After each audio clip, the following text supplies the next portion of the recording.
天使だって道を見失う光が灰色に溶けてゆく時ねそばにいてくれる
sorry you guys didn't.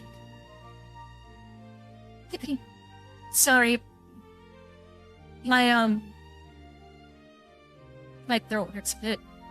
Just a little. I was sucking too much dick. Now, I'm paying the price for it.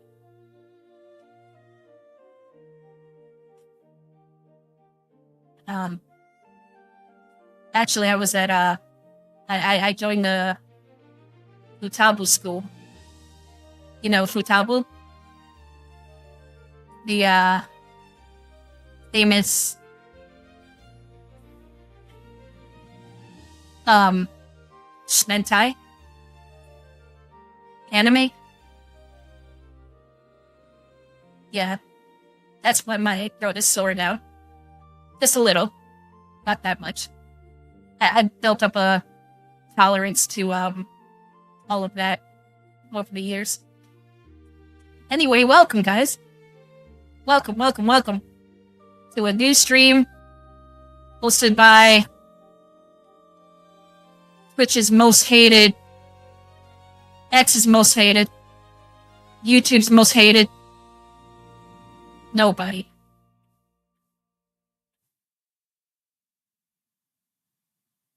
I want to be a hated somebody. You guys help me with that? One day, we'll get there. Not sure what to do right now. My right ear is infected. Other than that, I'm doing fine. Jesus Christ. Oh, ear infections are no joke, dude. That's serious. Wow. It's excruciating pain. If you need to leave the stream, and not moderate it, you can for tonight. If you need to.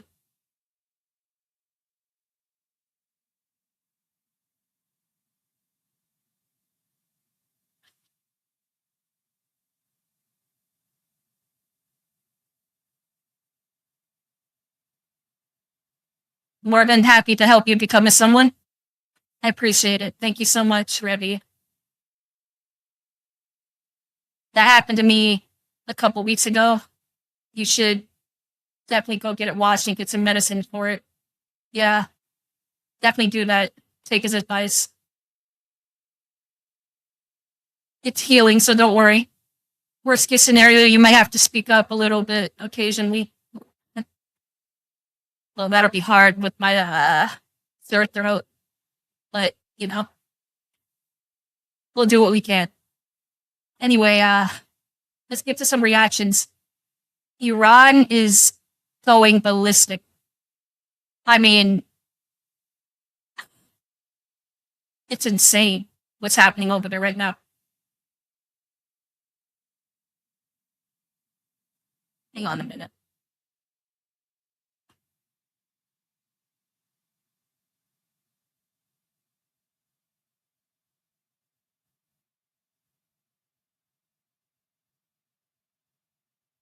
Okay. So, YouTuber I follow, Castorted, he uploaded, a video about CNN entering Tehran. And I wanted to watch it on stream. So, here we go. Whoops. I got the, turn off the ending music. Alright. Let's look.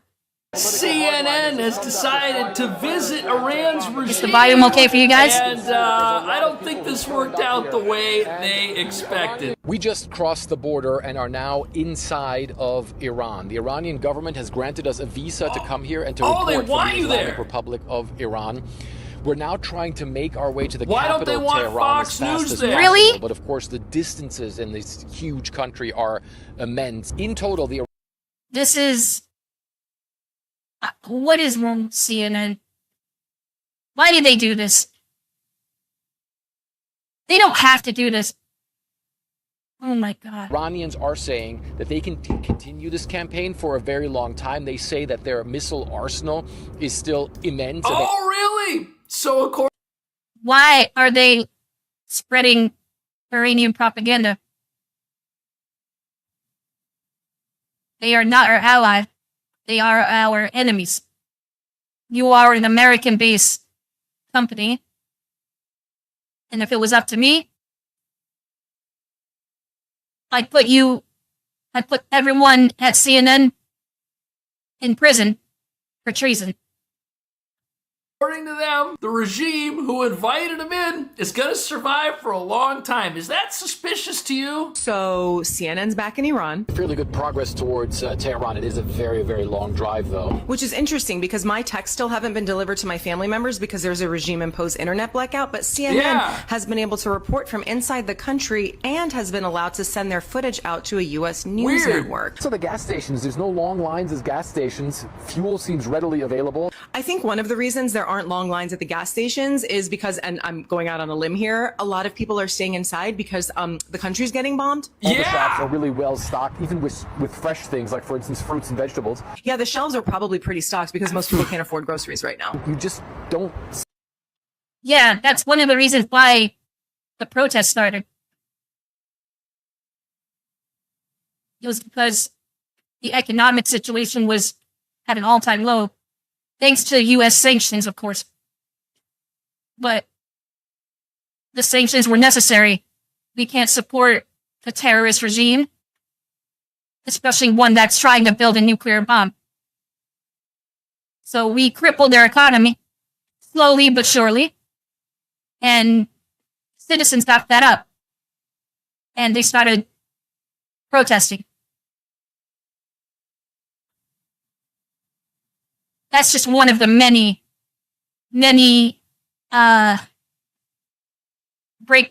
things that led to the breaking point.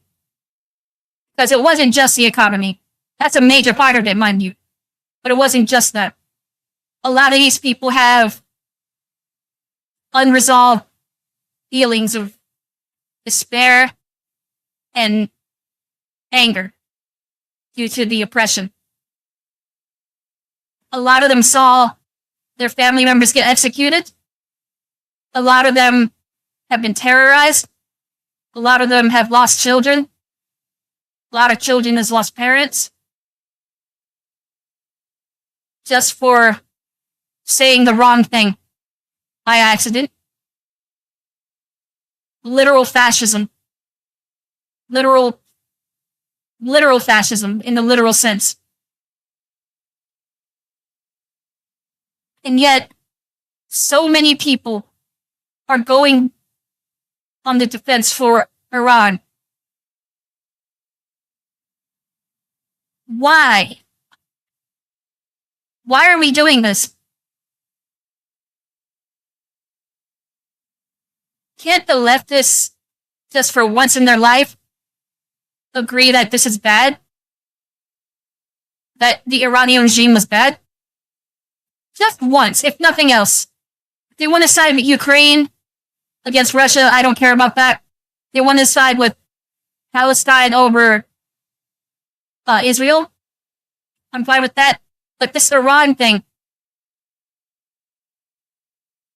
why can't they get behind this one? I can only assume it's because Trump's the one starting it. Or Trump's involved. That's the only thing I can assume. And anything he does that's remotely good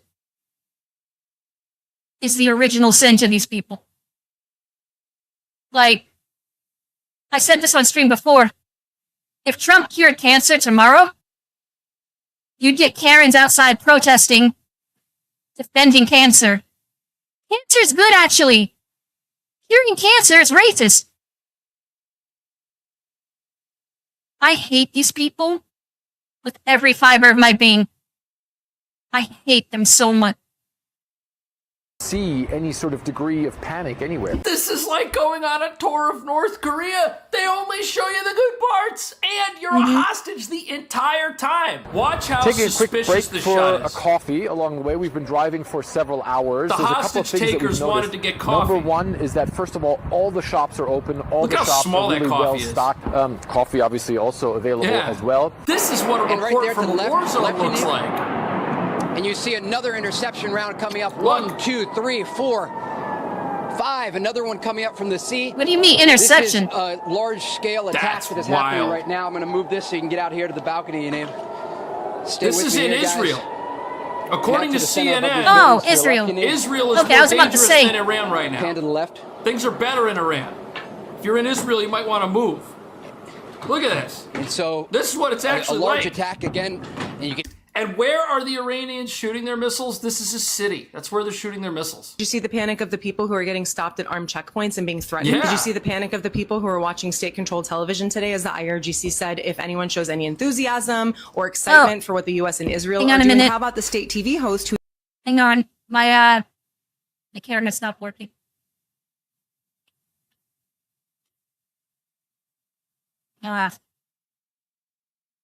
What?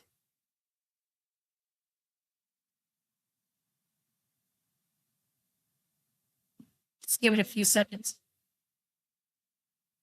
I have to charge it. Sorry.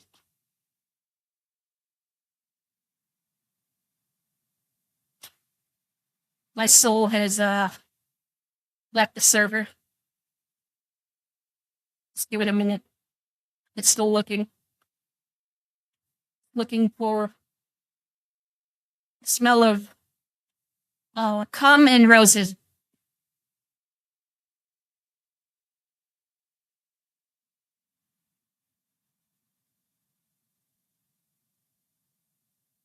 All right.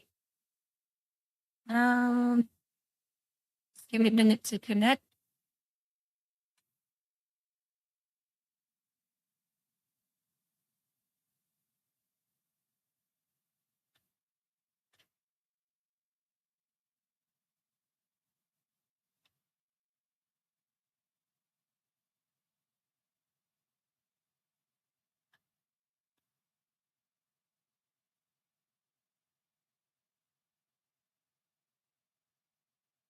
All right, there we go.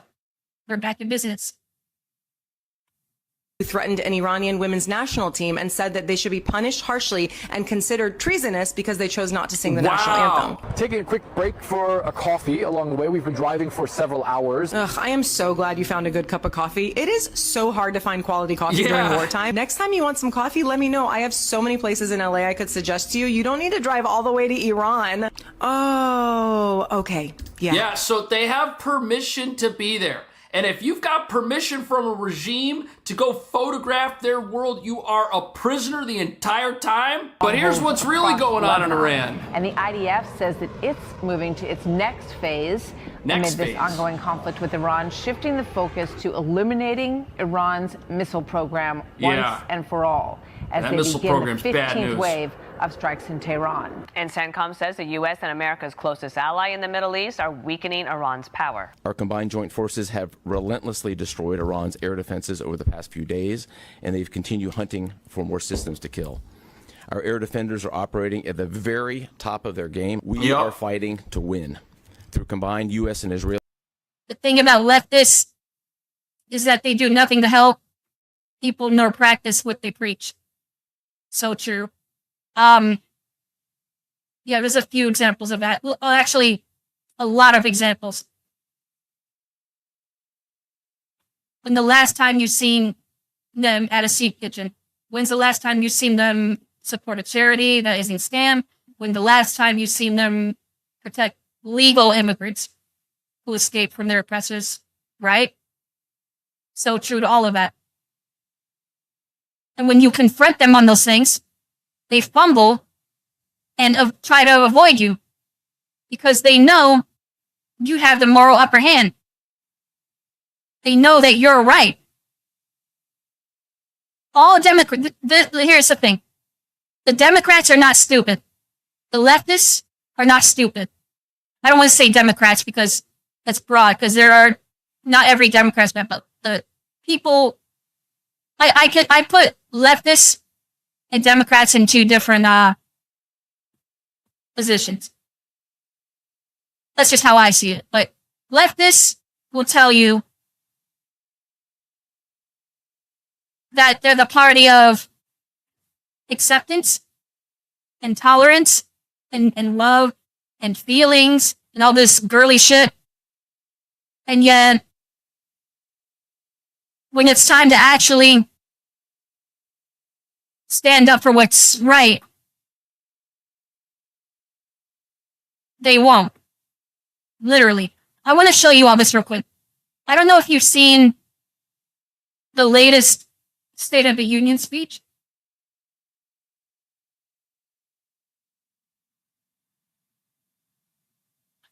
Like, Trump really exposed these retards once and for all. We'll come back to this in a minute. My fellow Americans, our nation is back, bigger, better, richer, and stronger than ever before. Incomes are rising fast. The roaring economy is roaring like never before, and our enemies are scared. I wonder, this is PBS. Let me see if they censor anything. Well, comments are turned off. Of course they are. Military and police are stacked, and America is respected again, perhaps like never before. In the past 9 months, 0 illegal aliens have been admitted to the United States. I doubted 0. There's always one that'll sneak through. But you know, just find them and deport them. No big deal. As long as he doesn't hurt nobody.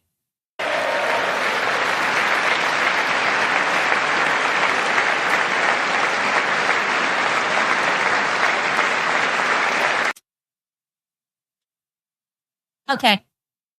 You see this lady in the middle? With the brown hair, the brunette? That's Kristi Noem.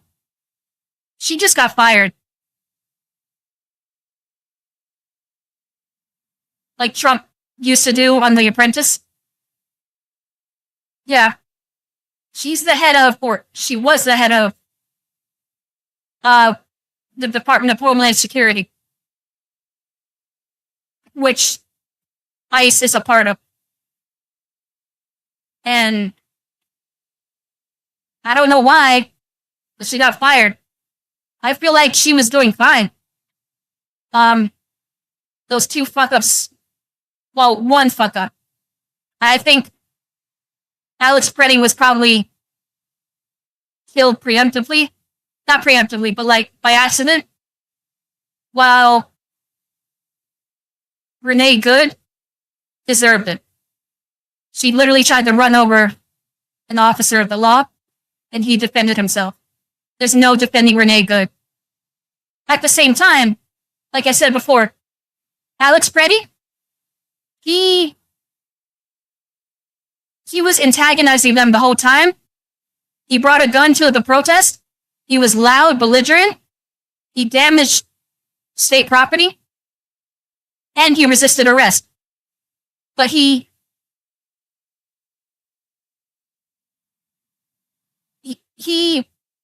seemed to be unarmed by the time he got shot. So that's, from what we understand so far, it seems like the ICE agent that was involved may have accidentally pulled the trigger in the heat of the moment. Because I heard somebody yell gun, and, well, that was the end of Alex Preddy.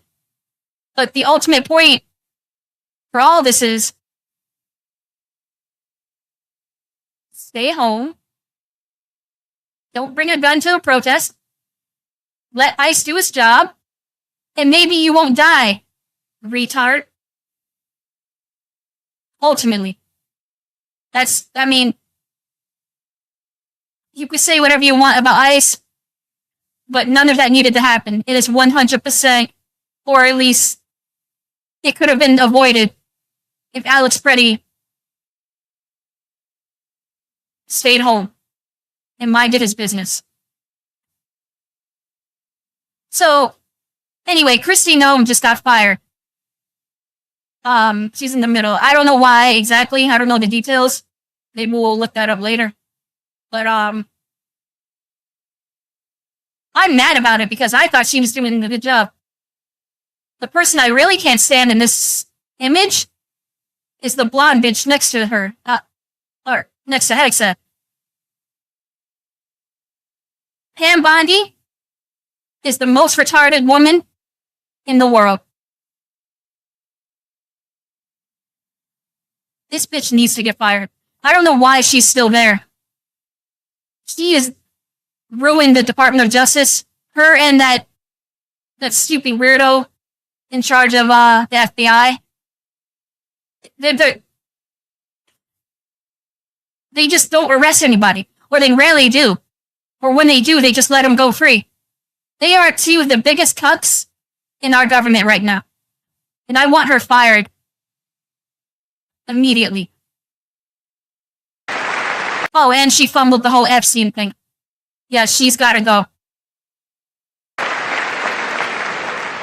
But we will always allow people to come in legally, people that will love our country and will work hard to maintain our country. As I say tonight, there's a lot of people who are right-wing, who are against all immigration. And I find that position to be absolutely retarded. You can't be against all immigration. I mean, you can be, but that would, economically, it's just from a practical standpoint, that would be bad for the economy. That would be very bad for the economy. That's why we allow legal immigrants. People who have their papers, they become citizens, and then they blend in, hopefully to get a better life. And there's nothing wrong with that. This whole, I don't want any immigrants. Get all the legal immigrants away. Deport all the illegals. I want them all gone. That I don't agree with at all. And I feel like that's a hyper radical position that has no justification other than I'm angry and I'm going to make it everybody else's problem. That's a bad precedent to set. And it puts innocent people who are already citizens at risk, who don't break the law, mind you. members of Congress, the state of our union is strong. You're going to win again. You're going to win big. You're going to win bigger than ever. And to prove that point, here with us tonight. Look at all the Republicans. They're all standing up, clapping. All the Democrats are just sitting down and they're slowly dying inside. It is a group of winners who just made the entire nation proud. The men's gold medal Olympic hockey team. Come on in. Oh, actually, there's a better video for this. Hang on. Warren Smith. I love this guy. He's strictly he's a college professor, I think, and he forces people to use their own logic and reasoning to help them find to help them come to their own conclusions.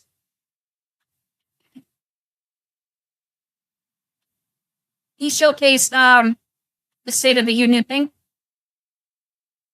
He exposed all the Democrats. Last night, Trump outsmarted all of his political opponents with this single move. One of the great things about the State of the Union is how it gives Americans the chance to see clearly what their representatives really believe. I love that the camera is on this guy because this summarizes the entire dynamic. You see him perk up like, oh, wait a minute. Oh, no. Is this really about to happen? Yes, it is. He's embracing the concept of show, don't tell. At the last State of the Union, they realized this worked really well, so they just fine-tuned it, amped it up. He begins by setting the stage. Because we finally have a president who puts America first. Put America first. He then introduces a policy change that Congress is not going to be able to engage in insider trading anymore. This forces them to concede. They stood up for that. I can't believe it. I can't believe it. Did Nancy Pelosi stand up if she's here? Doubt it. Trump then doubles down on show, don't tell by using example after example after example. Basically a mini Charlie Kirk. How would I say that? Charlie Kirk didn't go to college. And, well, his approach was more, I'm right, you're wrong, and I'll prove it to you. Warren is just like, well, let me just show you what happened. What do you have to say to that? You know? And he's like, but that doesn't make sense. But, you know, two different types of... Charlie Kirk was very aggressive and not in a bad way, but he was very direct. While Warren Smith is like, let's frame our arguments and let's talk about this. We're just going to talk and see what happens. I'm going to show you clear evidence of something that contradicts your point. Try to explain it. And if you can't, then I'm just going to challenge that. I guess Charlie Kirk in a way, but if you really think about it, this is how normal people do things. Example. Delilah Coleman was only 5 years old in June. Elizabeth oh my God. Medina was supposed to perform in her town's Christmas parade. His opponents will claim, these are just anecdotes. Yes, but they're anecdotes that could have been prevented. And there's no denying that. These things happened. Their family is there in the room. He already knows they're not going to stand, but he then begins to bait them in just to ensure the outcome. And it is the American people who pay the price in higher medical bills, car insurance rates, rent, taxes, and perhaps most importantly, crime. We will take care of this problem. We're going to take care of this problem. We are not playing games. Now the stage is set. He moves in for the kill. I've never seen anything like this in a State of the Union. One of the great things about the State of the Union is how it gives Americans the chance to see clearly what their representatives really believe. So tonight... Notice how he opened his eyes at that moment. He realized that he was screwed.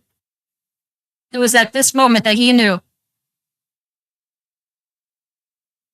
Say it with me now. He fucked up. I'm inviting every legislator to join with my administration in reaffirming a fundamental principle. I don't even know who this guy is. Oh, this is right there. He's so nervous. He's literally biting his fingernails. If you agree with this statement, then stand up and show your support.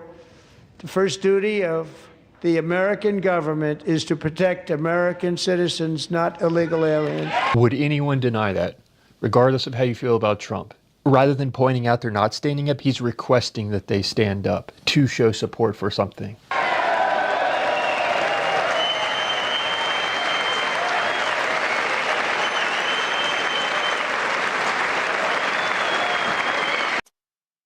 And they wonder why they keep losing.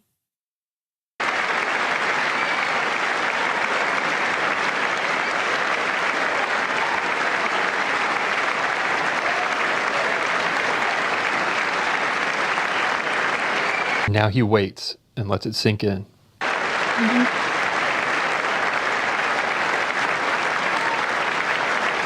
It's difficult to believe that half of the government could be so stupid to allow themselves to fall into this trap. A lot of thought went into how to phrase the wording of this. It was designed to trap them, and it did. It was worded perfectly. I mean, just look how long this went on for.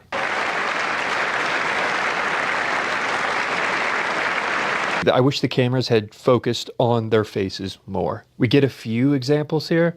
You could just imagine the people at home and how they're feeling looking at their screens.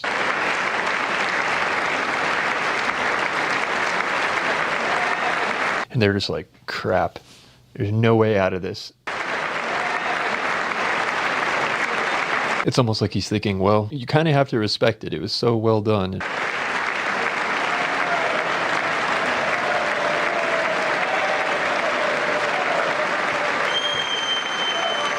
All they can do is wait for it to be over.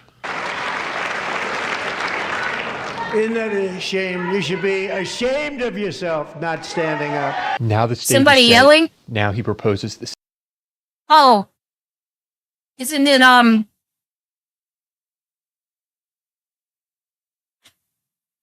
that idiot from Minnesota? What's her name? Omar. Save America. No one, Omar. You should be ashamed of yourself. That is why I'm also asking you to end deadly sanctuary cities that protect the criminals and enact serious penalties for public officials Happily. who block the removal of criminal aliens, in many cases drug lords, And Ilhan Omar is pissed. murderers all over our country. They're blocking the removal of these people out of our country, and you should be ashamed of yourself. W. Massive W. I mean, they were trapped. They were put in a position where either agree with Trump or look like a retard. They chose to look like a retard. I'm asking you to approve the Save America Act. Then he moves to voter ID, and this is the final nail in the coffin. All voters must show proof of citizenship in order to vote. The first principle. Not a single person can tell me a good reason why that's not already a thing.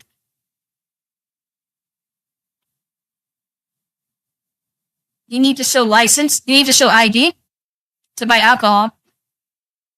You need to show ID to get a tattoo. I think you need to show ID to enter a gentleman's club or a... I've never been to one, which is crazy, I know. But I don't like those kind of places.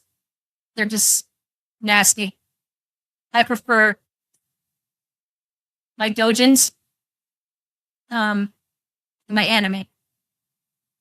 But I think you need an ID to get into one of those places. You need to be 21 years or older. Why don't you need an ID to choose who the next person who's going to make the laws of the country? Why don't you need an ID for that? You need an ID for literally everything else. To apply for government benefits, housing, EBT, all of these welfare, you need ID for all of it. But for some reason, voter ID is racist. For some reason. All of these other things, ID is not racist, but for voting it is? Come on. Come on. Come on. Come on. Come on, me. What? Principles have been laid out, and now it becomes even more clear when he introduces the concept of voter ID and that they won't allow voter ID to occur. And no more crooked mail-in ballots except for illness, disability, military, or travel. None. Yes. That's why he timed this perfectly. He brought this one in right when the eyeballs are on this the most. That's the face of defeat. Wait. Wait. Wait, oh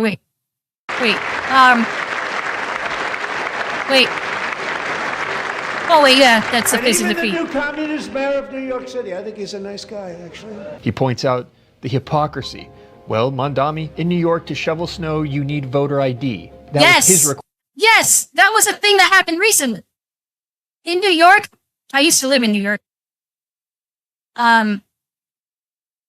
It used to be a nice place. for the Fire Nation attack. But no, when that blizzard happened, Mamdani said he's going to pay people to shovel snow, which is cool. A new way to make money, you know, to make a little extra cash. I think it was $30 an hour. That's a good deal. Only thing is, you needed to show ID. Okay. Sounds reasonable to me. Prove you're a citizen of New York. See nothing wrong with that. So why is it you can't do the same thing for voting? What sense does that make? Requirement, therefore, logically, he knows it's necessary. Wants them to shovel snow, but if you apply for that job, you need to show 2 original forms of ID and a social security card. Killed them. That right there, that killed them. But not when it comes to voting. And there's no counter to this. And that is Chuck. There's no counter. Yet they don't want identification for the greatest privilege of them all, voting in America. No, it's no good. And when you see something like this, it does cause you to question the validity and fairness of the process itself. This is pretty damning evidence. He set the stage. He created the perfect spectacle. And anytime you ask anybody what's wrong with voter ID, they can never give you a good reason. Every one of their talking points always has a logical counter that completely destroys their argument. And then hammers it home. And Congress should unite and enact this common sense, country-saving legislation right now, and it should be before anything else happens. If you disagree, fine, let me know. Where am I wrong about this? But they can never tell you. They never tell you how you're wrong. They just say you're wrong and you're racist. How? Explain it. Tell me, what part of what I said is racist? I don't know. It's just racist. I'm actually just being paid to say that you're racist. I don't know what I'm even doing here. I'm just getting paid for this. Bunch of retards. It's not like voter ID is like internet ID where they save your data to stalk and oppress you so you can't make that argument either. Wait. It's not like voter ID. It's like internet ID where they save your data to stalk and oppress you. Yes, that's true. Yes.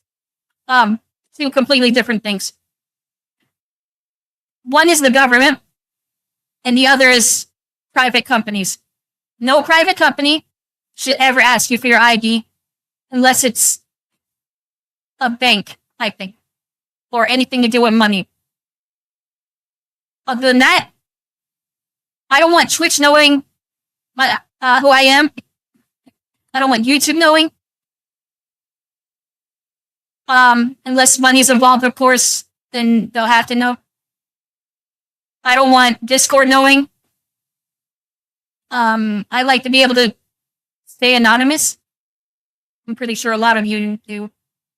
The whole internet ID thing is something you have to fight. Because one day, I think it's very likely that internet ID is going to be forced upon all of us. And I don't think there's a way we can stop it. In all honesty. This is something that leftists and Republicans want to do. They want to control the narrative. Even though right now, the right doesn't have to control the narrative. They're just winning by telling it like it is and offending the right people. Digital ID 1984? Exactly. The reason they don't want to do it, why would anybody not want voter ID? One reason, because they want to cheat. One reason. There's only one reason. Oh yeah, of course, they want to cheat. That's the reason. Because if you never have to count votes. How many fraudulent votes are there? I can just say my name is George, right? And I go to New York, then I go to Florida, I go to Texas, and I just vote 3 times. The same person. None of them know I already voted in several other states. All because they don't log my ID. Insanity. Trying to look at this objectively through the lens of optics. This is going to have an impact. Of course it is. They make up all excuses. They say it's racist. They come up with things. You almost say, what imagination they have. They want to cheat. They have cheated. And their policy is so bad that the only way they can get elected is to cheat. Overall, Yes. It was a very good speech. No. Here's something I don't agree with. Or, I'm of the opinion that Donald Trump did not win the 2020 election. That's my opinion. I think Joe Biden won fair and square. I don't have proof, but I just feel like the whole notion of, at the time at least, you gotta remember, when Trump was first in office, he was highly contentious. I mean, he still is, but highly contentious. Republicans, Democrats, people were turning on him left and right, especially after COVID. We forget that not just Joe Biden, but Trump mishandled it too. He said a lot of retarded things, but that's besides the point. Like, he said some things that caused a lot of discord amongst his own supporters. And I think out of spite, a lot of them voted for Biden, not because they liked him, but they just wanted Trump gone, especially with the federal government. The federal government betrayed Trump. So I don't know. I'm not saying the election was rigged, but I'm saying I don't believe it was, but I can be convinced it was. Hang on, I'm sorry. Let me be careful with my words. I'm not saying the election wasn't rigged, but I'm not saying it is either. I can be convinced either way. They had the ballots, and they have yet to expose the voter fraud. Mind you, when they got those votes, they seemed like they were panicking. So it's possible that the election was stolen, and we had an illegitimate president for 4 years. It's possible that he was legitimate. This is one thing that I'm in favor of it being legitimate. I personally think Trump lost organically due to the mixed reactions of the way he was doing things. And what got Trump back in office was how bad Biden was. The open border, the economy, inflation, all that stuff.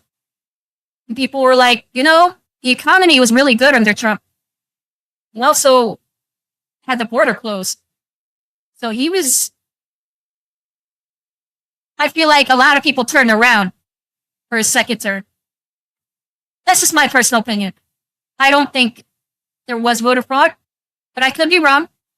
It's just my personal logical opinion that I'm willing to be convinced of otherwise. There are 15 million less votes than last election. Where did those 15 million votes go? That is a good point. Then the voter regrets began to kick in after Biden won. Yeah, that's what I think really happened. I think Biden did win fair and square, but with Trump, we saw the grass was greener, and he did objectively do some better things. Not everything, of course. There was a lot of PR disasters, but nobody cares about PR anymore. You know, I think we have to be nuanced about a lot of things. Not everything's just black and white. Like, if there was election fraud,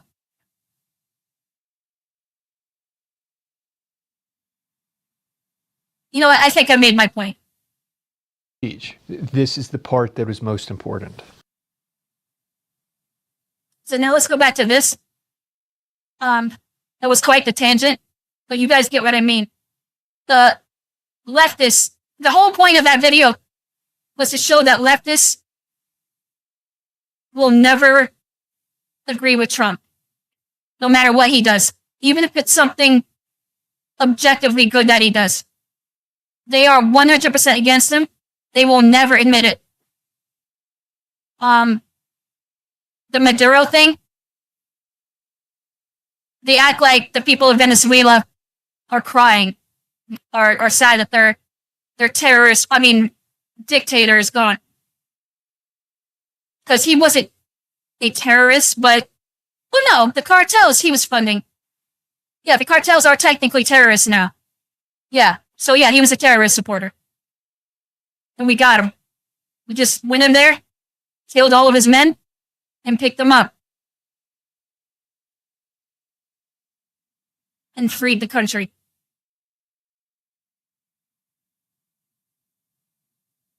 Not saying if the election was rigged, nor am I sure if it was, but it was weird.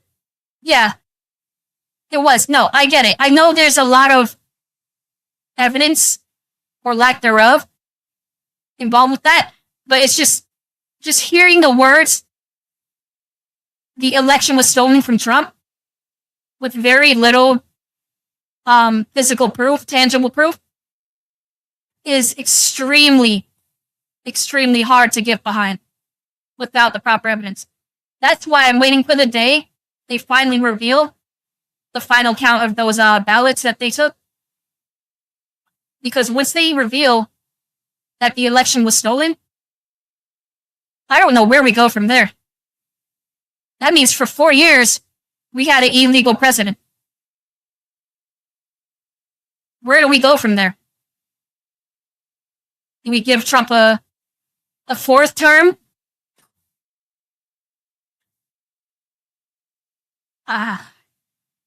This world is crazy, man. I mean, nobody's perfect, and Trump has a lot of flaws, but I am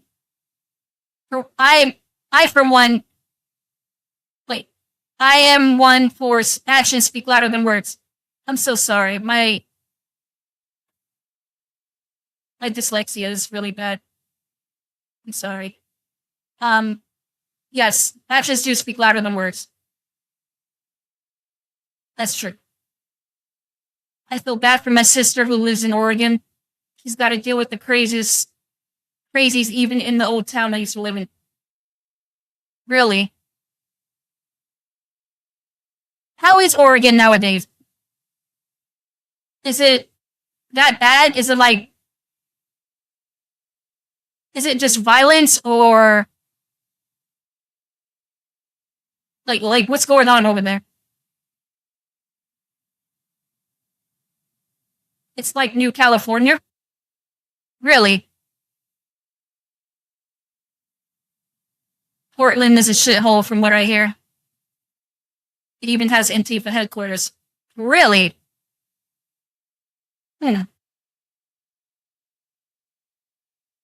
So, a terrorist organization has headquarters in Portland. Right now. Because remember, Antifa has been legally designated as a terrorist organization.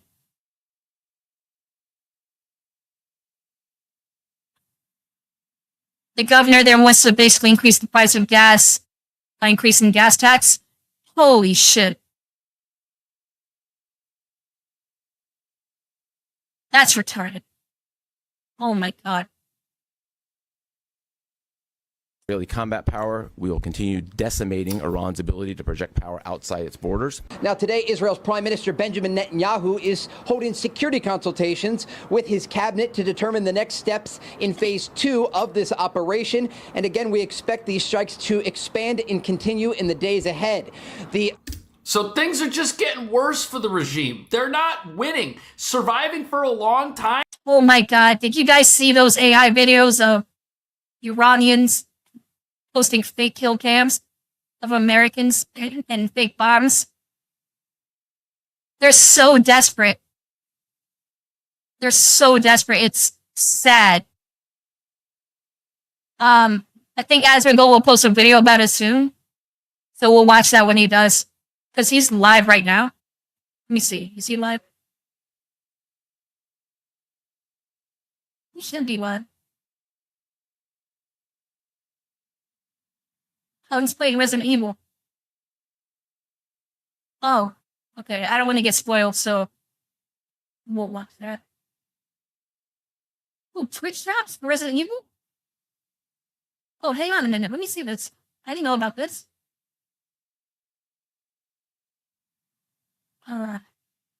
Give this. Get rewards by purchasing subscriptions.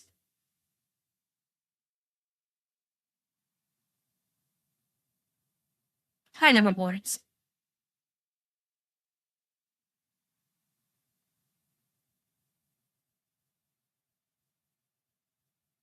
Oh. Oh, okay.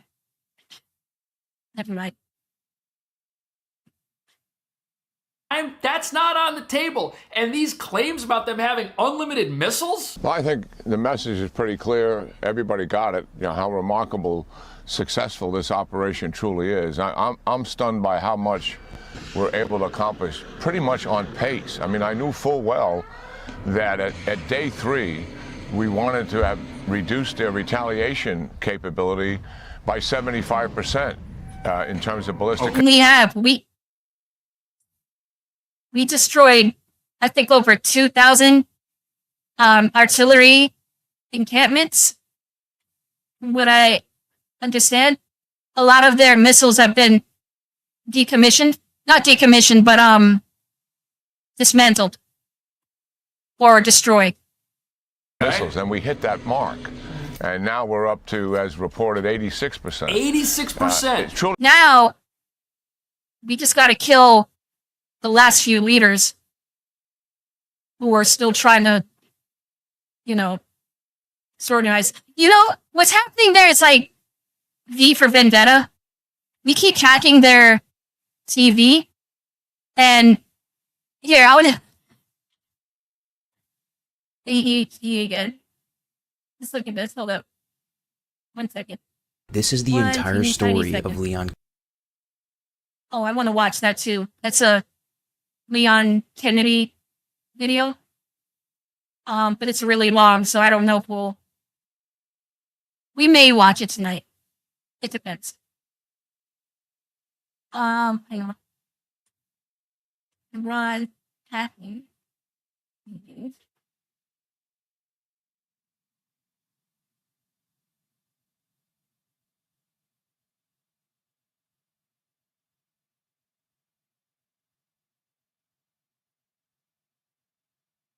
That's no TV, huh?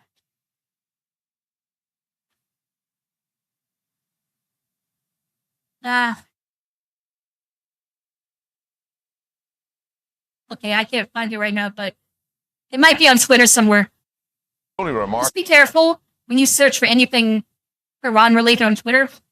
You may see some images of bodies because they slaughtered over 30,000 of their own citizens.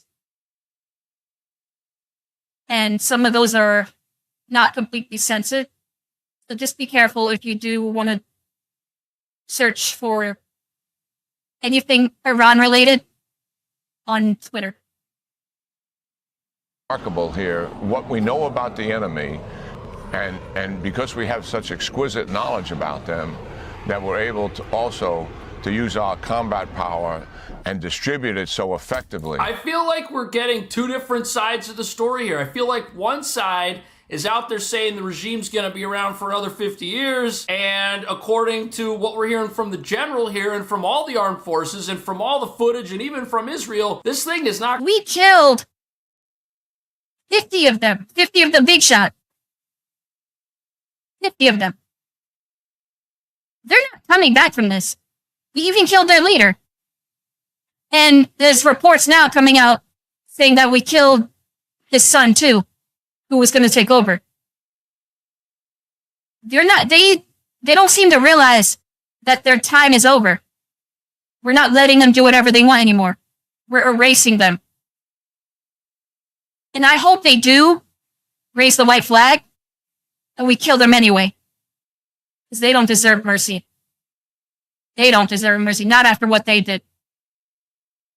They rape little kids. They kill little kids. They shoot unarmed civilians. And they've done other horrifying executions, experimental executions they did. They've crossed a line that I don't think even has been crossed since Nazi Germany. You know, the gas chambers and all that. Like, they've done things close, maybe even worse if you think about it. Burning people alive with radiation, nuclear waste. Unlike, and beheadings, and just evil stuff.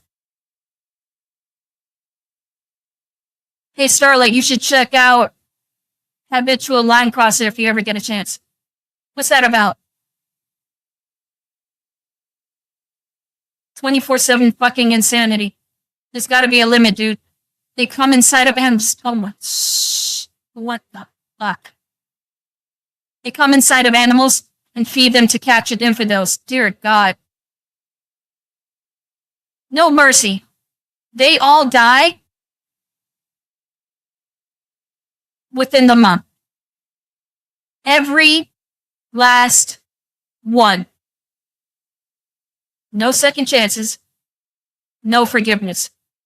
Every last one dies. Not going to go on for that much longer. I just left a classified briefing on Iran, and here's what I can say. What can you say? It is so much worse than you thought. Oh my God, I hate her so much. She's so stupid. You are right. So stupid. Trump administration has no plan. Are you kidding me? This illegal war is based on lies, and it was launched. There's no such thing as an illegal war. The president can do whatever he wants. That's just how it is. Unfortunately for some, that's just, I mean, he wants to go to war, he wants to go to war. This whole notion of international law does not exist. It never existed. It's just a bunch of... Yeah, let me stop before I go on another tangent. But basically, yeah, Trump can do whatever you want. That's it. Whatever consequences come from that are the consequences that come from that. That's it. Launched without any imminent threat to our No nation. threat. Donald Trump still hasn't given a single clear reason. Can't wait for her to this just... war, and he seems to have no plan for how to end it either. Like a lot of you, I am really angry. I am angry at what Donald Trump is doing, and I will keep doing everything I can to fight to end this. Imagine growing up and you end up looking like this woman. This swamp hag of a Karen. A level 3 Karen. What a retard. Look, if you and I were like her and we spent all our time watching the wrong news channels, we might feel the same way. We might think that there's no nuclear weapon, that there's no ballistic missile, that they're not firing off weapons into residential areas right now. We might think all that stuff. Oh my God, they're bombing their own citizens and blaming it on the United States. And you want to know what else they're doing? They're threatening to kill people's children if they even show any sign of celebration for potential regime change. They're still going after their own citizens while being bombed.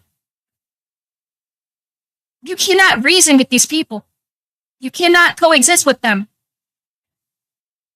They have to be destroyed. That's it. I sent a video in your DM, Serlin. Might get a kick out of it. Well, on Discord?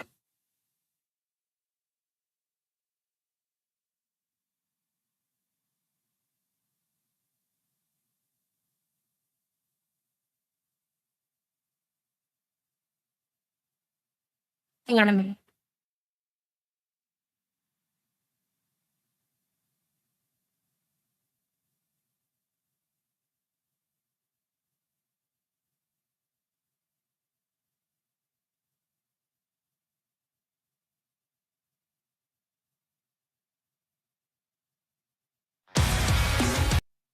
Okay. Yes, a minute. Since 12 minutes. Well,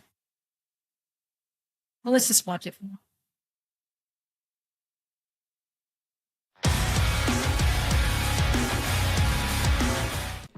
If this is what you're trying to do, America, that is it. I'm attacking everybody. I'm sure that is going to turn out wonderful for you.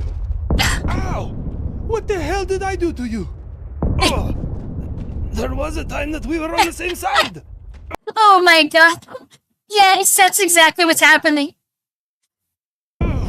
You were once a tyrant. You will always If be you guys a don't get tyrant. it, after we bombed Iran and killed their leader, they started crashing out and started shooting everyone around them randomly.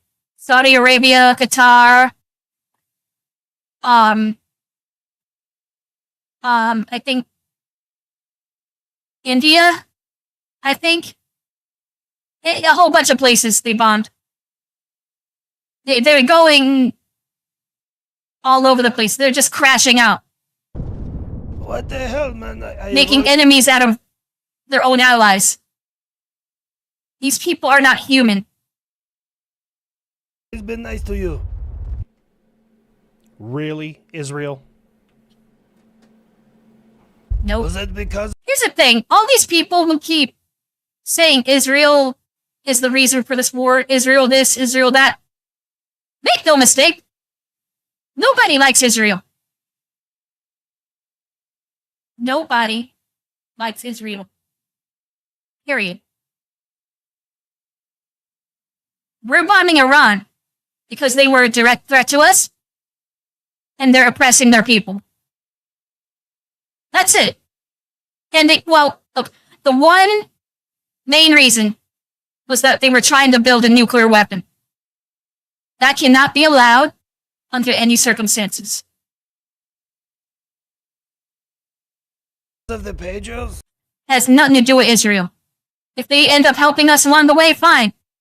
But this was always about nukes and secondly, regime change. What do you mean was it because of the pagers? We have hated your entire existence since you've been there. Well, not prior to 1979, but you still. You boys smell that? Desperation. God, I haven't smelled it since Linebacker 2. Yeah, just like child predators. First there's a lot of shit talking, and then they flail a whole bunch. Last thing is they try and, make deals, and they're unresponsive. Mm-hmm. Oh, another funny thing is, you know how many years we tried to make a deal with Iran? And now that they're getting bombed, They sent Trump a message. Let's make a deal now. No! It's too late now. It's way too late. We're going to kill you now. That's it. I mean, Idiots. don't get me wrong, I agree with the sentiment, but kid, what? There's a lot of things you don't know about me, old man. Plus, Franklin showed me. All right, allies, look, we all have stuff in the region. He's throwing everything at everyone. I need a little bit of backup here, you know? Actually, I don't need the backup. It looks better if we're all together on this as a team. They've attacked my... That is true, actually. I think our army is the biggest in the world. Maybe... Actually, let's look this up. I don't want to look retired and say like I always do.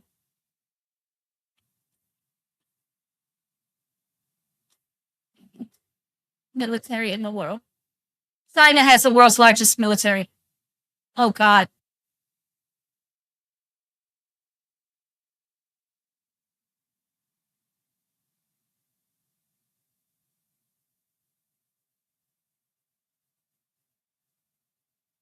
India has the second largest? Really? India? India. Huh. Okay. I know what you're typing. Stop typing it. Do not type that. Otherwise, I will make you redeem it. Forces in Cyprus. The United Kingdom is not willing to take this laying down. All right, America. Hell yes. Thank you, Beans on Toast, for waking up. What do you bring to the fight? Beans on toast. Ugh. Europe is so weird. And the thing is, they have chefs like Gordon Ramsay. And he doesn't make anything like that. At least I don't think he does. Perhaps you misunderstood me, America. We're going to maintain a strictly defensive posture. But if you want to use my bases to launch your attacks from, I'm perfectly fine with it. Blocking him. Damn it! You were literally right there. You were right on the cusp. Fuck. Okay, that's fine. I'll just do everything myself. I will be sending my flagship, the Charles de Gaulle, into the Mediterranean to help and assist America. Oh, heck yeah, France. I thought you surrendered. One fucking time. You surrender one fucking time against a Nazi war machine, and all of a sudden, that is my entire personality. People don't forget. Also, the only good thing about France is that they love anime over there. A lot of their cartoons are very anime adjacent, like Miraculous Ladybug, Code Lyoko, a whole bunch. I mean, you've technically surrendered your entire country to people who are immigrating there, so there's that. Shut the fuck up, Buff. Thank you, France. I appreciate the support. The Spanish people will not participate in your war, America. Come on, Spain. You're making us look weak in front of the retarded guy. Why is the fucking camera on me now? I think you know why. Actually, that reminds me. I don't care what anyone says.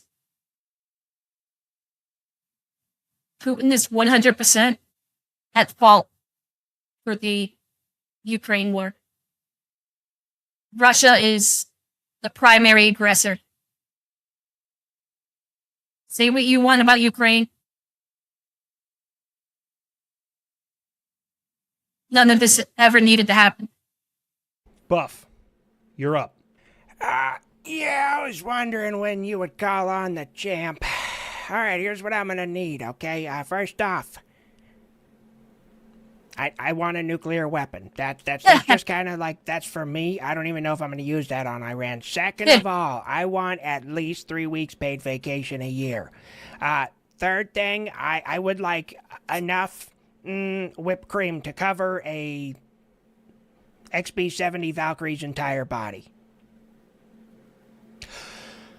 How about I don't decommission you and you get all of the IRGC you can eat? What can I say? The man fucking gets me. All right, fair enough. Whoa, before I go, a bunch of people liked that quote at the end of the last video about, you know, like, bombings will continue until freedom improves, and the fact that you called me kinda, yeah, that tracks. So I got a hold of John. You made another shirt, didn't you? Is your face plastered on this one? No, I'm not that much of a narcissist. Check it out. Bombings will continue until freedom improves. I put a Tomahawk missile on there because I thought it really captured the importance of how many we've thrown at them goat fuckers. Actually, that's wow, pretty cool. Anyways, okay, go. I'm going. Oh, shit, it's going to be a great time. They've been growing for 47 years. It's time to harvest some turbines. Man, I'm happier than Russia's mom with Plan B. You shut up your mouth, you stupid plane. I'm sure he'll do fine. Hey, boss. We got an Iranian frigate. It's leaving Sri Lanka. It's heading back towards Iran. You want me to take care of it? Torpedo time. Yeah, that's a valid target. Oh, that just gave me a chubby. An erection on a submarine is dangerous. Ain't you supposed to be fucking busy right now? I'm talented. I can bomb brown people and make fun of the gays. Not everyone in the Navy's fucking gay. All right, boys, when we get back to Iran, we must fight the American scum. What the hell is happening? What the... If you guys know, the adult game that I'm making has to do with being on a naval vessel, being a Navy captain, and you collect a whole bunch of girls that have superpowers to fight for you. They're all, yes, Naval Tactics Server. Yeah. Still working on it. Ship girls? Not exactly. The reason why I chose the Navy, well, I mean, he said it. He said it in the video. I wanted, initially I was going to,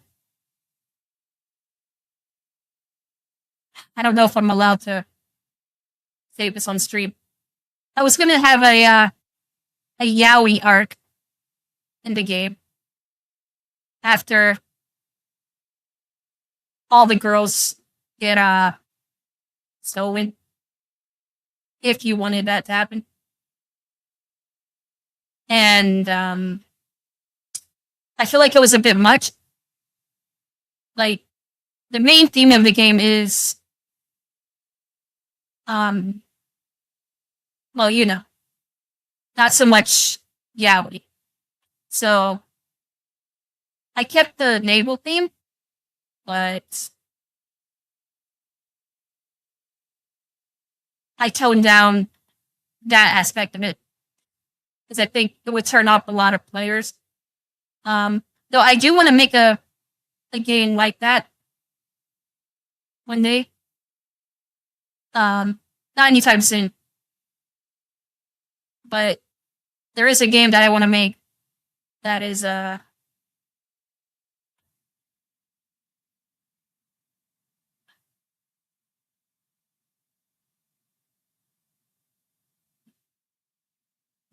shoulders.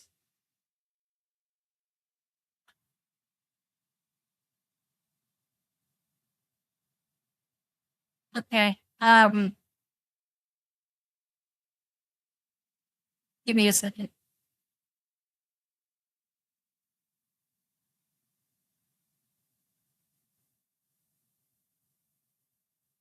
Give me 1 second.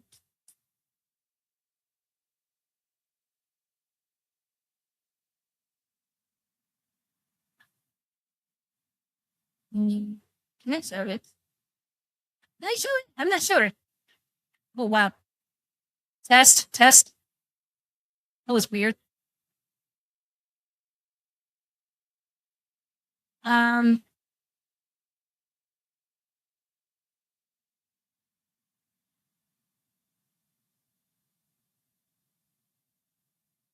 But I can't see any of these. I mean, I can't show any of these. Oh. Oh, it's because yeah, okay. They're all hidden until yeah, streamer mode. Let's see, if I put them over here.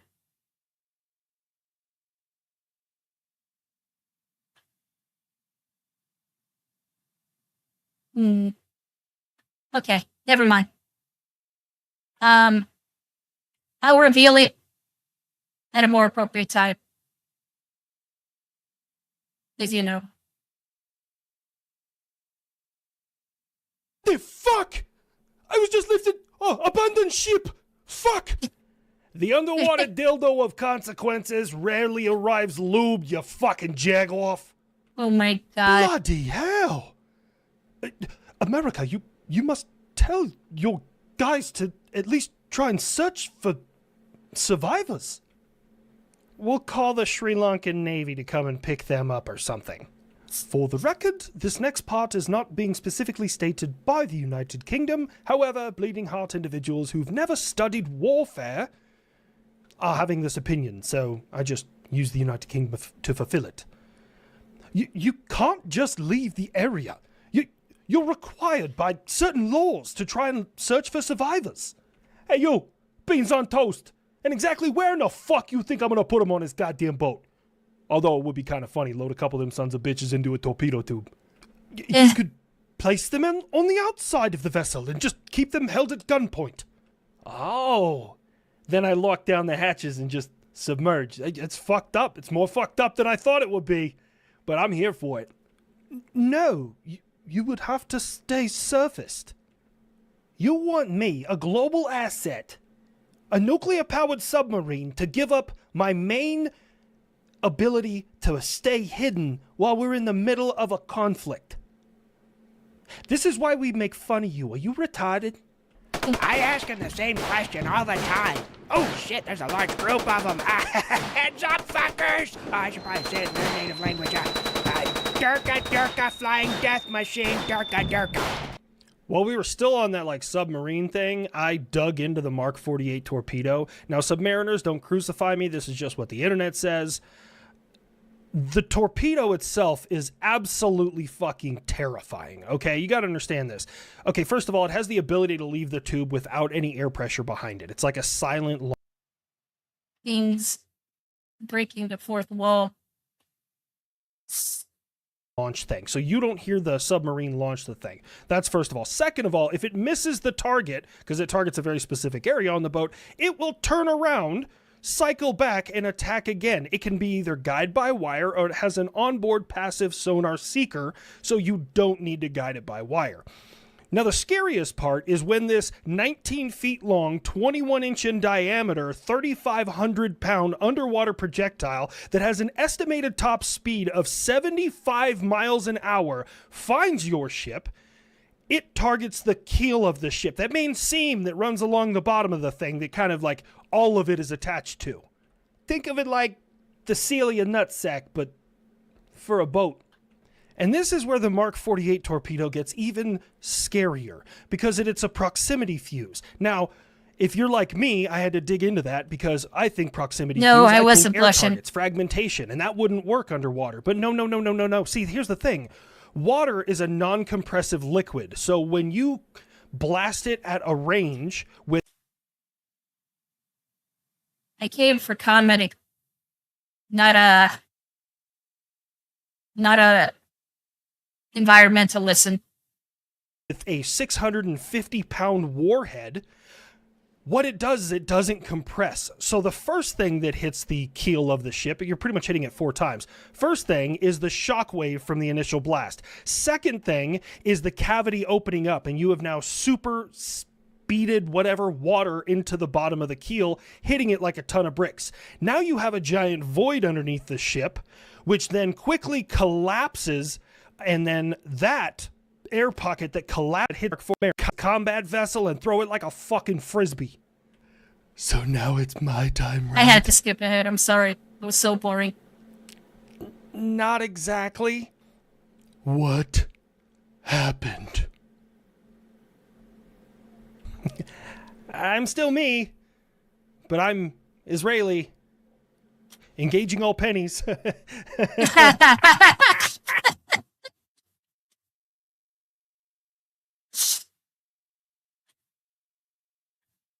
What? Oh, shit. Oh, stop it. I can't breathe, nerd. Oh, shit. The IRGC will not be made a fool of. Are you ready, Israel? Far more than you know. All right, I got his eyes on the target. Am I clear? Yes, you are clear.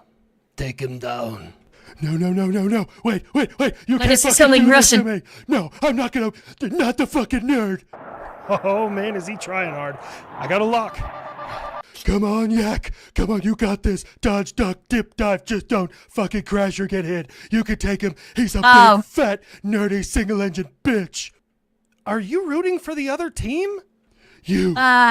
This is your fault. This is a dark joke. Especially since how recent it happened. You and I can actually blame the Jews this time. Oh, it's time to prove that it is not the plane, it is the pilot.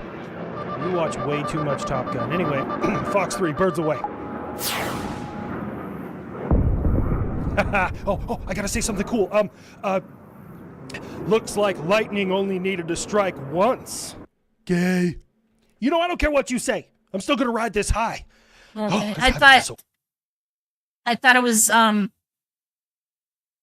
ally ship was gonna get blown up. Pumped. God, I want to kill some more stuff. Oh, fuck, is that the kid in my code? Oh, Jesus.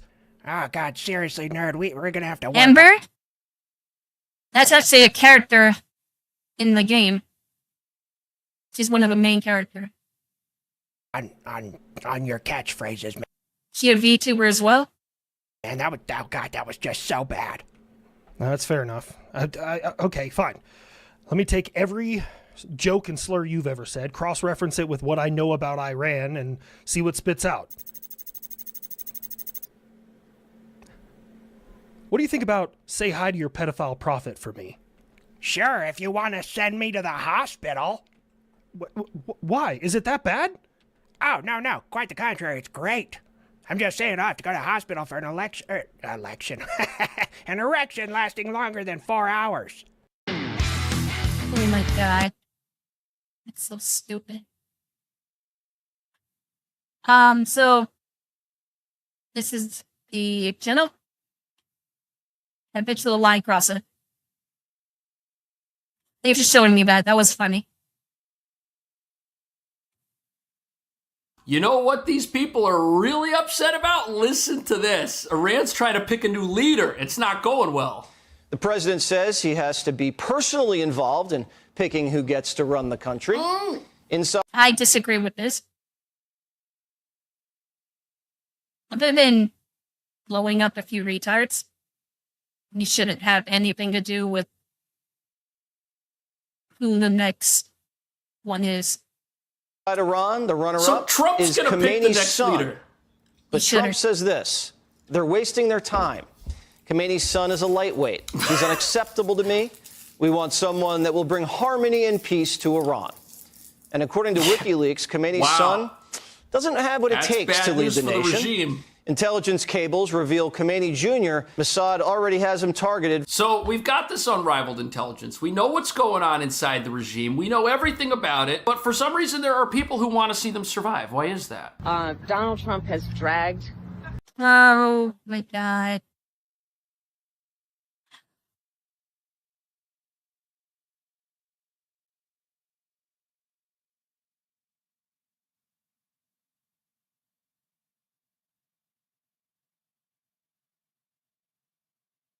We got the good ending, you know. Things could have been a lot worse than they are now. If she won. Let that sink in. Us into a war the American people do not want. He has put American troops in harm's way. Oh, so now they care about the troops. Unequivocally. Yeah, now they do. this war of choice, and everyone A war should. of choice, they're calling it. And the bottom line, Is when he it drunk comes again? down to it, is that if we He want looks to drunk. stop Donald Trump And sounds with drunk. this random decision that he has arrived A at, random then decision. Congress must act. Random. And Congress must act immediately. So protecting the American people against a regime trying to pursue a nuclear weapon who's already got long-range ballistic missiles, that is a random choice. It's not like this regime is in bed with America's enemies or anything. So we are seeing widening of the war, and Hezbollah predictably has launched attacks on Israel in support of Iran. Great. But really the story of this war is the extraordinary tactical successes from the United States military. Teaming up with our enemies. Decapitating Iran's leadership, destroying their ballistic missile inventory and their drones. Is that, Those efforts. What is this a picture of? Beirut?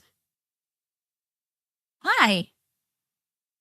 Oh, did they also get hit? Oh. Are ongoing. We own the skies, and we've seen an incredible fusion of our intelligence capabilities so we can find and fix these targets and then finish them.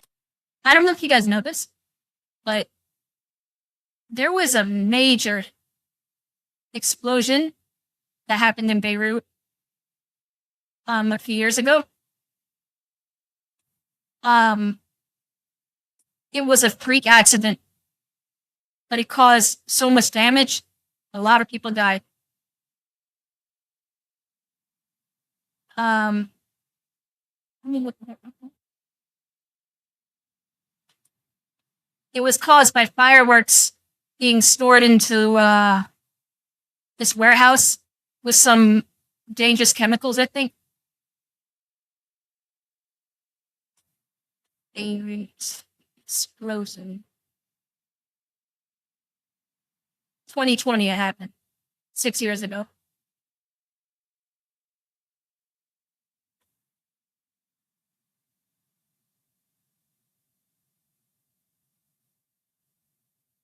Yeah, it was. I mean, it was devastating. You know what?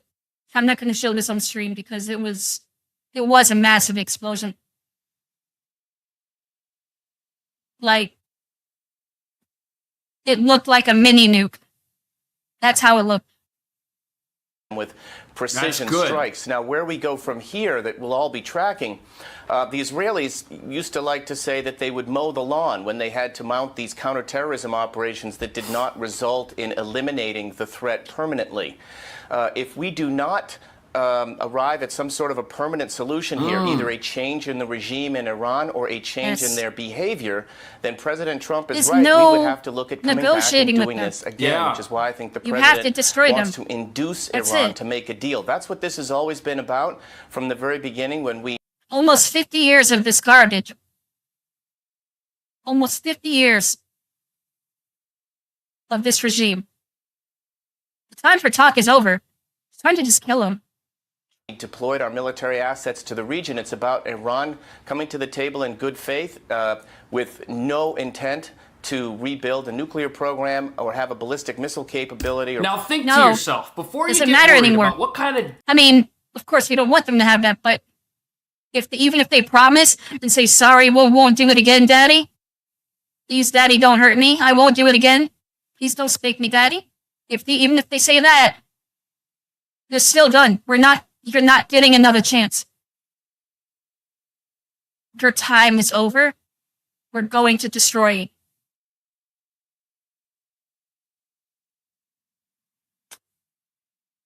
Deal is going to come out of this. The people that are launching ballistic missiles into residential parts of Israel and residential parts of Saudi Arabia, attacking hotels and airports. These people, can they really be trusted to come to a negotiating table and say that, yes, we will now be on our best behavior in the future, and those missiles we've been firing at innocent people, we're just going to get rid of them and you can trust us? Is that an acceptable deal to people who are smart enough to know that these guys are a threat to begin with? I don't think so. so. Threaten the region and beyond. And just so everybody can see, this is what President Trump said to Reuters. We are going to have to choose that person along with Iran. We're going to have to choose that person. He also had a Truth Social post today saying that unconditional surrender was what is going to be demanded here. So this is the part I heavily disagree with. We should have no part in who this, because this is what happened. Okay, so before the Islamic Revolution, the CIA in America installed their own guy, which was the prince. I forget when this happened, but it was an American appointed person for Iran to lead the country. And then there was a lot of things that went wrong under that monarchy. So the Islamic Revolution happened. At first, it seemed like things were going well, but then they turned out to be even worse than the monarchy. The last time we chose a leader for them, it didn't go well. So they need to choose themselves. The people need to choose. We should have no part of it. The only thing we should do is bomb the idiots and then leave. That's it. Maybe give them some weapons to defend themselves. But other than that, we should have no part in their politics. Deal now is unconditional surrender, and the people who are putting a stop to this regime get to pick the new leader. So there will not be a new regime leader. There will not be a new supreme leader. There will be somebody else and a different form of government on the other end of this. With Russia, could we please talk about this Washington Post headline? Russia is providing Iran intelligence to target U.S. forces, officials say. Why would they do that if they're peaceful and this is a war of choice? It will be very unwelcome news, I imagine, at the Oval Office. It's old news. The Trump administration is well aware of this, going back to the first Trump administration when the Russian intelligence was providing the Taliban. That's just what they do. That's their currency in return for receiving Iranian drones and having Iranians create these, build these drone factories in Russia. Which they need for the war in Ukraine. If you want to have peace in Ukraine, you want to help stop Putin, stop letting Iran arm Putin. How about that? It's fascinating because the same people telling us... Yes! Yes! Oh my god. It's like these people are only capable of seeing things at surface level. They don't see the chain reaction of suffering that Iran has caused. Oh, Iran, they're just an innocent nation. This is a war of choice. Everything's perfect over there. They got gas stations. They got coffee. There's no bombs. There's no nothing. Everything's fine. They could survive forever. The same people telling us all that are the same people telling us that Trump is abandoning Ukraine and that Trump is a pawn of Putin. Well, Iran helps Russia, helps Putin. So why would you not want to get rid of Iran and stop Putin's ability to wage war? The Russians provide tactical and strategic intelligence on their main enemy, the United States. Now, it hasn't really had a whole lot of effect. We're doing pretty well in spite of whatever Russian intelligence is making its way to Tehran. And whatever Chinese weapons there was no early warning intelligence that would have saved Ayatollah Khamenei's life.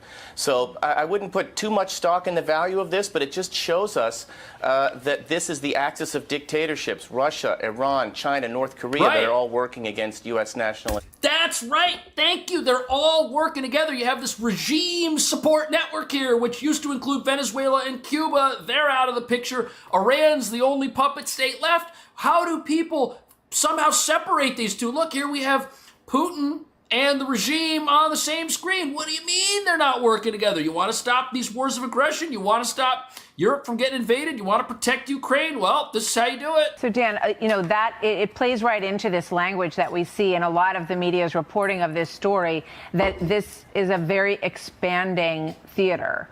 But when I looked this morning, you know, I think in all of these attacks on the Gulf states, which have been a big curiosity point for a lot of people covering this story, and certainly a lot of the analysts. Yeah, I mean, Iran has launched reportedly 1,000 drones at the UAE, but you're right. The results have been far. 1,000 drones? 1,000 drones? Really? They had that many? Insane.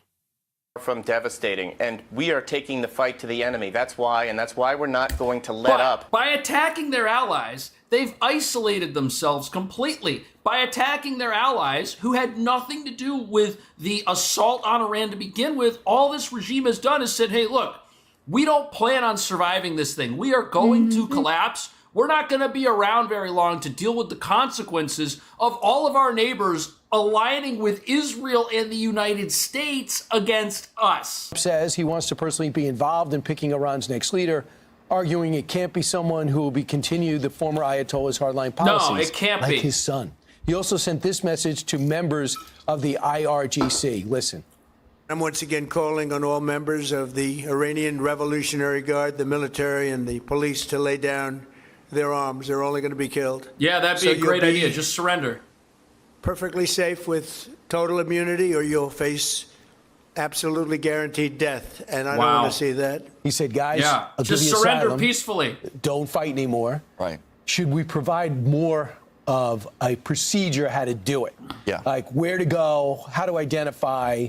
You know, we're telling people how to get to the State Department. Should we tell them how to get in touch with us? Of course. I mean, you see CIA all the time advertises literally for agents inside of Iran or inside of China to get in touch with us secretly. We should be doing the same thing for members of the Islamic Revolutionary Guard Corps or anybody who's ready to... They could flee the country. They could leave. They could run away from their mobile ballistic missile launcher. Get out of your vehicles. Get out of your jets. Get out of your mobile ballistic launchers and just flee to another country and seek asylum. That's a quick and easy way to do it. Better yet, drive on whatever road CNN was on where there was no problems and just go back the way they came and you'll be out of there. You were with the Bush administration. You knew what Iran was up to. You knew the challenge of their nuclear program and the ugly terrorist activities that they were up to. Terrible, man. Your thoughts about where this campaign is right now and the need to do it? I think it's almost the need over. to do it is very, very strong.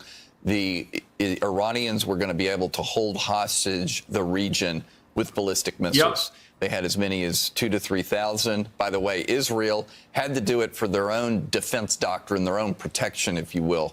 So that was a big part of it. And we need to destroy the vestiges of the nuclear program. It was obliterated, but they've worked on new things. Yeah. That's the most important thing. We need to give, just as the president said, we need to give the people an opportunity to come back out on the streets. Yeah. And so that's what the president has given them. Yes. And that's But why that's he was all we wise need to give them. Just an opportunity. Nothing else. We don't have to be an interim government for them. Offer asylum and ask for them to disarm. Yeah. So here is Pete Hegseth, the Secretary of War, yesterday on the role of Iran's leader in this operation. The president said earlier today in an interview that he would like to have a say in who's the next leader of Iran. Is this an expansion of your military objective? Well, there's no expansion. Ultimately, I think the president's having a heck of a say in who runs Iran. What are we supposed to think? That the country's going to be allowed to implode and that a bunch of strongmen are going to gather whatever remaining weapons and missiles are left and just retake over the country and bring in a new supreme leader? I mean, what a ridiculous concept. You know there are going to be regime sympathizers inside America and on certain television networks in this country that say, they're all retarded. Trump is interfering with democracy. He's going against the will of the people over there. They want to have a new supreme leader. I mean, they loved their last one so much. Oh, Trump, he's so terrible. Give me a break. Given the ongoing operation we have. So there's no expansion in our objectives. We know exactly this what was we're trying always to the achieve. objective. America's reach is global.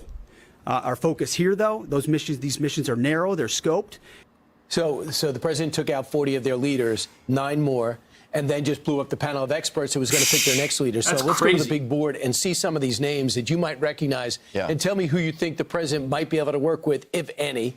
So you got Khomeini's grandson, and you got Hamani's son, that the president says unacceptable. What else can you tell us about that panel? Yeah, it's a group of hardliners, and I'm not so sure that any of them will work with us. I know that the CIA and the Mossad must have detailed profiles on each. But look, the son of this late supreme leader is another, the new boss, same as the old boss, very tough guy. And most of these are hardcore regime clerics. And so I think we're going to have trouble working with any of them. I highly doubt he's Mike, tough. how, when the insurgency happened in Iraq, it originally was the Baathists, Saddam Hussein's loyalists. And then what happened after? What did Iran do in those years after with the insurgency? The other problem you have to understand here is that when you have a regime that's in charge of a country like Iran for 50 years, there are going to be systems that are set up in that country to run the roads, to run the police, to take care of everything, all the infrastructure, everything. And you're going to have hardcore loyalists that are part of the actual infrastructure in the country. You need a new leader, and you need time to redo the support systems of that country so that it can function. Now, luckily, we've seen mass uprisings from the people of Iran. And this is where the idea of this being a smooth, peaceful process, as smooth as can be, given everything that's happened recently, comes into play because you have massive numbers of people. These are people who work in government. These are people who work at schools. These are people who run businesses. They all want to see change. So the leadership of this country, it really is a group of people at the top, a small regime oligarchy here that have their beliefs and have their pyramid of control that sits on top of the rest of the country and subjugates it in some manner. So the real question is going to be, once there is a new leader, once there is a new government, what's going to happen underneath all that? Are there really enough people to take the place of all of these people that have been in power and run this place effectively for the people? Or is there going to be like a stealth regime, a stealth resistance effort that exists after the fact and tries to destabilize things? That's a big question, but I think the answer is pretty simple. It looks like the United States military and Israel's military are trying to answer that question for us. They are not going to leave this regime with the infrastructure to take back power. But what do you think's going to happen here? Do you think CNN's right? Is the regime going to be around for another 50 years? Let me know. I'll see you soon. Whoops. So, yeah, that's insane. See, all these people defending it. It's crazy.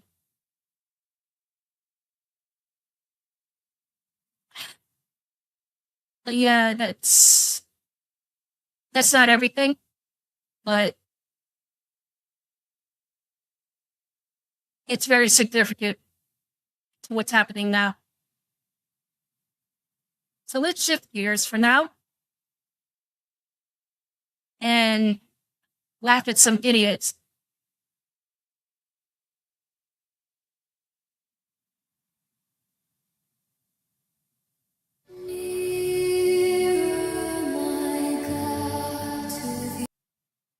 Hollywood is cooked. Tinseltown meltdown.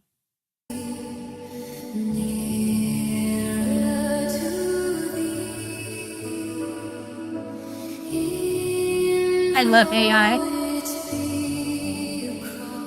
Hollywood is dying every day of sheer f***ing hubris. Innocent adult pretenders, just like this one. Listen, I want to pretend like this is, I want to be here to celebrate, and I am here to celebrate, and I'm proud to have a Golden Globe nomination. But also, this is not normal anymore. And so, I don't know how I could be quiet. And I'm feeling a little sick, so it's hard to BS right now, so. These celebrities can't afford their next luxury mansion, but with your support and just $1 billion a day, you can save them. Please go online or call this number to become a member for only $12 billion per year. That's only $386 a second. Feeling bad isn't enough. Call now. Nerderotic.com. Greetings, you over 1 million practitioners of common sense and the 40% who haven't subscribed yet. Hollywood did indeed survive 2025 barely, and they have collectively entered 2026 a very humbled industry, and you almost feel sorry for them. No. I said almost outside of the Night of the Seven Kingdoms, which will probably go down as the best show of the year. So if you haven't seen it after watching this video, I haven't watched regular TV in years. All I watch is anime or AI stuff or things on YouTube and Twitch. get to it. The most entertaining thing about Hollywood right now is Hollywood for all the wrong reasons. And yes, it is a tragic story for them. They've lost relevance as an industry. The Hollywood actor, or as I like to call them, the professional adult pretender, has lost relevance. But if you don't believe me, let's go to the corporate access media. Not that they're trustworthy, but it is worth noting when they actually admit there's a problem. From the Hollywood Reporter back in January, Los Angeles's hold on Hollywood is slipping. I believe Los Angeles's hold on Los Angeles is slipping, but that's another story. Where's the work? Film and TV production data over the past years shows a sharp decline in projects filming in the city, even as officials recognize the urgency to keep the entertainment industry. How are things going in the Palisades? And the Hollywood Reporter followed up with this just a month later, a slow motion eulogy for the TV industry, now in shorter supply, shows that involve real sets being built, fully staffed writers' rooms, series regulars, dozens of recurring and guest roles, and attention spent on production value. And things haven't been much better in theatrical, considering they spend so much money. The budget is always so high, these productions.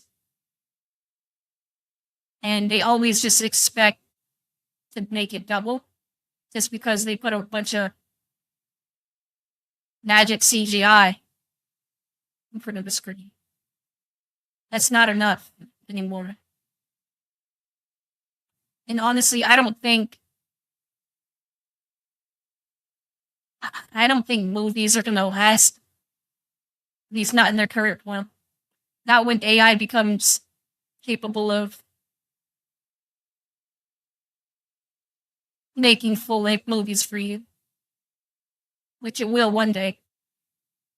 They haven't had a single film in the first 2 months of this year cross $200 million worldwide. And the first major tentpole film doesn't come out until March 21st, when the first quarter is almost over. The good news is it's Project Hail Mary. I already have my tickets because the book is brilliant and I can't wait to see it, but it can't come fast enough because we've already seen the repercussions from the theatrical wasteland that was 2025, where in the fourth quarter, AMC had a 10% attendance drop, and that was with an Avatar film. And all this is happening while they face the inevitable incoming AI apocalypse, which has already impacted the industry.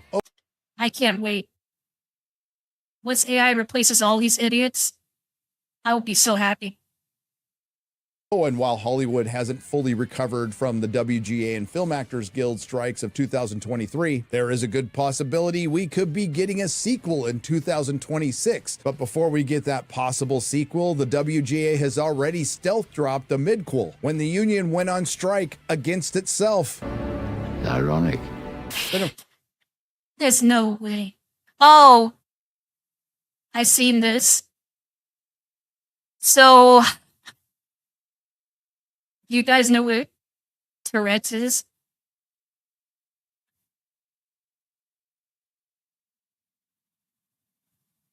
You're about to find out. Of course, there's the most recent news of a virtue signal going horribly wrong and the loss of another major studio. But before we get to that, let's check in and see how everybody's doing. We might be getting a new business, Daddy. Netflix has backed out of its bid to buy Warner Brothers Discovery, paving the way for rival Paramount Skydance to take over. Yeah, not great news. In fact, if I may quote anyone who's ever accidentally sat on their Roku remote, oh shit, I'm in Paramount now, how the f do I get out of this? Immigrants. I can't stand the idea that the dismantling of the culture that did have a hand in making me who I am, which is so meaningless in the face of people's lives being like completely unearthed, uprooted, destroyed, like just the the fakeness. It's just so exhausting. I hate these people. Like not who we are, so like where so I'm much. from, I don't identify with that. Oh, as So the white annoying. friend at this event, I'm going to go ahead and say to the women who look like me. Look, and just how they talk down to you. They think they're better than you. The men who look. All because they play pretend on TV. They have no talent. look like me. It's incredibly important to remember that so much of what we love in America comes from Black culture, and white people need to show up for Black people the way they show up to be entertained by Black culture. So given who's in office and given what we're seeing happening to Black and brown communities in our country, we better get our together. God, I wish I was ethnic. I definitely am dying every day thinking, so do we make movies about this? Do we throw all of our money at it? Do we stop buying burgers in the daytime? What do we do about this? Like, I can't fathom that it's happening until it doesn't happen. It's like Los Angeles doesn't exist without all of us. There's another big story today that I never got to over in my monologue, and it's me. Hang in there, buddy. You know, that's water under the bridge. A lot has happened since then. That was 10 years ago. You know, since then we've had COVID. I believe we're a dictatorship now. And these people,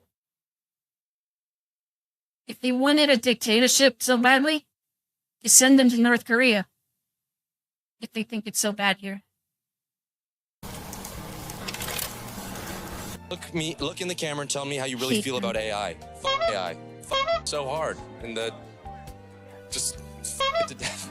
Certain thoughts are completely valid, even if they like drift away like ice cubes in a glass you can't touch. Do you know what I mean? Like those things are just as valid as the big fish that you catch. Right. Okay, wait. And it empowers people to think for themselves and not just like, no, I'm not kidding. Her. When people show you who they are, believe them the first time. Those poor people. And you have to wonder how they're going to deal with Warner Brothers being sold to Paramount. Now, I'm no financial analyst, but to me, it looked like Netflix was a shoo-in because they had the cash. But then Paramount did something, admittedly, that a few people in our sphere predicted. They went up to $32 a share, massively overpaying for a studio that has been America's dumbest entertainment company. And Paramount, without a doubt, is the better of two bad options for Hollywood, because it's been a roller coaster. First, collectively, Hollywood was absolutely against Netflix buying Warner Brothers until they weren't. And the reason being is actually hilarious, because Trump's buddy had to come in and save him, and they are having a hard time grappling with that. And it's been crazy because there's two sides that think it's going to be MAGA Studios. One side is horrified, and one side is... And don't get me wrong, that would be bad too. If creative freedom is restricted by either side of the political compass. Stoked. Let's start with the side that's horrified, and I did not intend for that. Oh. The chat didn't update. Hang on. Speaking of Tourette's, I'm sure you've heard of the Tourette's guy. I even showed a clip of him during one of my clips of you. Yeah, I know the Tourette's guy. But, didn't he die? I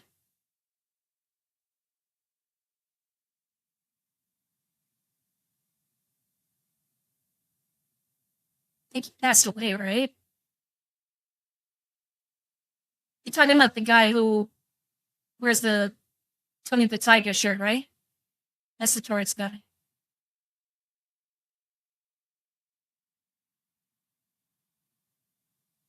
That to rhyme, where the Access media is already forming their narrative. From Deadline, Paramount, Warner Brothers Discovery deal, experts say Trump factor will have bearing on EU antitrust process. From Time Magazine, an antitrust disaster, Democrats decry path clearing for WBD merger with Trump-allied Paramount. From the BBC, how Hollywood and MAGA aligned over Warner Brothers deal. From Rolling Stone, John Oliver isn't excited about his new business daddy at Paramount. From the Citadel of Journalism, The Guardian, CBS News and CNN staffers fear disaster as Paramount wins Warner Brothers battle. From Status, quite frankly, I've never heard of it. CNN braces for Ellison's control. Hold on a minute. You're telling me within the next calendar year, we could not only be rid of Stephen Colbert and possibly Jimmy Kimmel, but we could also be rid of John Oliver and CNN? Don't give me hope. So there does seem to be a lot of concern, including concerns from the adult pretenders that may sound strangely familiar to you. Any consolidation is always going to ask questions about how much power does that one large company hold over what we see and hear. So are we now going... It's just the consolidation of, or the order of Karens. The order of Karens. To be fed content based on what that businessman's political and creative vision is? Or can art still exist within that framework? What's going to take the precedent and be the... Oh, now you care about art. Before, all you cared about was politics. Now you suddenly care about art. Drives the most, and I hope art will continue to be the driver and not politics. Isn't that strange that the access media and some adult pretenders are all of a sudden concerned about one giant entity controlling the narrative? Right? Considering the vast majority of cable news, broadcast news, social media, if you go across the pond, all of their media and entertainment apparatus and Hollywood all lean to one political side. And the only real outliers are Fox, which is the Washington Generals of News, and Elon recently buying Twitter, and look at how people reacted to that. So it is interesting to see that they want to put art above politics, and they're finally concerned about this when they haven't been in the last forever. Anyway, as far as the people who are happy about this, they are for precisely the reasons that the other side is horrified. And some are floating around that this may be the death of the message, and would be brilliant, but also pump the brakes a little. Yeah, that's not going to happen anytime soon. It's going to take at least a few more years of total woke annihilation. The ideologies in entertainment, censorship, all of that. Once it becomes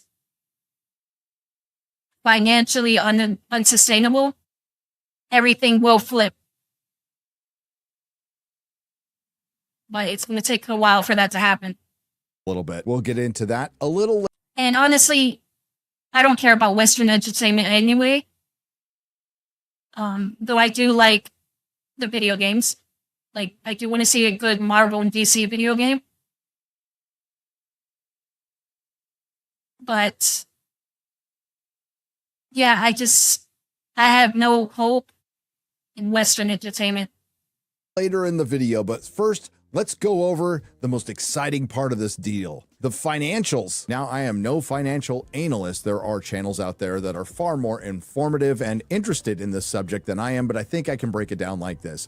One major Hollywood studio that's massively in debt bought another major Hollywood studio that's massively in debt by outbidding a tech company that's not massively in debt. Pretty standard, really. And now they have formed a giant studio that is now massively in debt to the tune of $79 billion. And the only thing that deeply concerns me about all of this is within the consortium of investors are the Saudis. I guess they kind of forgot about Never Forget. The biggest winner in all of this is David Zaslav, and respect. He tripled Warner Brothers stock in under 7 months and just recently sold $114 million of his stock today. The biggest loser? Of course, that's Hollywood. I believe there was a few people out there, maybe even this channel, that was saying the strikes from 2023 would have horrific repercussions for the industry, and that's exactly what's happening. So pat yourself on the back, WGA and the Film Actors Guild. While you're complaining about this deal, you had a lot to do with it, because as with all corporate mergers, there will be redundancies and layoffs. You don't need 2 HR departments. I would argue you don't need one. Well, maybe in Hollywood. You don't need 1 DEI department, much less 2. But getting into the realm of what we cover on this channel, let's see what Paramount will potentially own. They will now control HBO, HBO Max, CNN, CBS, DC Studios, Cartoon Network, Adult Swim, Paramount Plus, Nickelodeon, MTV, Showtime, TNT, Comedy Central, Turner Classic Movies, and DC Comics. And I don't think anybody's been covering what's going to happen to DC Comics in this deal, other than Wes from Thinking Critical. Give him a sub, great channel, because they are completely and totally insignificant. How insignificant? Well, when Netflix was going to buy... It's so sad to see what happened to DC. One of the people who works there said the It other is so senior tragic. execs I spoke to genuinely didn't know Superman comics still existed. So DC Oh my God. Comics dodged a bullet on that one. And by the way, the DC in DC Comics stands for Detective Comics. So when I say DC Comics, I'm actually saying Detective Comics Comics. At this point, they should just call it Batman Comics. But the bad news is, I don't think anything's going to change there. I think they're completely safe for years due to their obscurity. And Superman's son, John Kent, and Tim Drake Robin are still gay. And as far as the cable channels that Paramount is now in control of, including Cartoon Network, Adult Swim, Comedy Central, I'm guessing half of them are going to be gone in the next 5 years. And of course, there's a lot of sports ball involved in this deal. A lot of classic channels that are very popular in America are not going to last. The money is not there.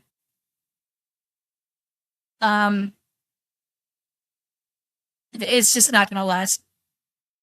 Including one of the most lucrative, soccer. Yeah, you heard me, UK. I said soccer. It's also the thing I'm the least interested in. And then there's gaming, which is the other most lucrative thing. And as you know, I'm a complete expert gamer. Ask any of my friends, and we'll have to talk about that at a later time because we need to discuss the real important stuff, franchises. And what they control is Game of Thrones, The Lord of the Rings, Harry Potter, Star Trek, Mission Impossible, Transformers, The Conjuring, A Quiet Place, Mortal Kombat, Teenage Mutant Ninja Turtles, literally everything. Looney Tunes, Tom and Jerry, Beetlejuice, Gremlins, SpongeBob SquarePants, Avatar, The Last Airbender, and Dora the Explorer. And in a strange twist of fate to subvert all the subverting of Relax.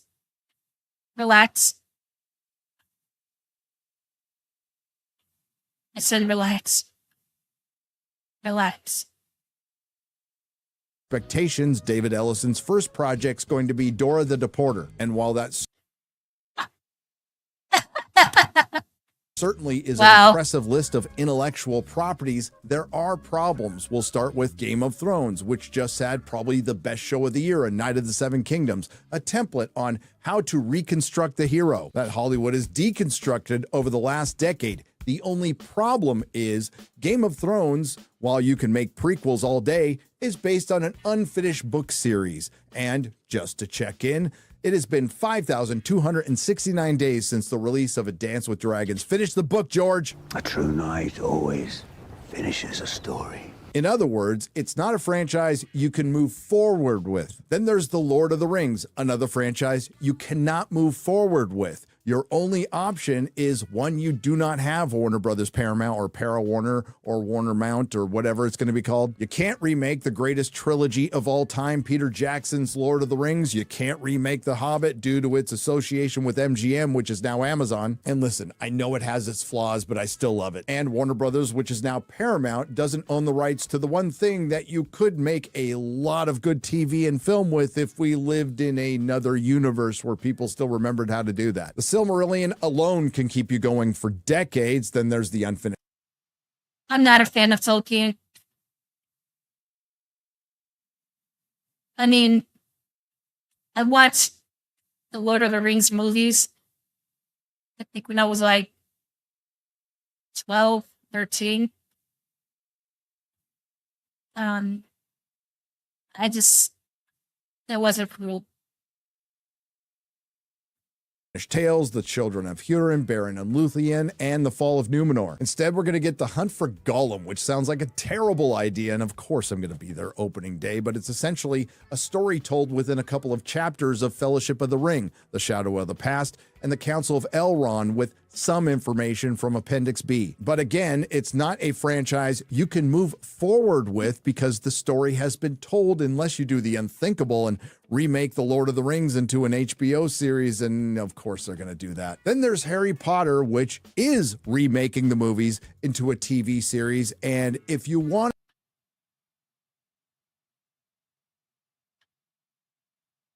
You won't believe who's getting race swapped. to show you mean business, David Ellison, recast Snape right now. Snape. That's problematic for multiple reasons.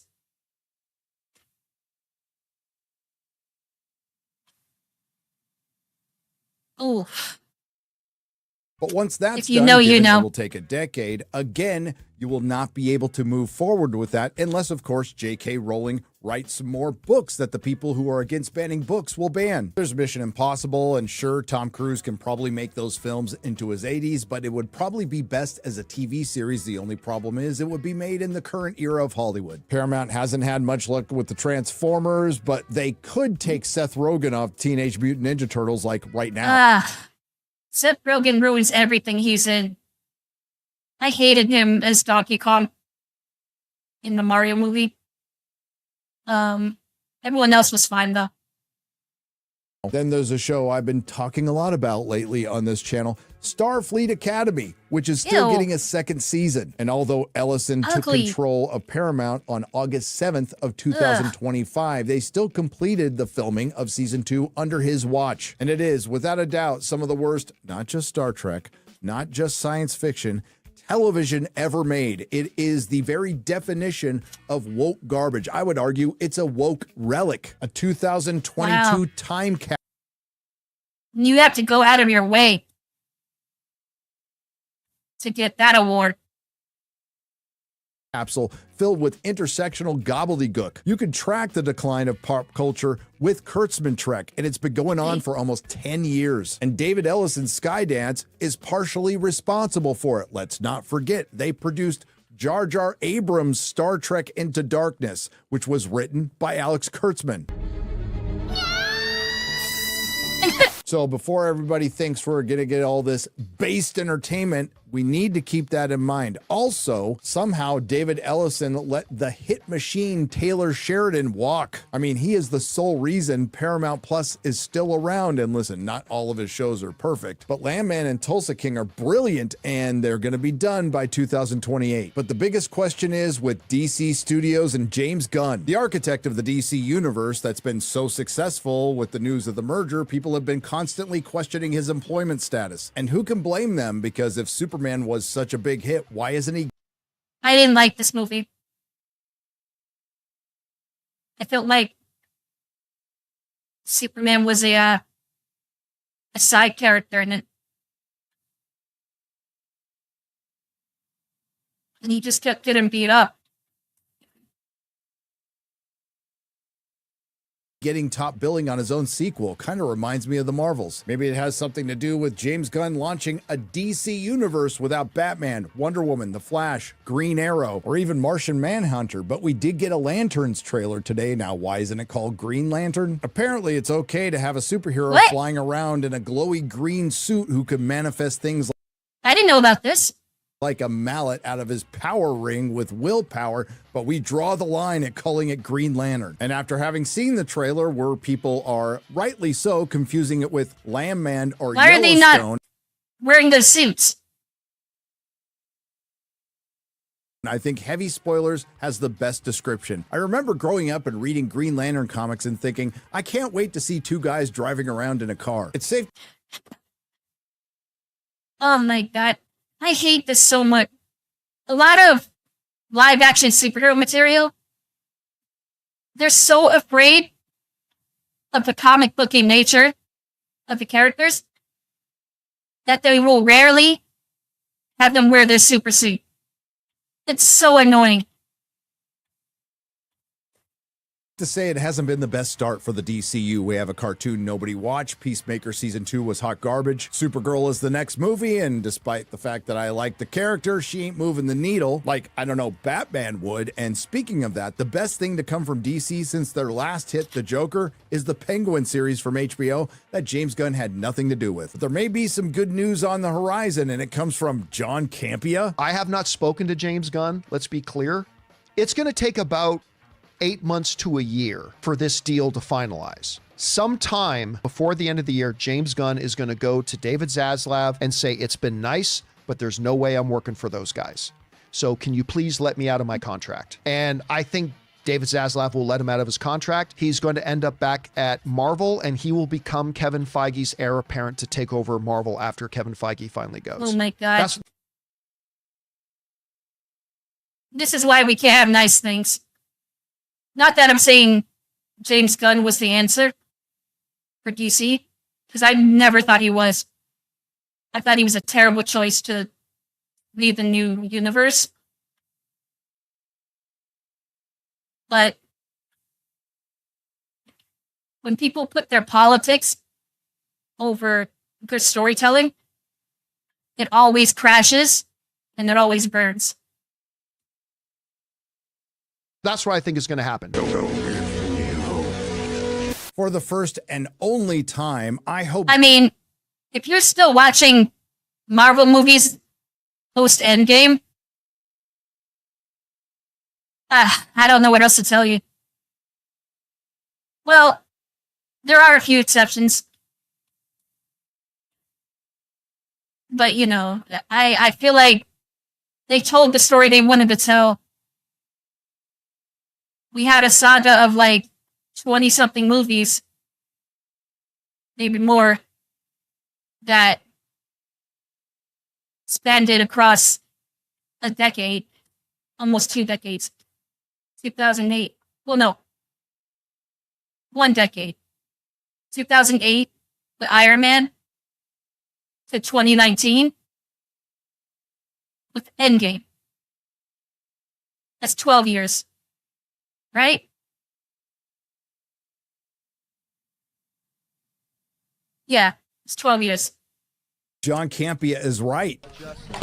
So according to Robert Meyer Burnett's Less Informed co-host, James Gunn is going to leave his position as co-studio head to go work under Kevin Feige for a company that fired him. And he's going to leave over principle, because we know James Gunn is such an honest and principled guy, over some perceived relationship David Ellison has with the presidential administration. Now, we know he doesn't have any principles, but could Alex Kurtzman leave in protest as well? But before you get your hopes up, David Ellison said that James Gunn was his guy, according to Bloomberg, back in October of 2025, but things do change. And hell, there's a chance that the Warner Brothers Paramount deal could fall through, and ultimately it would just be WB pocketing $7 billion, and then you know what would be nice? If all of these companies just went bankrupt and we just start our own shit. Just replace all of them. Enough is enough. They don't know what they're doing anymore. This is why I can't wait for the AI revolution. And we all get to make whatever we want, however we want, with copyrighted characters too. Having 2 separate studios massively in debt. And that's like, the big take. If you wanted to make a cross-universe type thing in AI, you could put Batman in it. You could put Kamen Rider, Power Rangers, Mario, Sonic, different anime characters. Danganronpa.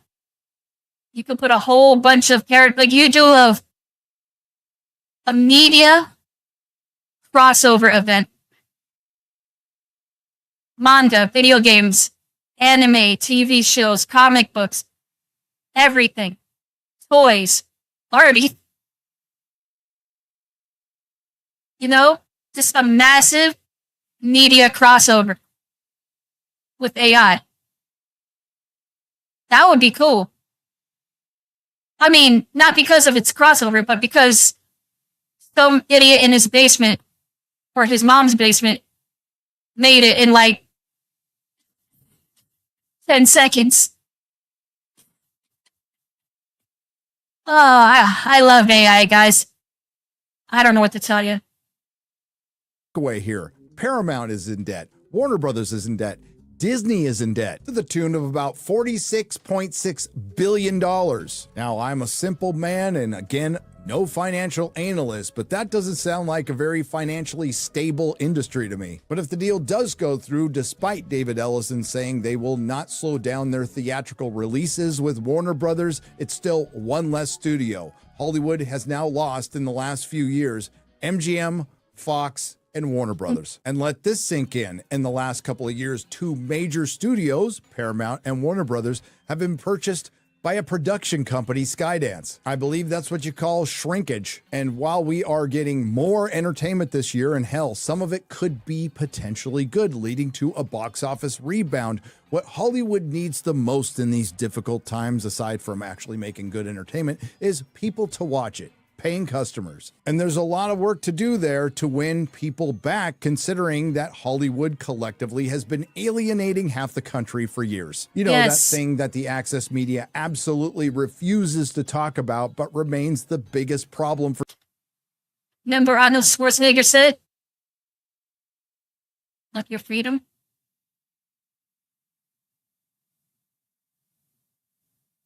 Never forget, these people hate you. They despise you.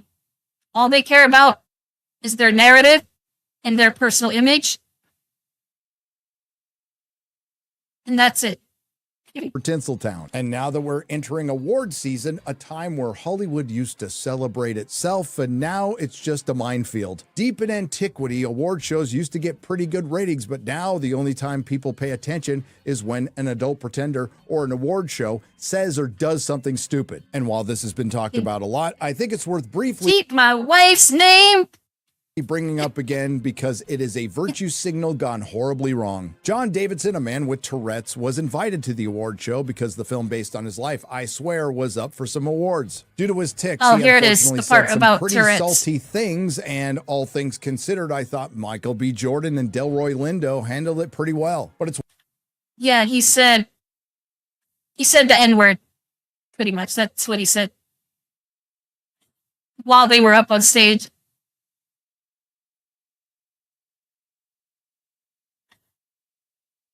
When I saw that clip, I was screaming. I yelled, I was laughing so hard.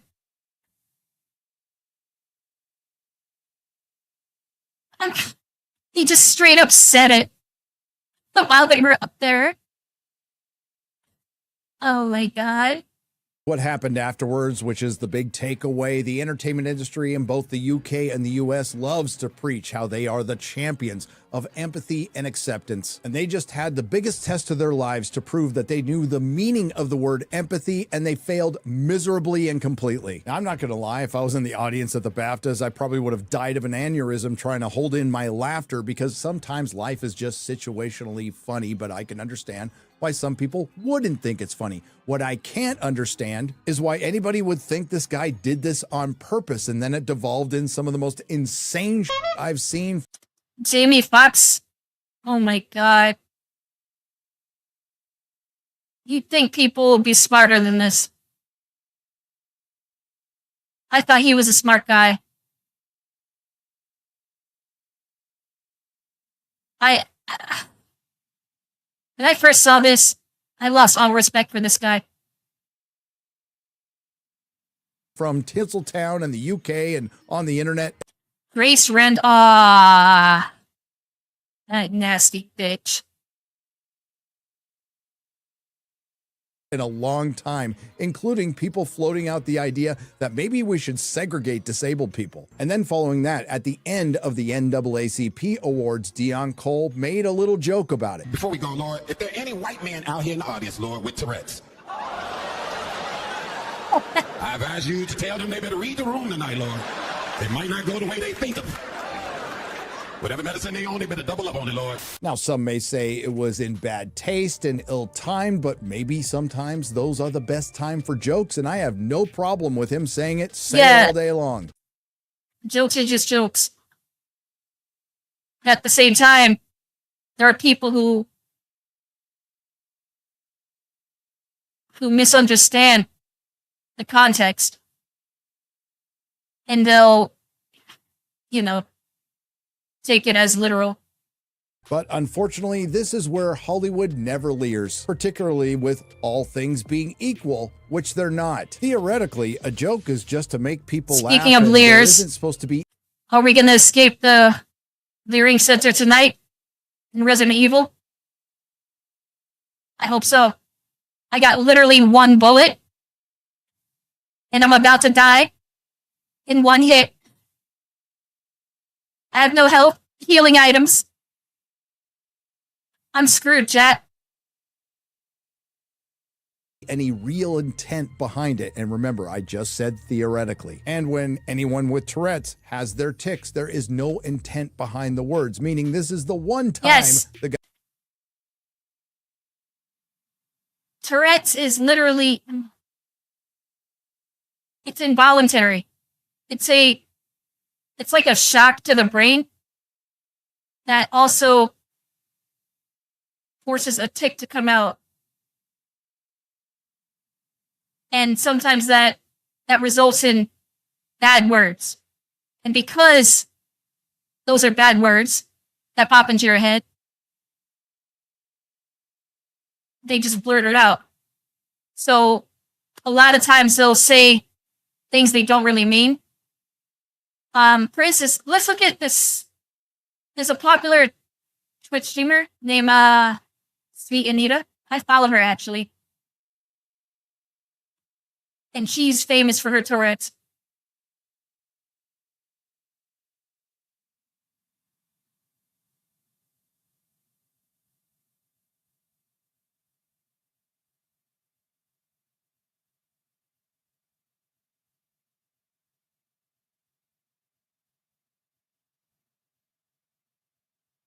Switch games. I really want to see if we can hook that up. Yeah, I'd love to try.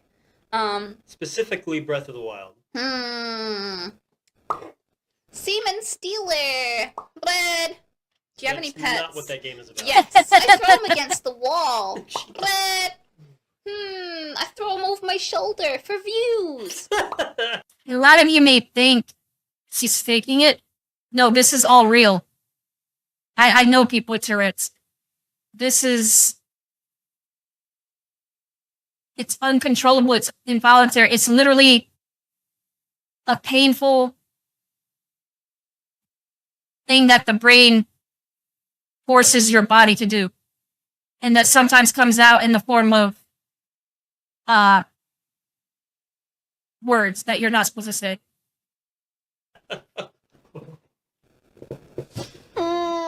Just stop and they... But... No. It's content. That's... Just stop. And they know better anyway because they know that... This is a group of all four. I mean, these four people, they all have Tourette's. Hang on. I'm blocking this guy. Hang on a minute. There we go. That would set me off more because the more inappropriate it feels, the more fuck in my sandwich, the more I tick. So She set up a chain reaction. Inappropriate it feels, the more fuck in my sandwich, the more I tick. So sandwich. Wow. Classy. Fine wine. Fine wine. Sorry, I gotta get up for a second. You guys are killing me. Is that Morgan? You see, they're all aware. They know what their condition is like. They're not autistic or they don't have like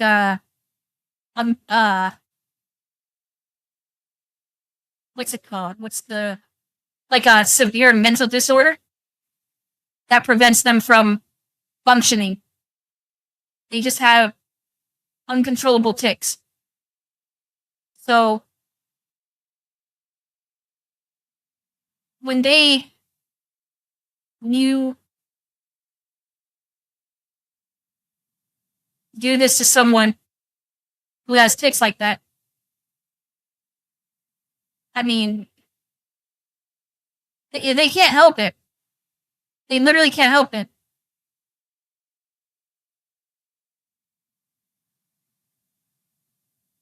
Guy should get a pass. In other words, if it's just a joke, that's great. Then all jokes should be okay. And people should also remember it's just Tourette's. I don't think it's fair to single out one group for jokes. I am a firm believer. And they made a movie about this guy who had Tourette's, or who has Tourette's, and his life, and how his Tourette's,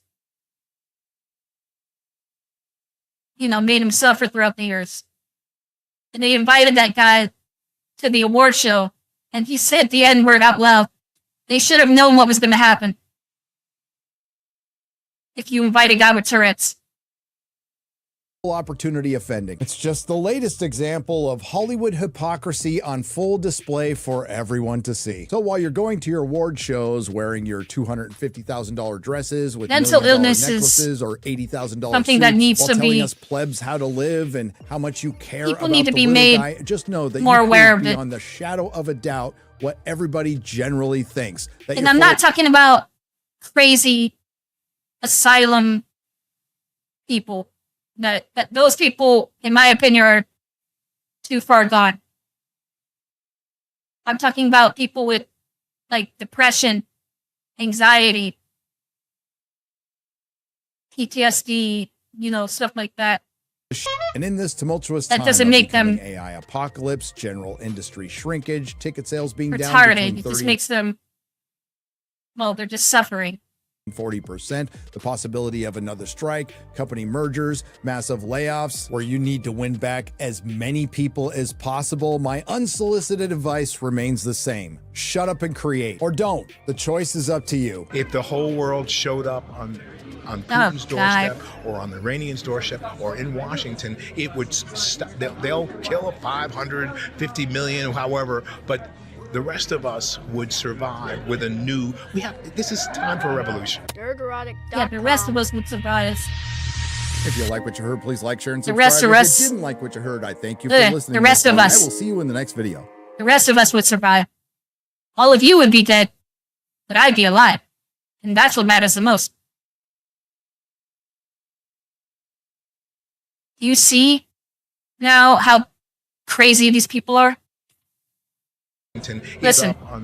On Putin's doorstep or on the Iranian's doorstep or in Washington, it would stop. They'll kill 550 million, however, but the rest of us would survive with a new. This is time for a revolution. Dirterotic.com. And we're supposed to look up to these people. We're supposed to let them tell us what to do. What makes them better than us? They're just adult pretenders. They don't contribute anything to society anymore. Whoops. They're just, nobody likes them.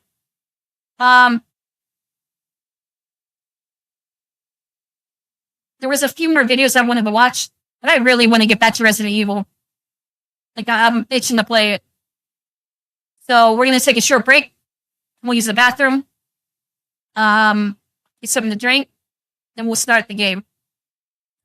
Oh, and I know you guys must be getting tired of the same old ads. Don't worry. A lot more are coming. And a lot of them are, well, they're funny, but you'll see. Next stream. By next stream, they'll be on here. I think you'll like them. But for now, we'll do the same old, same old. Be right back. We'll be right back after these messages.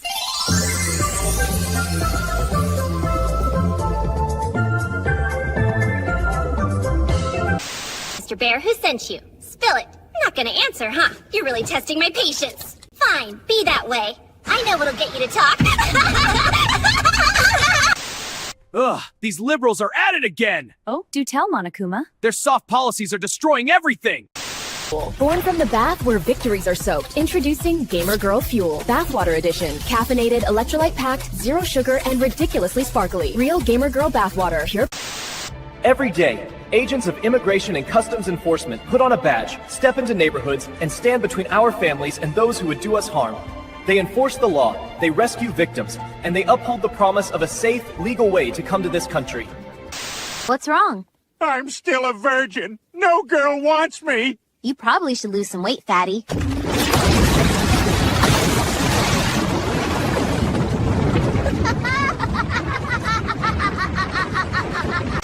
You know, I've been thinking, I just love cock and balls. I mean, I really, really love them. They're just the best.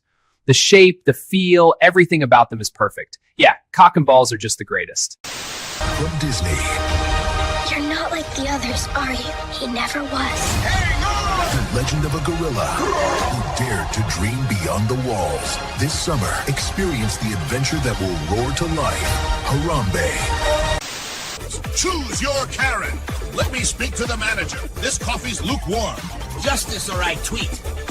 Buck off or the dog bites. Large selected.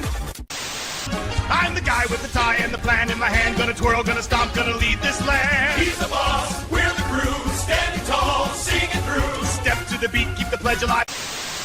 Deep underground, an idea is about to evolve. Power core stable, armor plating fused. Let's finish this. One genius raptor, one impossible escape. Stop that thing! One suit of steel that roars. Jurassic Stark, coming this summer. I called for the manager first! Not while I'm breathing, Coming your way! Bring it!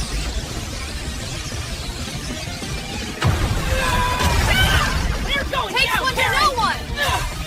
Sword manager! Ladies, listen here!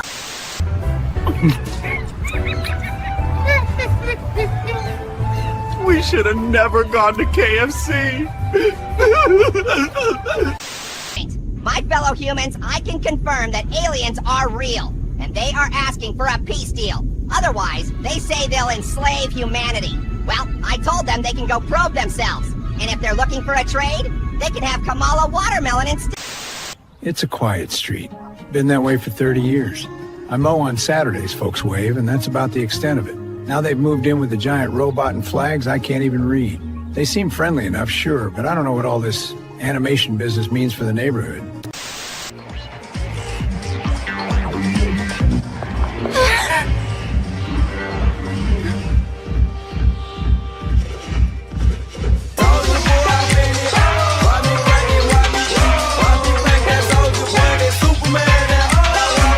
There's way too many of them. Let's go back. She doesn't have the seeds to lead America and will make America juicy again. Just so you know, I will never vote for you. I want that to be clear. Then I'm afraid you ain't black. Something's happening!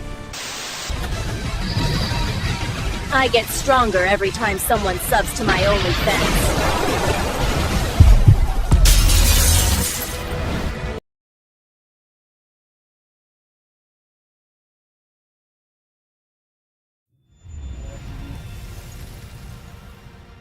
And we're back.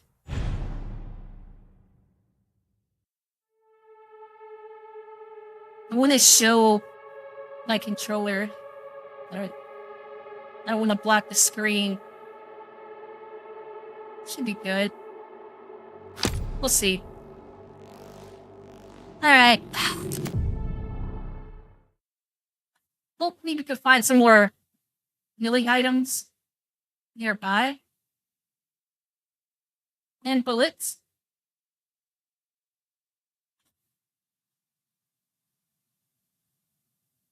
Because I know a boss battle's coming. I mean, look at me. I'm one hit left. Oops. See? Oh, hang on.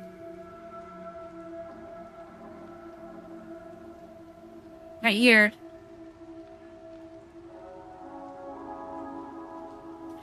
Crap.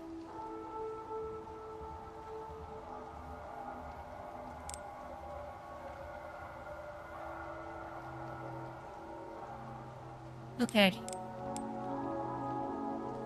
Oh, let me update the stream info.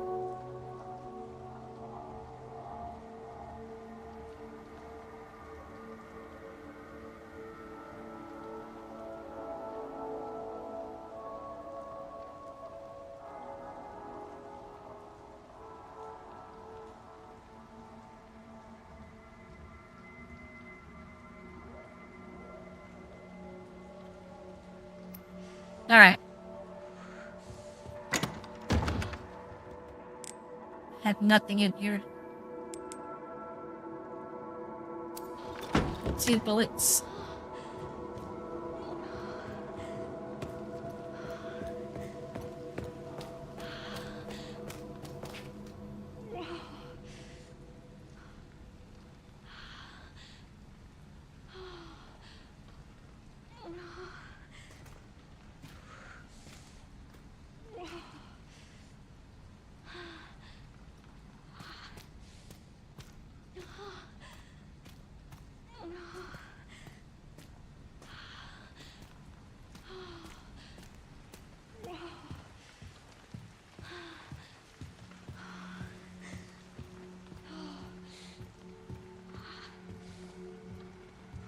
Alright. Let's go.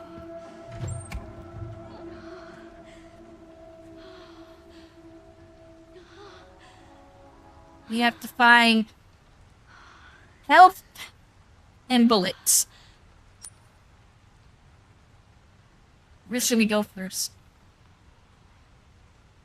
Oh, there's something else in the Queen cabinet? Let's go check.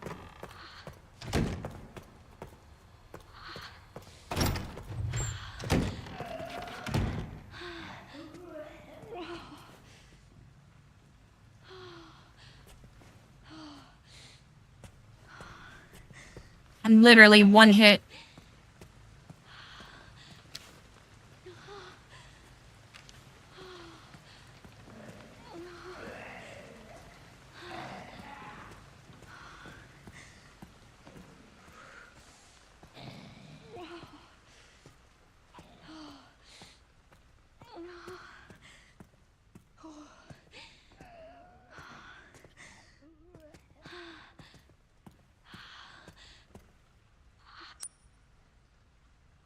Need 6 for this.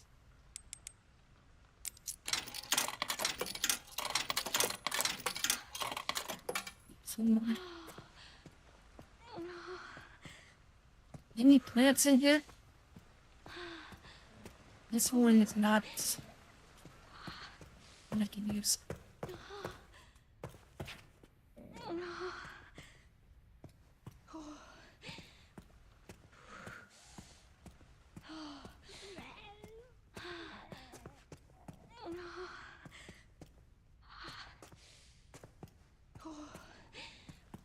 Hope you're enjoying Grace's moaning.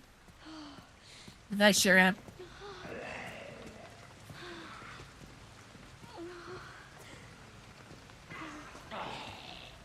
Oh. Hang on.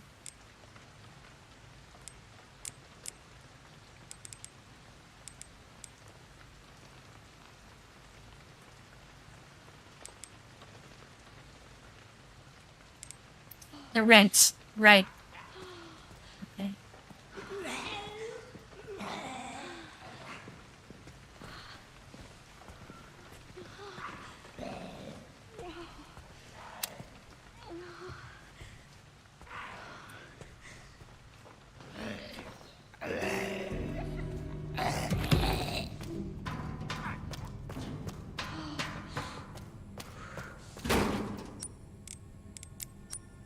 Oh. I can't use the wand pick either. Oh, right. I think I tried that before. Well, let's see if we can find anything here.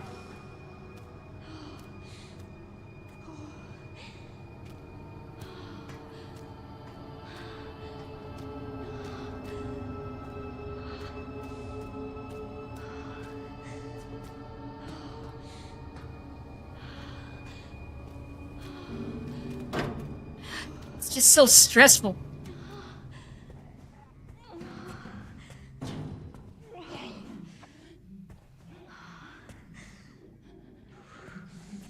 Now we got mutating corpses.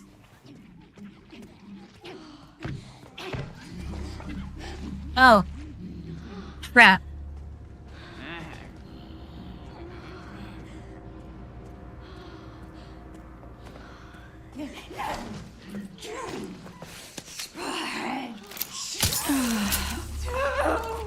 There we go.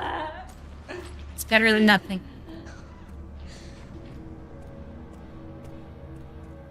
Alright, you still can't get in the pantry. It's time to go to the cold storage.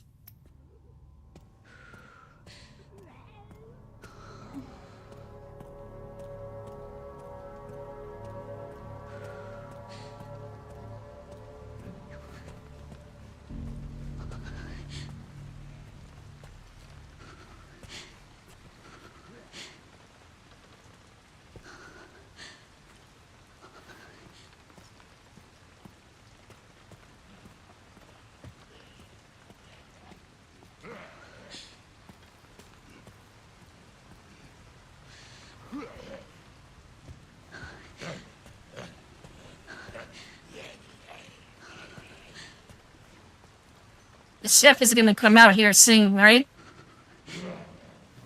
Maybe. Oh, yep, there he is.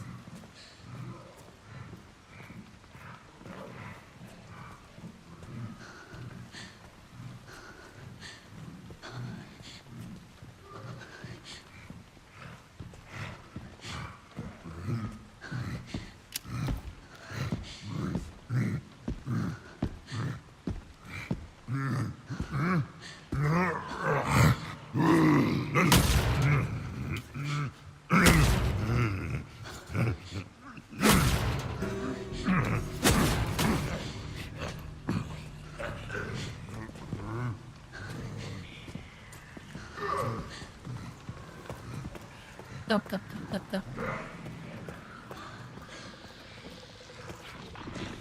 Oh, God. We got him up. The fast one. Just get to the door. Wrench.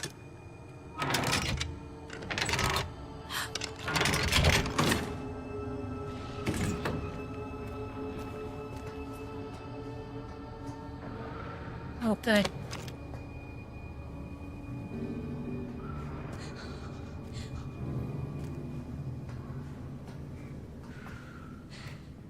Is that the heart?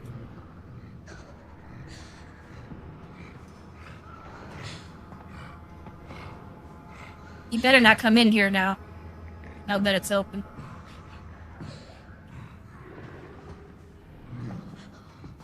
Okay. That's good.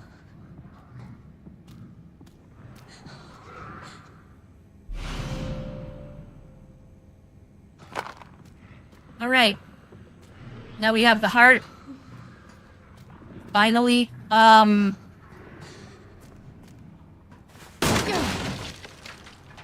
good.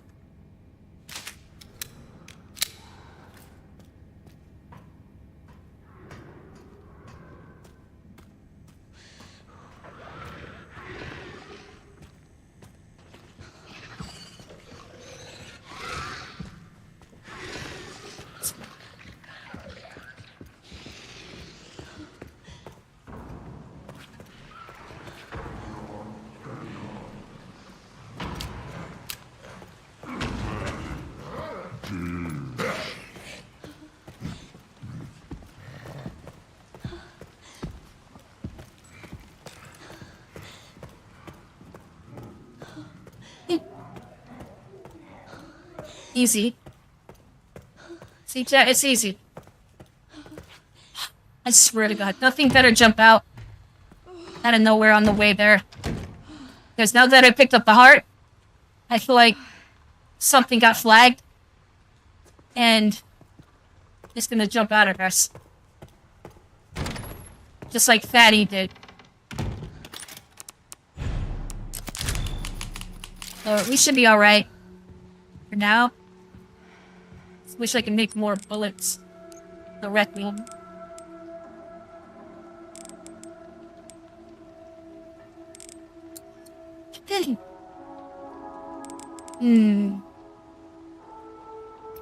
We'll wait. We'll hold on to this.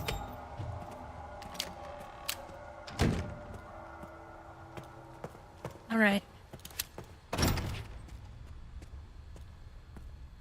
Back to the hospital.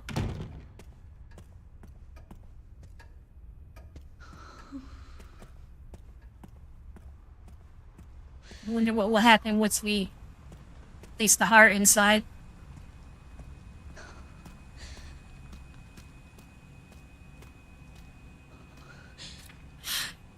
Guys ready?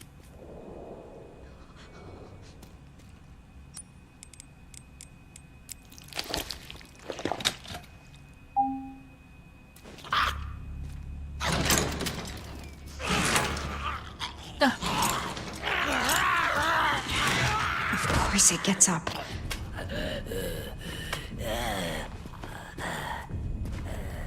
A working zombie.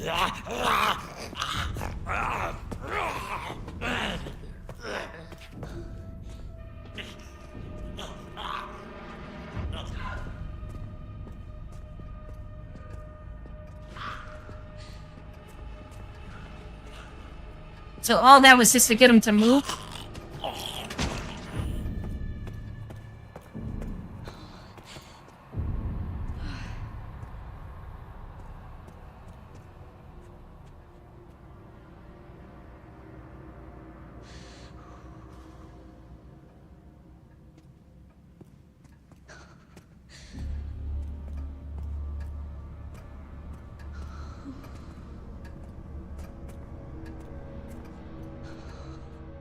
He fell?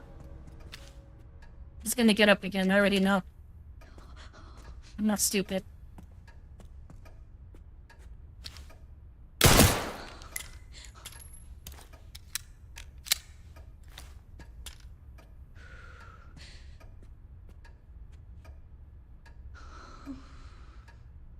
I even dare? I know he's playing dead. Let's try it. He's gonna jump in. Oh.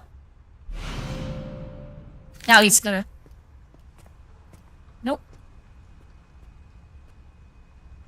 I guess not.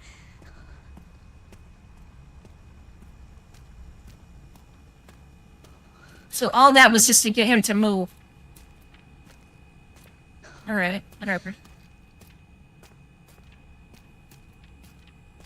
I think we're done this area, because now we have this. Level 2.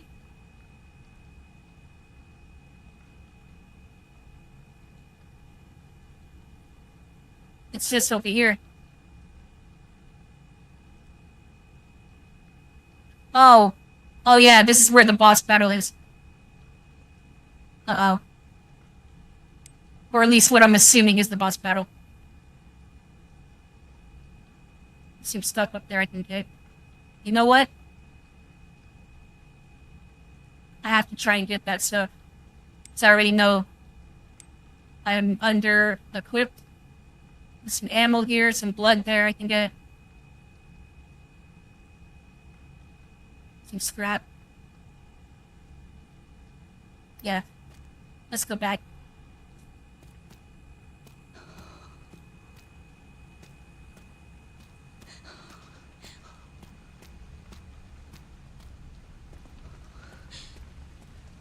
Oh, I forgot about the mutated corpses. He better not. He might. Alright, no, he didn't.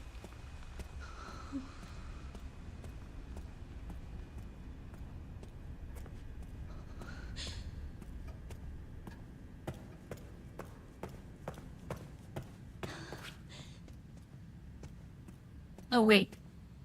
I just went around the long way.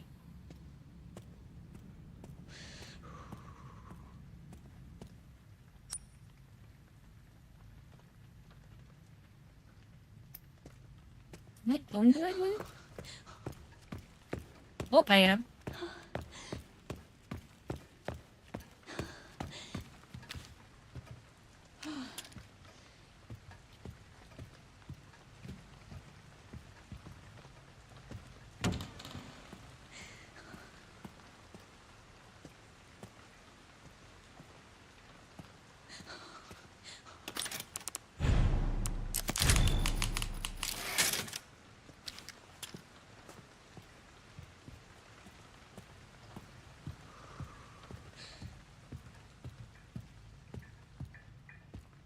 I forgot. Which way was the...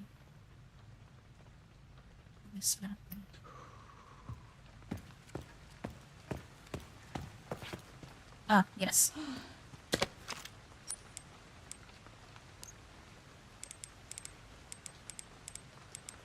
Alright, good, good, good.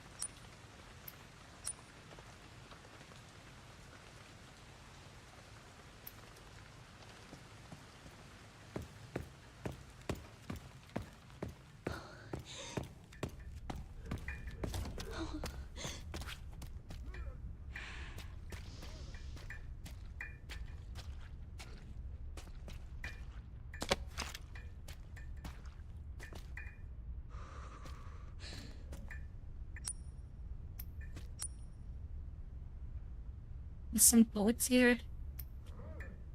And then we'll get those.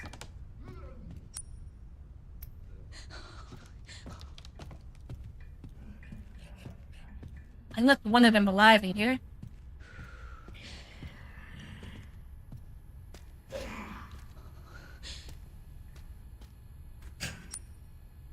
Oh, yes, I remember those. There's two in here.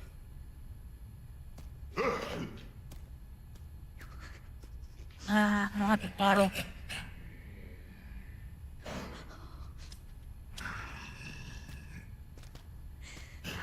Let's try it.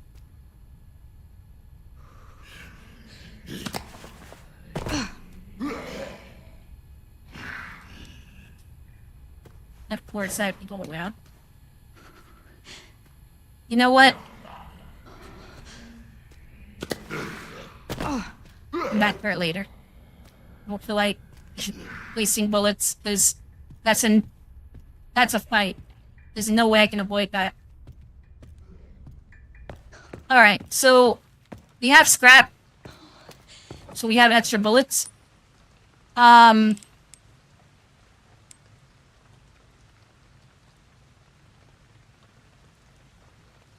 feel like I should store this blood for now. And we don't need the skull. Like, come on. You just have to learn how to dodge. That's all.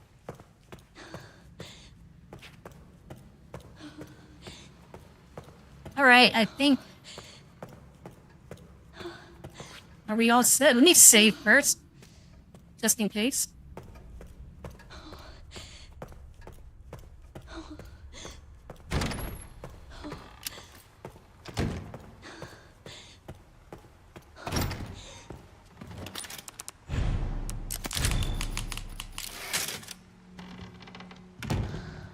Okay.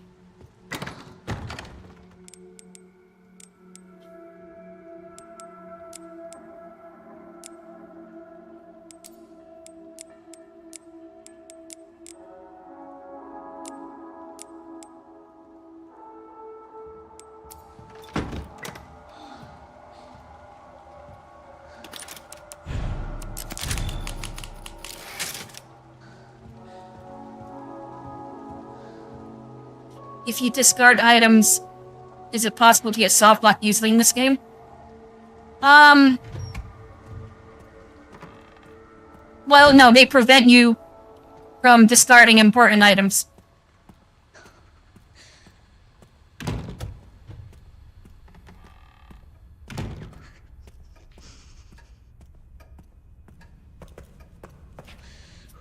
Yeah, it's this way.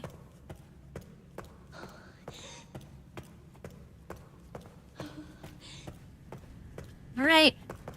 Boss battle time. I'm pretty sure.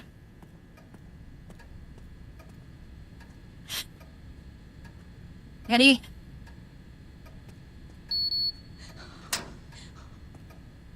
Oh god.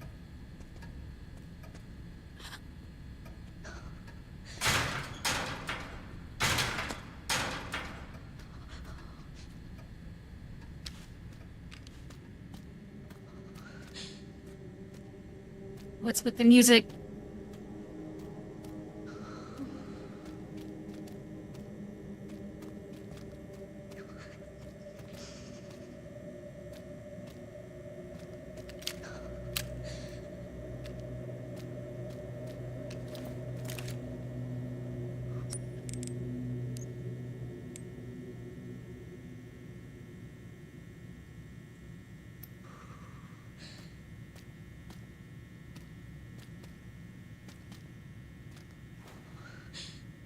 Blood?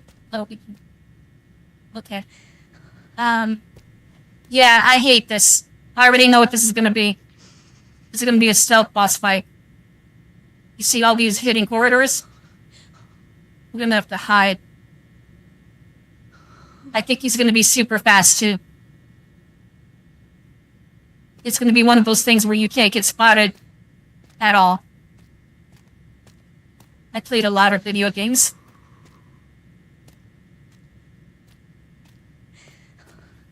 Just don't jump scare me, please. See in there?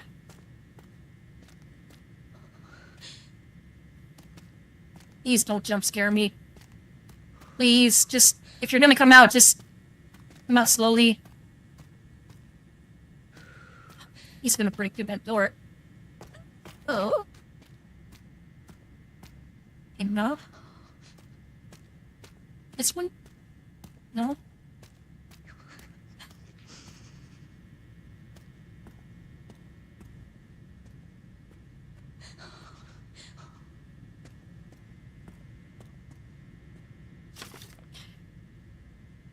September 3rd. As per the doctor's orders, from today I will take part in the monitoring the progress of Subject 171. He is emotionless and unsettling.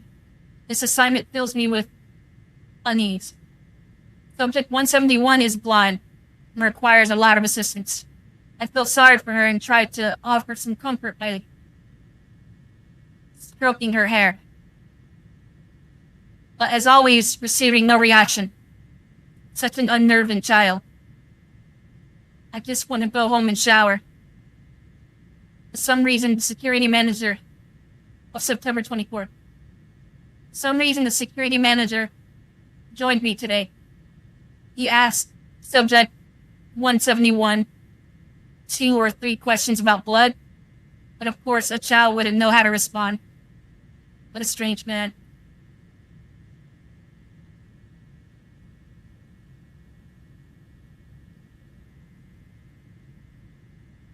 Why did he want to go home and shower?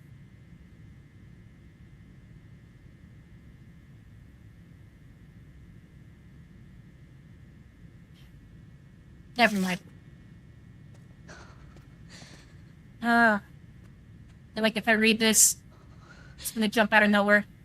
Or that door. There have been a number of cases where corpses infected with the mutated T-virus strain have exhibited rapid tissue regeneration and sudden violent behavior. Analysis of the larger tumor that formed on the heads these patients revealed a sudden change in red blood cell patterns, consistent with the pattern found in urine tests. This additional mutation is considered a side effect of the mutated T-virus strain. We have named those with double mutation symptoms blister heads. Gross. In rare cases, the tumor was observed to spread from the head across the entire body. If the abscesses cover these individual bursts, the fluid they expel will induce double mutation in nearby affected. Oh God, so I have to kill that one so it doesn't spread it to others.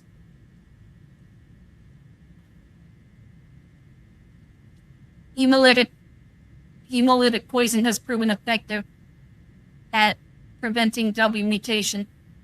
Otherwise, the head must be completely destroyed. Always exercise extreme caution when handling infected corpses. Okay.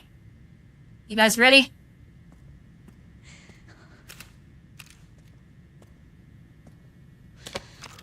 Okay.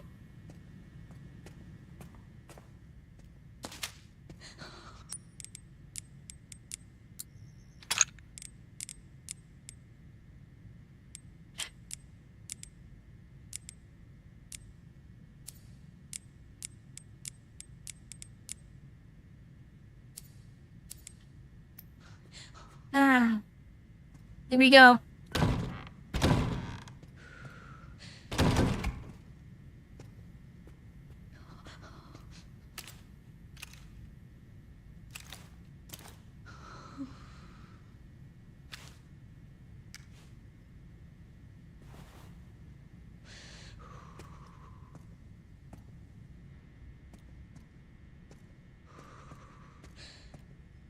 He's obviously gonna wake up.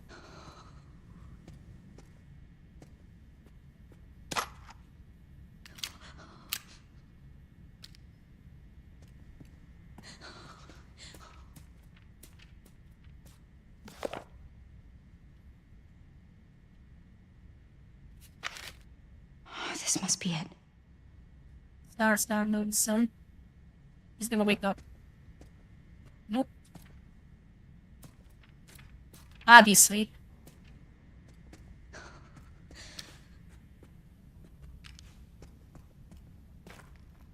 Ask you the puzzle.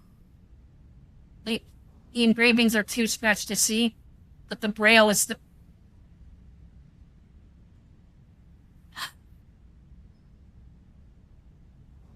I don't know Braille. Can't tell which button's which. Braille. Yeah. Oh! Aw. He's gonna wake up, Grace. Come on. These girls. They look just like...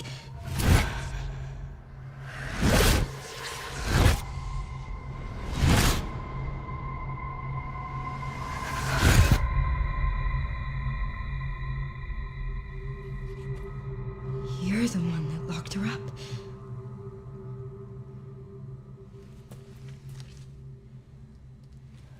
He's gonna mutate. I'm gonna borrow this. I bet she can read that.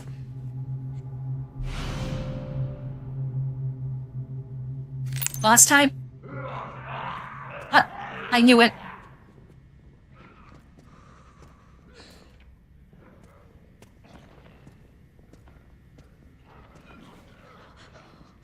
Oh my god, it sounds like a lot of them.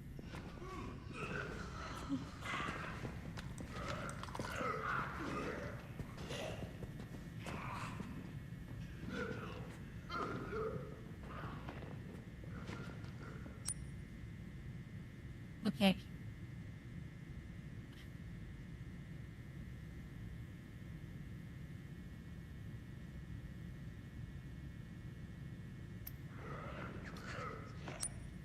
Yes, it's...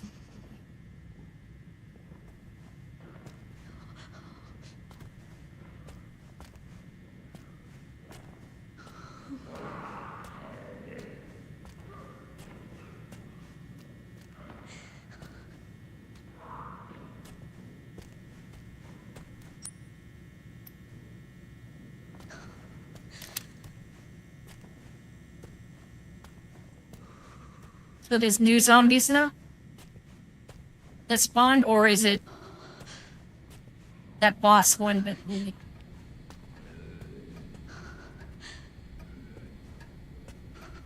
and of course he's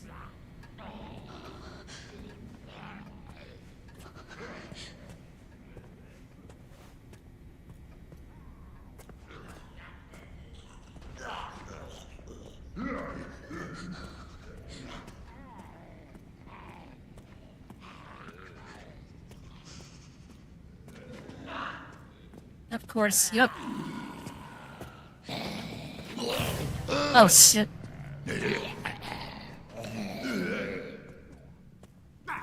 Okay, time to run. It's oh shit, oh shit, oh shit, oh shit, shit, shit, shit. Crap.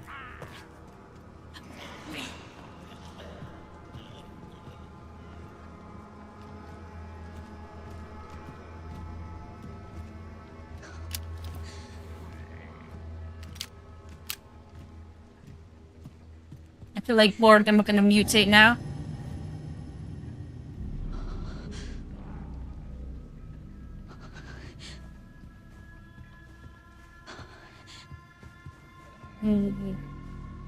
There was 2 in that room, right?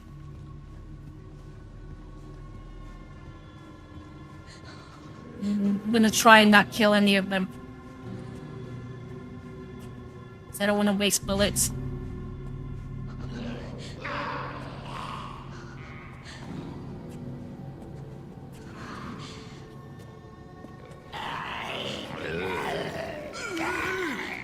One, 2. Okay, there's only 2 in here. Good. Let's just go.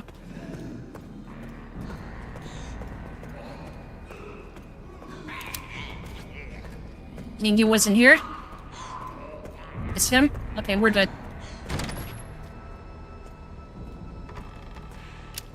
Alright. Let's save, and then we'll get the girl.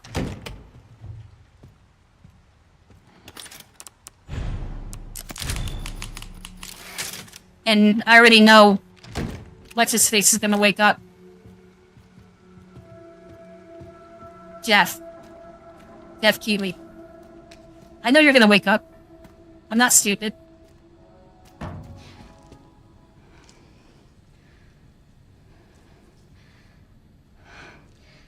Oh my gosh, he's so cute. Hey! They're both cute. Why did they put you in there? I don't know. I've always been here. Do you mind if I come in?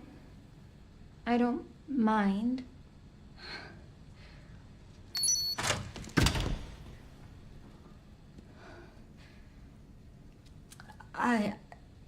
So, sorry. I'm with the police. Police? Yes. I'd like you to come with me. Why? I'm Grace. What's your name? Emily? Emily. You like reading? Yeah. Do you think you could read something for me?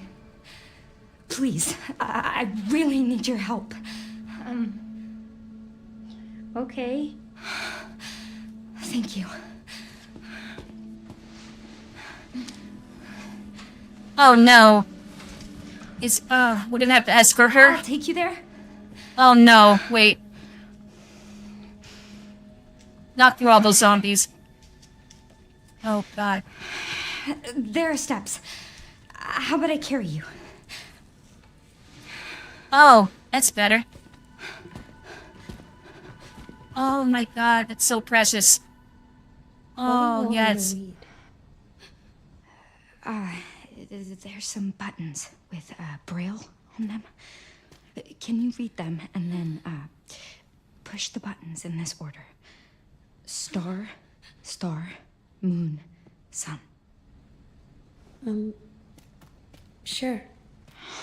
Thanks. I can't throw my weapon. Thank you. Some actions and attacks are impossible when you're carrying Emily. You can set her down on the sofa in the guard office while you do what you need to do. So, do I have to kill them? Because they're obviously gonna attack me while...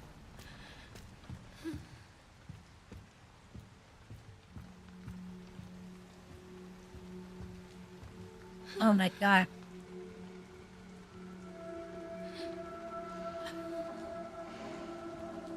Here, sit. I'll be right back.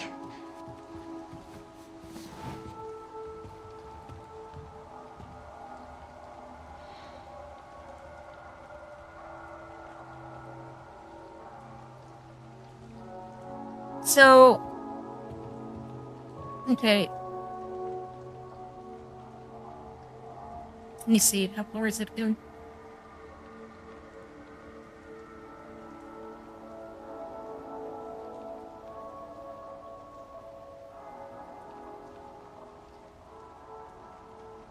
There's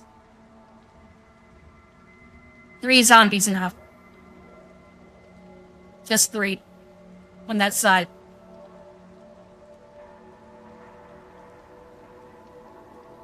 Do we want to waste the bullets? I think I have to kill at least one of them. Maybe not the ones in the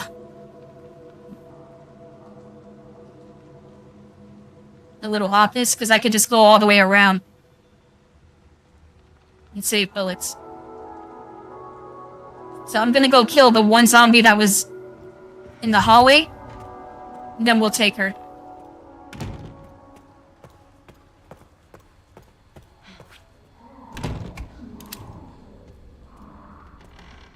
It better only be 3. He better not wake up. Okay, so there's 2 in there. And the other one, actually, let's go like this.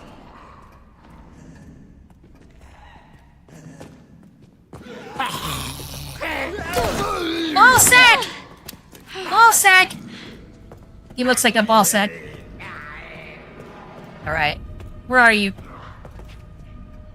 Where's this retard? Here he is. Oops. What the?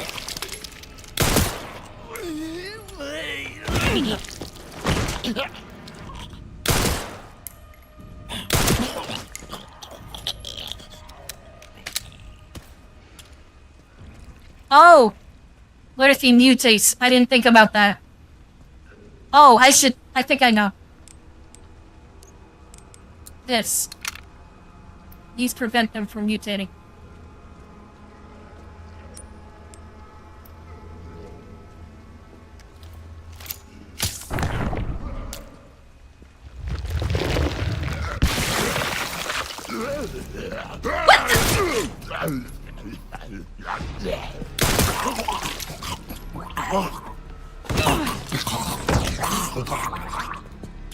Oh god, they all... Why did they... Wait. There's more of them? Oh god. Where did they come from?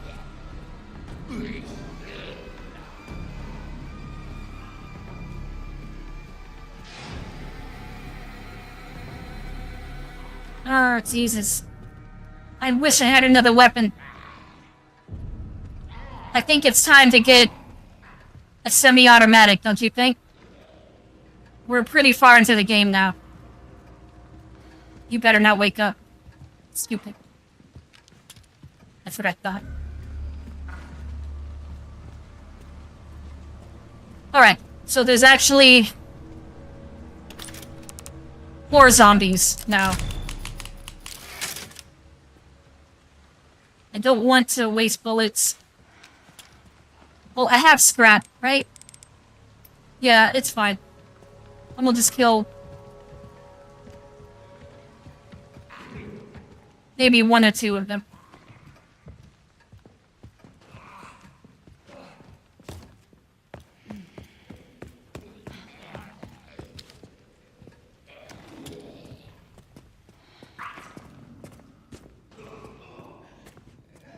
What the?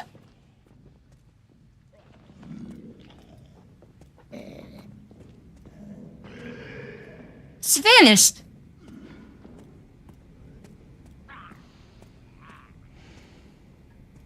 Was he not right there?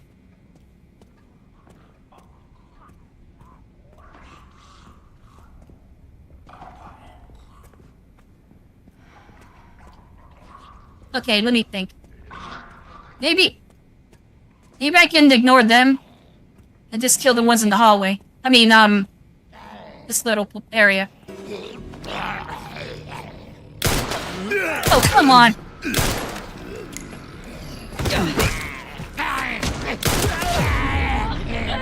Ah, screw you.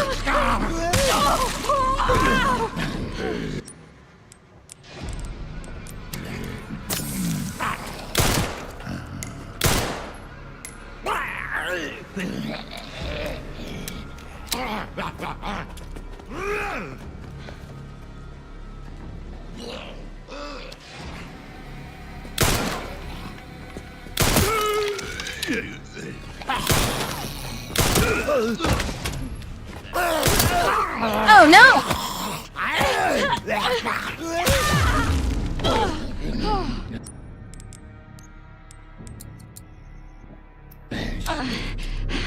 Hold it together.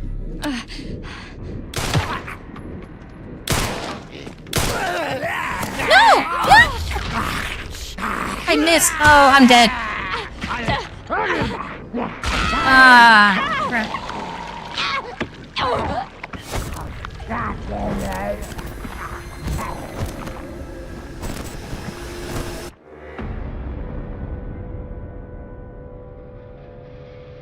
If zombies are putting Emily in danger, set her down safely on the sofa in the guard office while you go and clear them out. So literally, I have to go and clear them out. I have to kill all of them. They better give me more bullets for whatever's coming. know there's someone there, but I don't feel like dealing with them. Okay.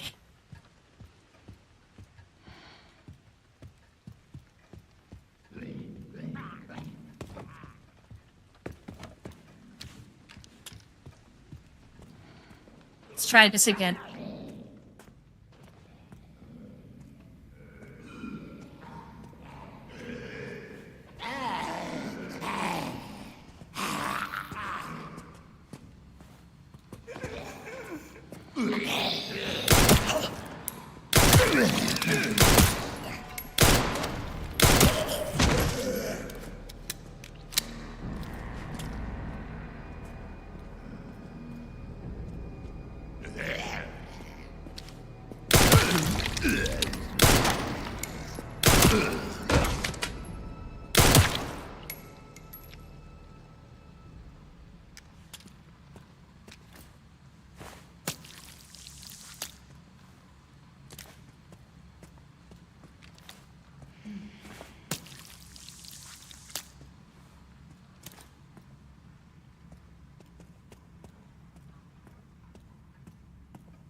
Did I set her down on those sofas?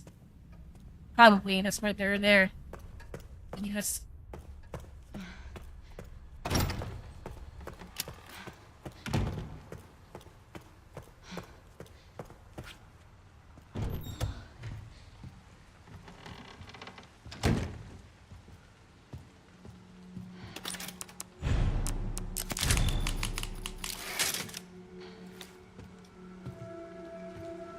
I'm just gonna...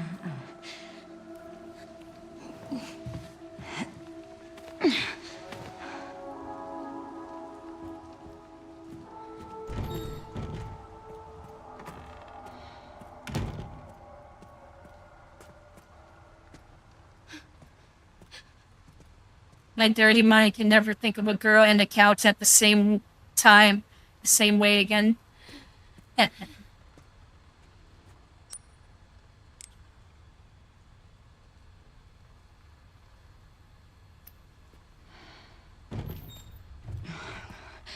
have to keep it together.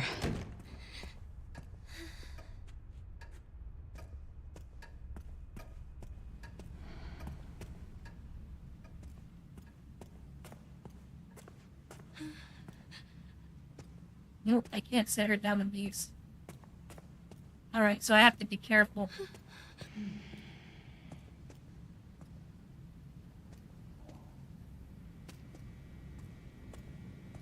I literally can't do anything.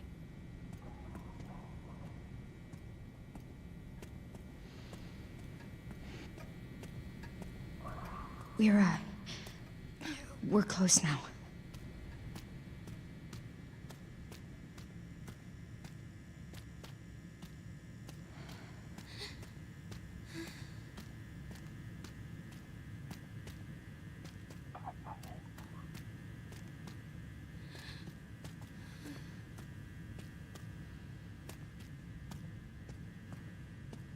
Thank God.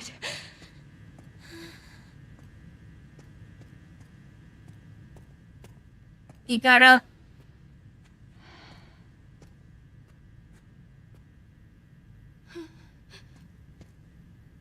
He's gonna jump scare us.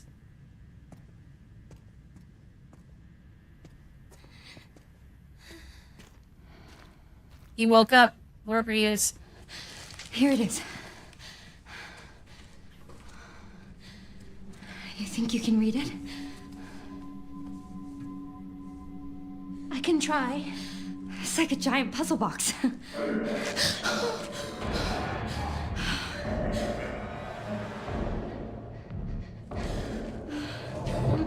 Stay here, Emily. You handle this. I'll, handle that.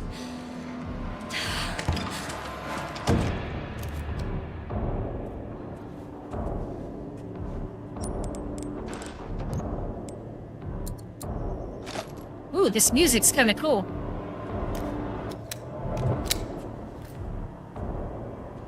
Okay, so we just have to figure out what that is.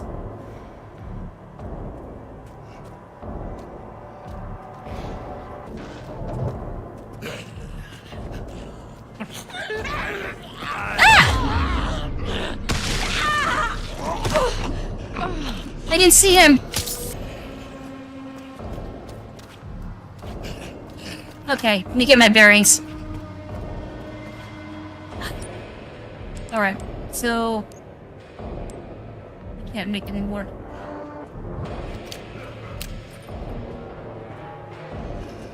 Meet him in here, and I'll vault.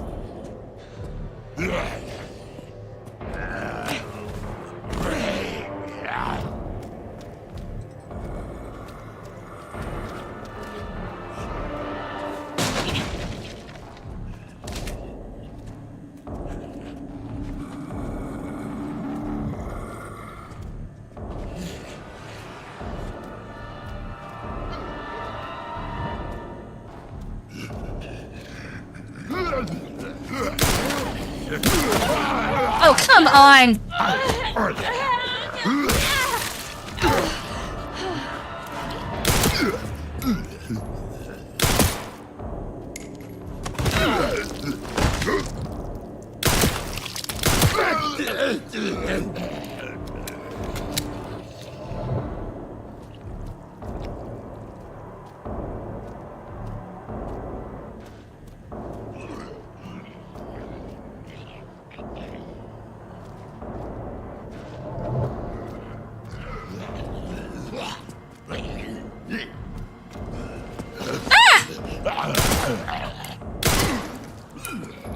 Can't see.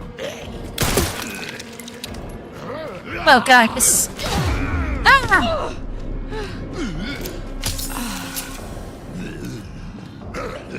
Okay. I'm just gonna leave them all in here. I can't do this whole chasing thing.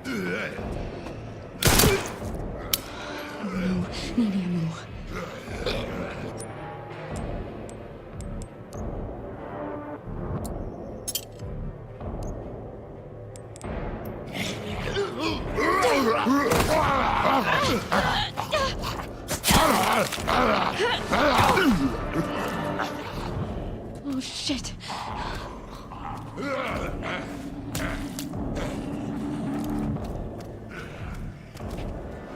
I can't escape. I have no ammo.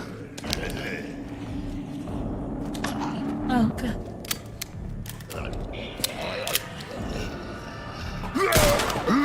No!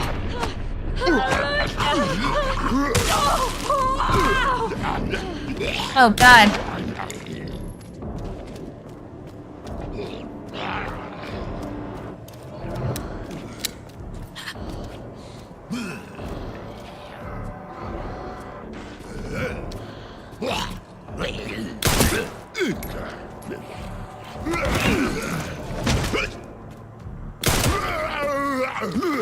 Oh, come on.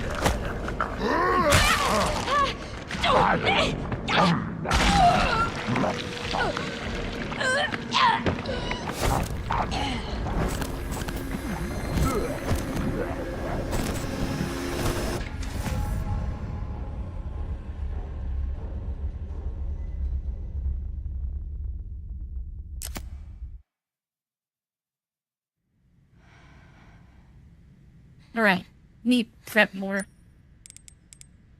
Now that I know what's coming.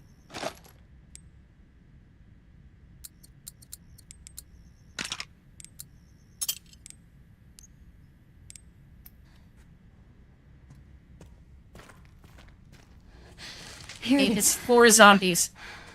Or 5? I don't... You think you can read it?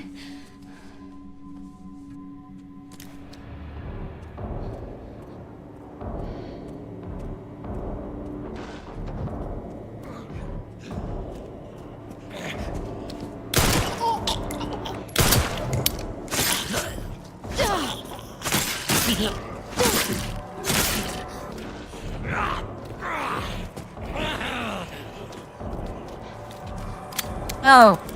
Okay. He's gonna, okay. He's gonna wake up.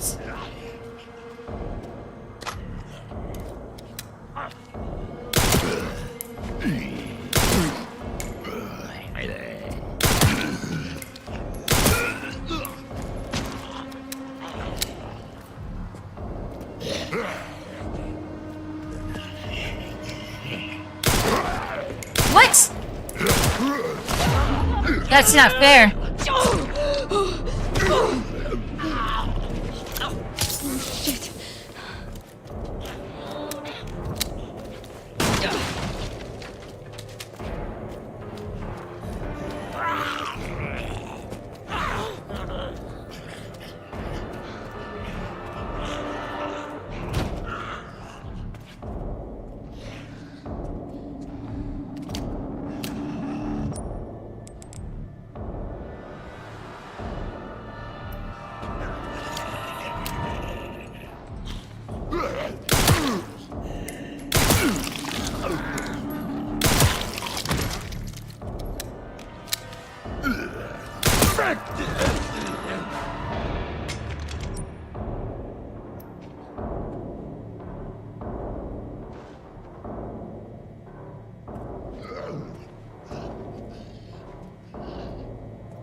I'll be able to see where he's coming from here.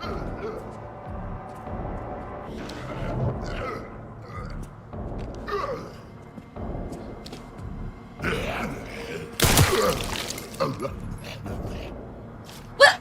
No! What?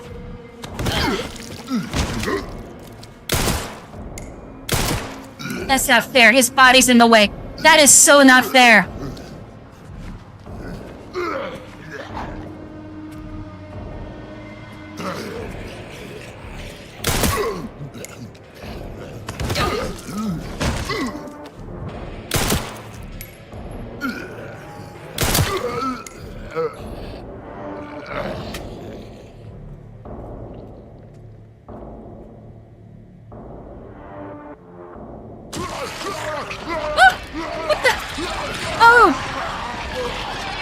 Oh, he's mutating. He's mutating. Oh god. I don't have a choice.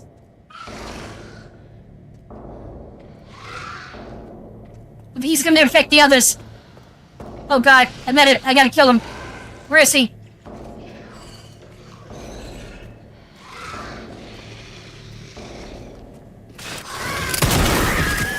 Die. What was that? Grace? I did it!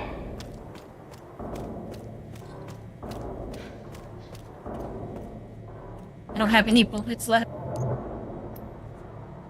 Oh. I'm here. I found this. Well done, Emily. Thank you. Emily?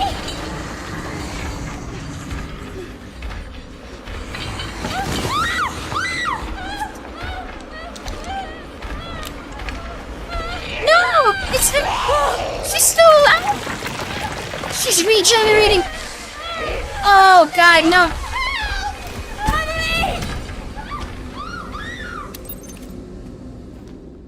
I don't have any bullets! I thought that thing was dead. Me too. Oh, I need bullets!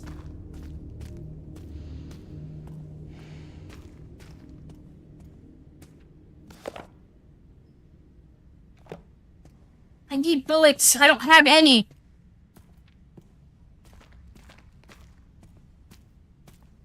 I'm gonna save first. Maybe there's a save point down there. Maybe not. I don't know. Let's just go. This is all my fault.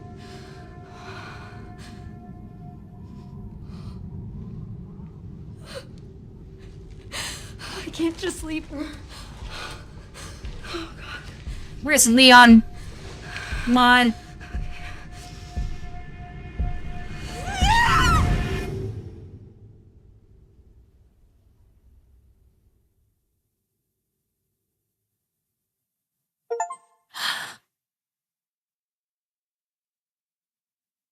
Oh god.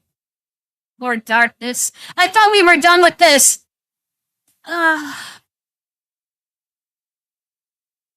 More of this. Huh? Oh! Leon!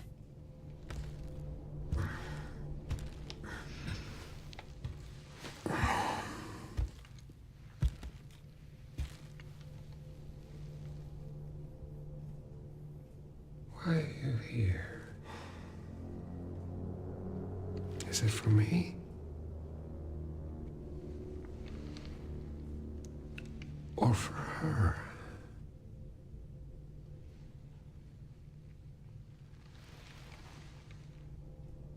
We can talk.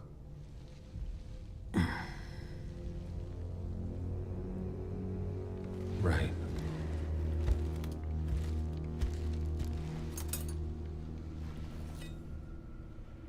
Or we can begin your treatment. Silent treatment, I hope. You're an investigator, right? We'll investigate. What do you want to know? Is this where I conduct my research?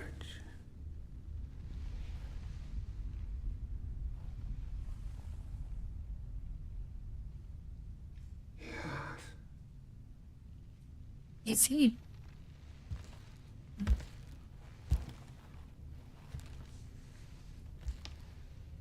Oh my god, what is he? Oh, he's just checking. Are the answers to your disease here?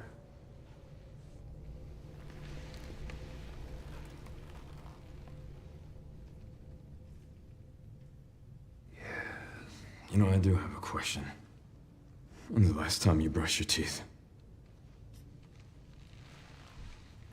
He's gonna stab him.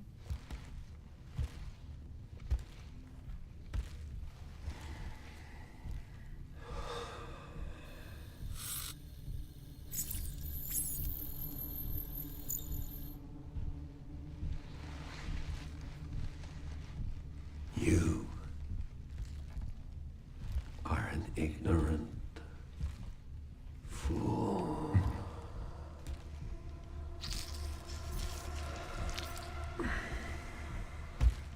No flinching. Do you believe in human evolution? I have devoted my life to studying it, while you have devoted your life to failure.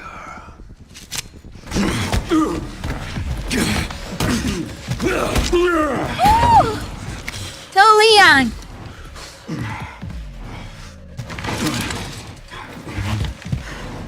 Come on. You're really gonna let him get away? You're a dead man walking. Ah, come on. Hey, can you hear me? Leon, I've been trying to reach you. Sorry, I was a little tied up. Did you go to ask for it? The floor plan? Yeah, sending it now.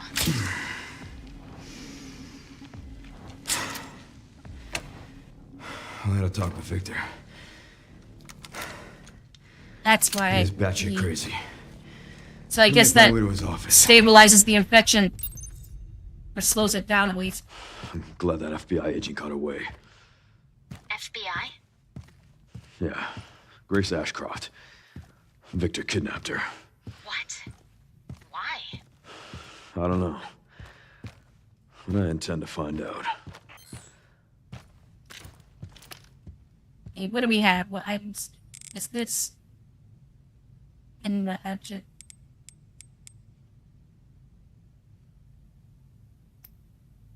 Alright.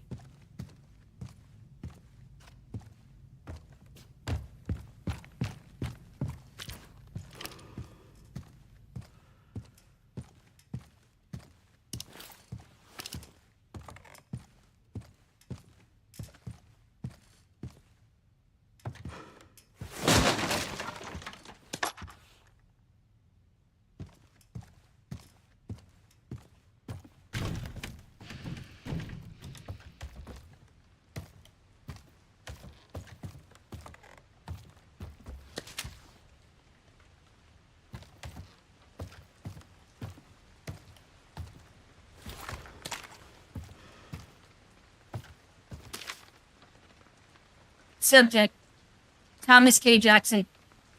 Irregular eating patterns. After surgical procedure to suppress the satiate center of the brain, the subject experienced. I'm so sorry. I'm so sorry. It's worse when I'm nervous. My dyslexia and my ADHD, they're like raping each other. I mean, graping each other. Sorry, Twitch. Anyway, the subject experienced an increase in appetite and weight gain. That must have been Fatty that we killed. He began to ingest everything he could get his hands on, including infusion pumps and pacemakers.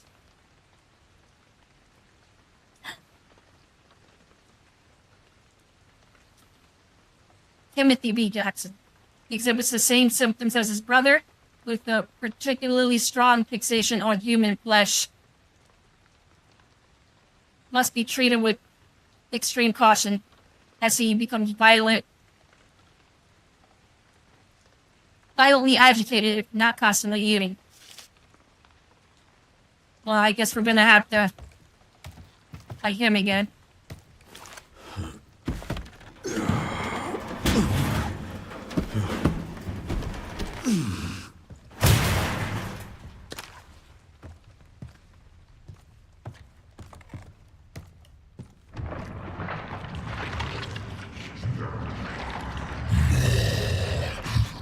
And that's him.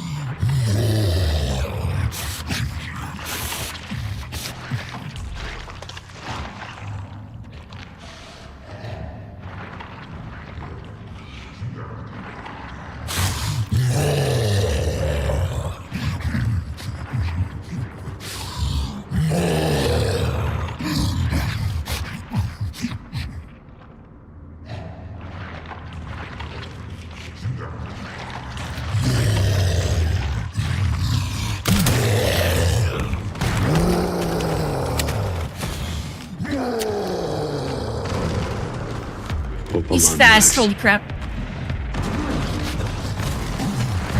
Holy crap, he's fast.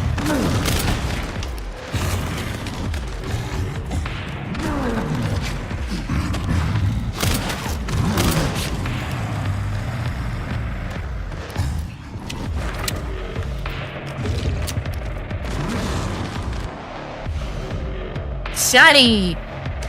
Nice.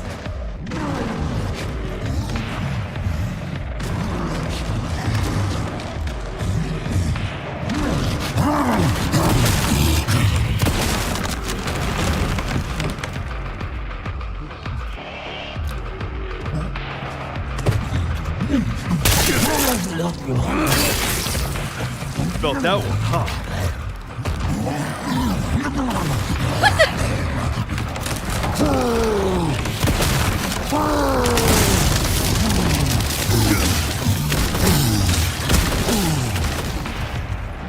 I can't go anywhere. Oh, up there. I can't. I'm stuck. He's literally in the way. Badass is in the way. I can't go anywhere.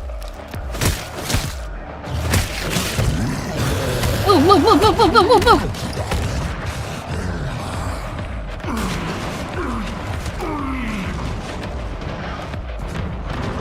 Holy crap. Oh god. Why is he so fast? Oh my god.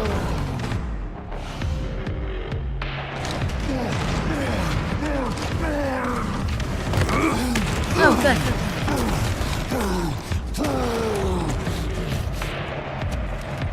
You gonna come up here?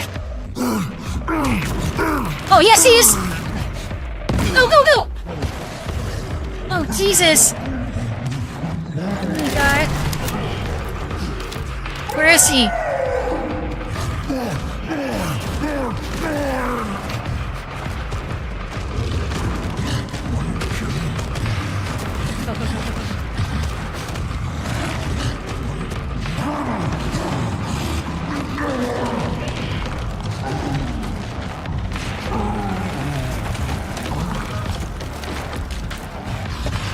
I need like a tight corridor to trap him in. Oh!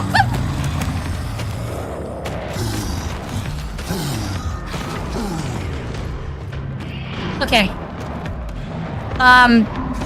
He already broke this door.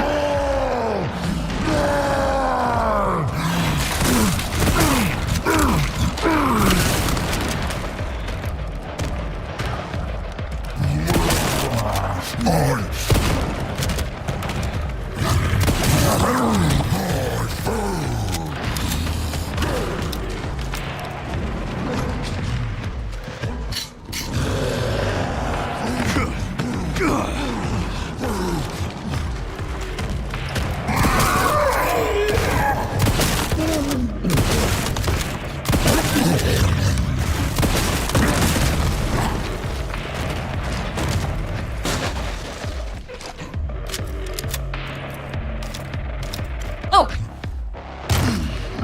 Did I miss it?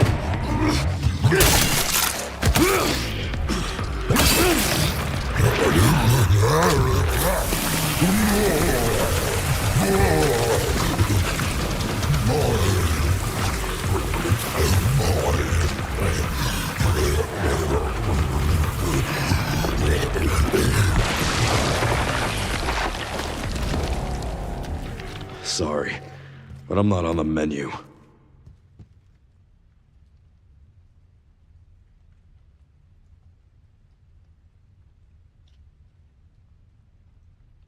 Your voice is cute.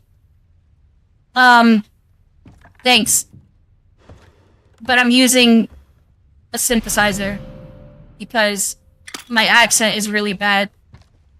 And if you guys really knew what I really actually sound like, imagine a Chinese accent mixed with an African accent. It's not pleasant.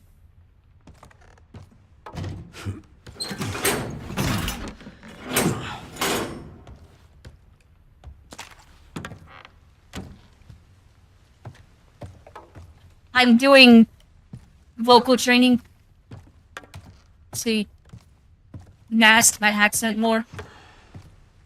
But until then, this is the best I can do. And also, there are people who may recognize me if they heard my accent. So I want to avoid that if possible. But thank you.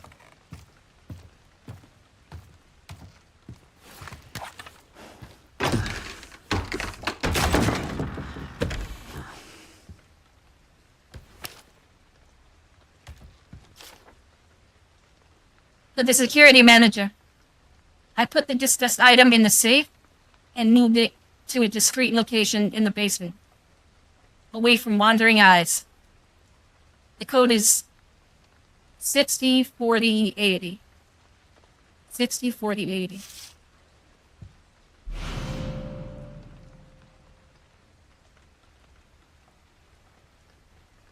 Huh.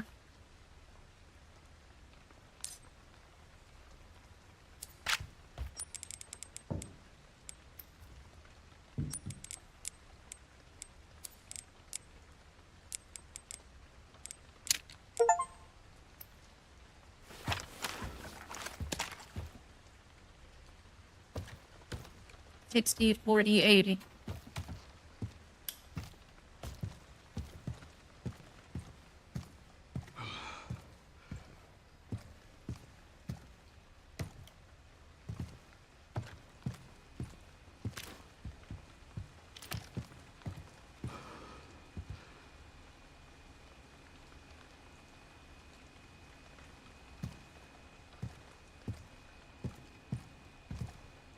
I have a theory.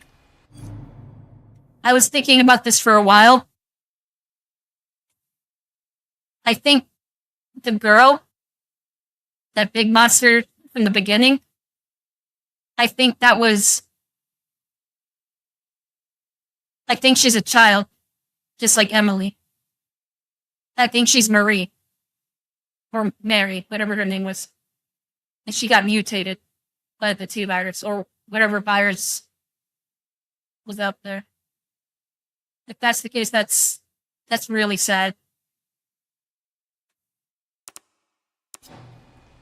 Because why else would she take Emily?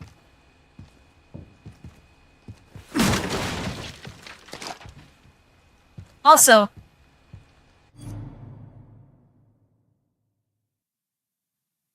keep in mind that I think she was blind too. She hunts based on sound. So, whenever she goes into a room filled with light, it starts burning her, and she can't handle it.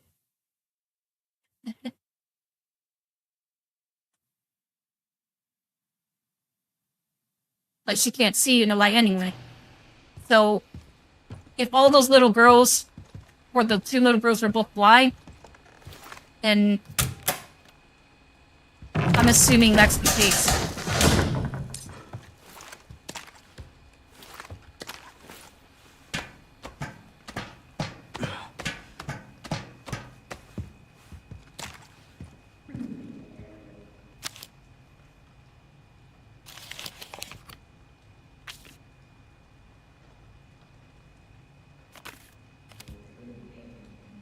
This room again.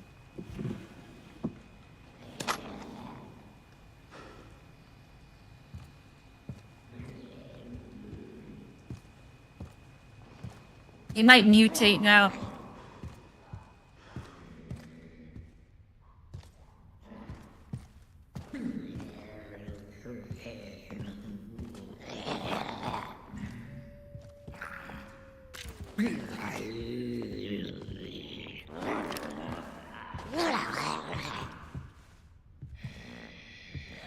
Save bullets if I can.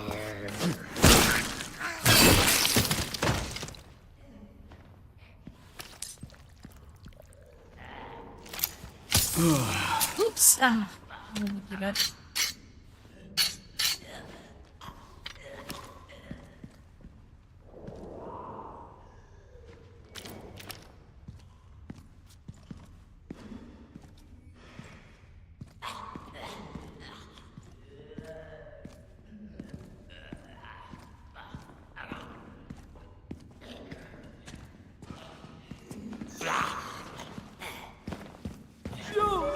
This is impressive.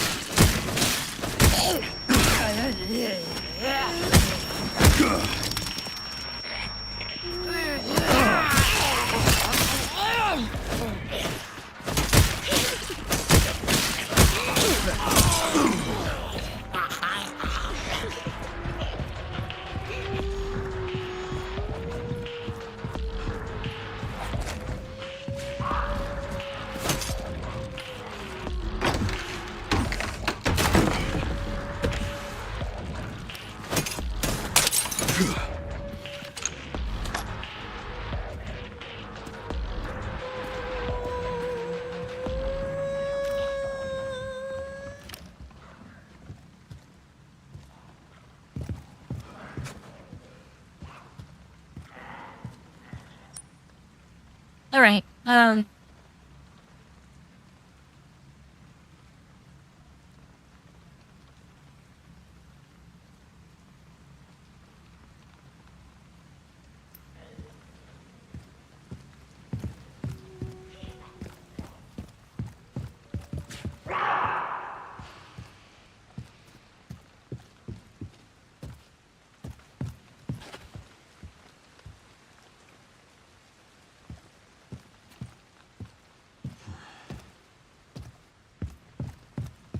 I don't want to see any more mutations.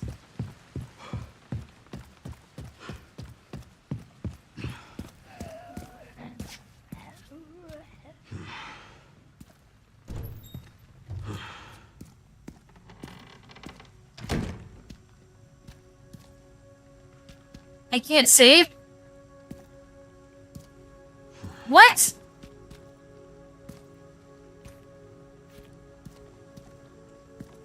Oh. That's diabolical. It. Okay.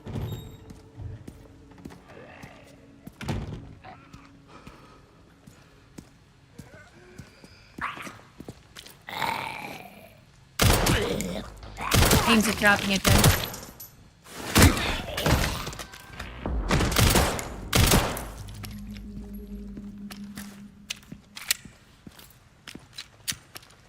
Maybe we can kill the chef now. It's Leon.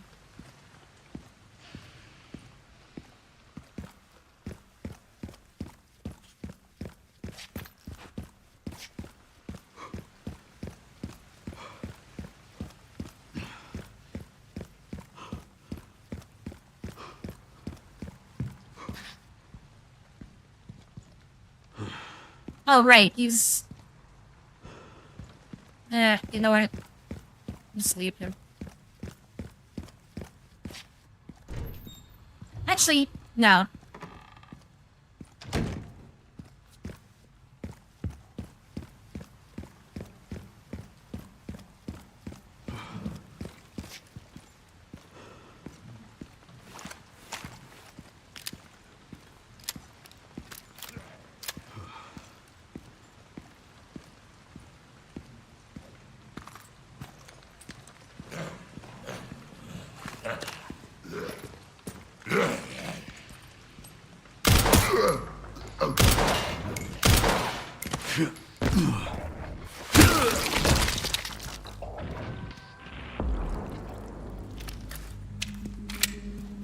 I'm getting a lot of frame drops every time I kick somebody.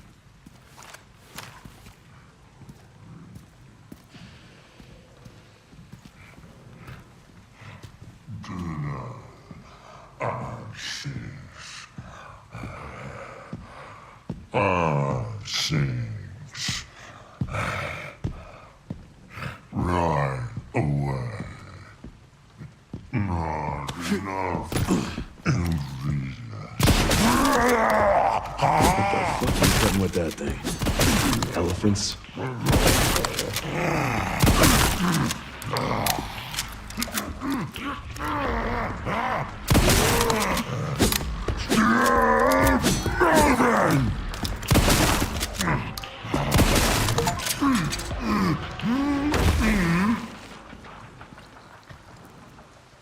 Oh! He had the key. All this time.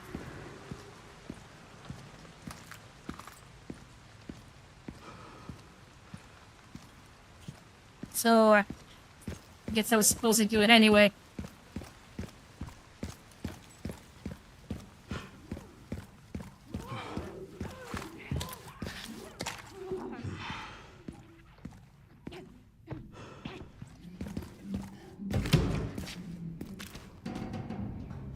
More frame drops. Every time I zoom in, my frames drop. What is happening? Every time I aim.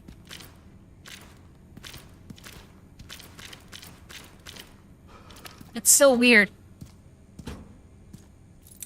Dora is not it, Chief. Oh, Geek Zone.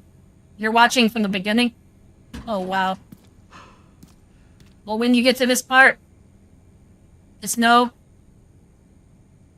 Dora is it, Chief.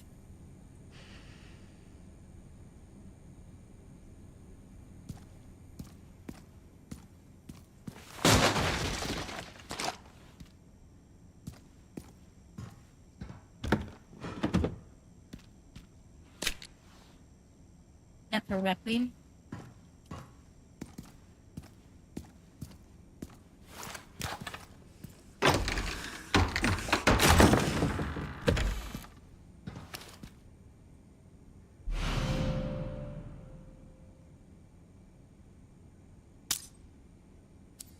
Oh, that's cool.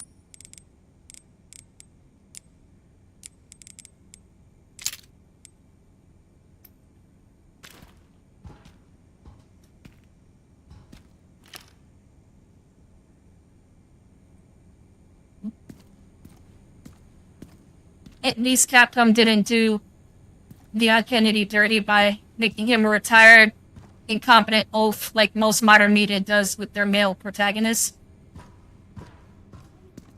Right? I despise what Western media has become.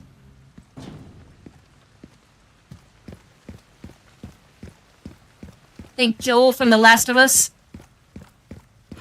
Nick Fury from Marvel. Oh, wait a minute. I didn't get the last... Oh, wait, maybe I have to do that thing first. Okay, so my job here is to save Grace. I can't save.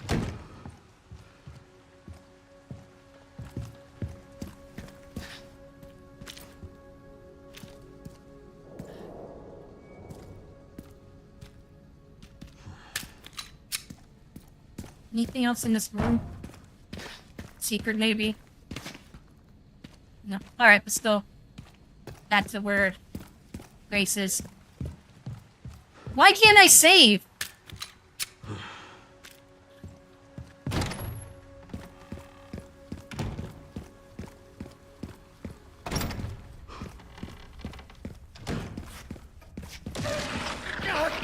Yep, mutation. I knew it.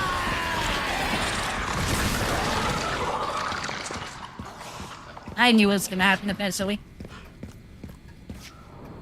What? I can't go in there? Oh no.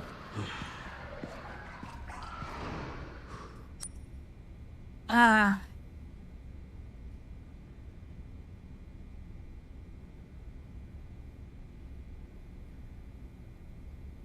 Okay.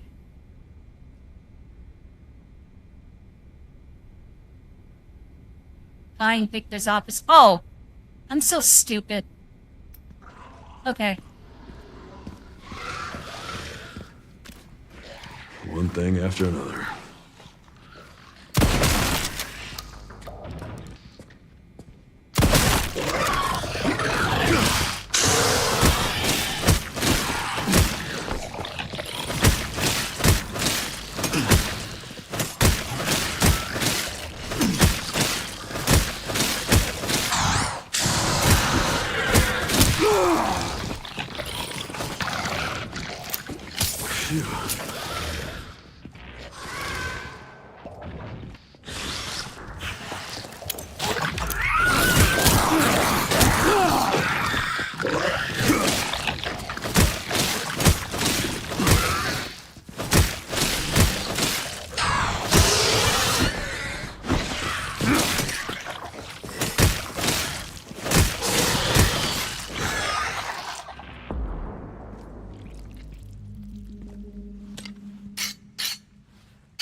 This thing's gonna mutate too.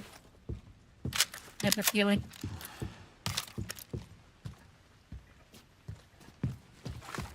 Alright, bring it on. And it's so annoying.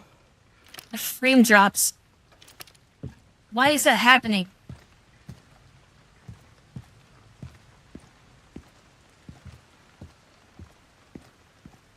Still can't save.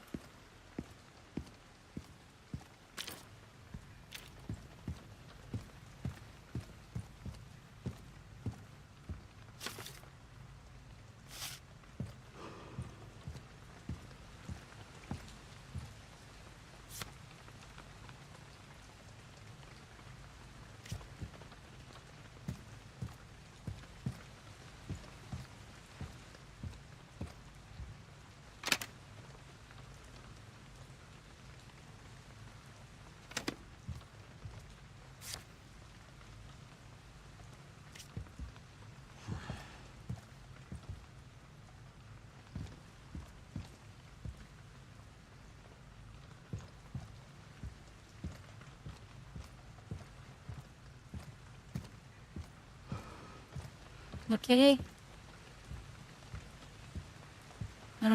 should go to his office. This is his office, right?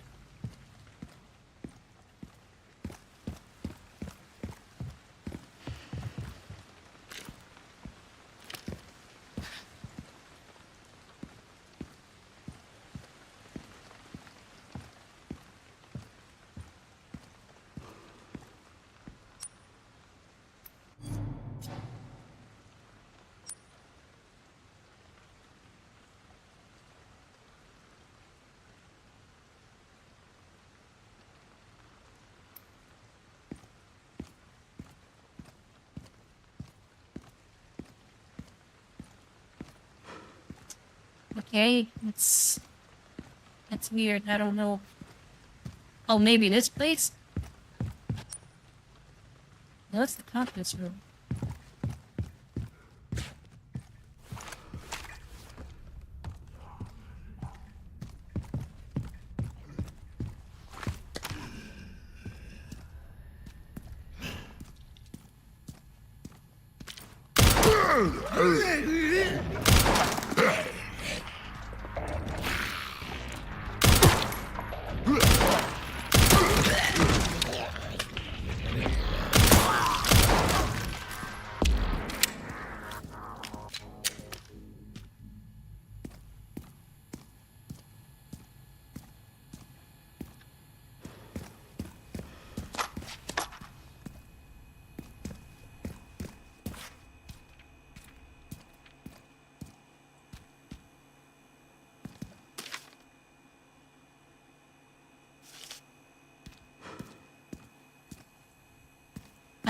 Am I retarded?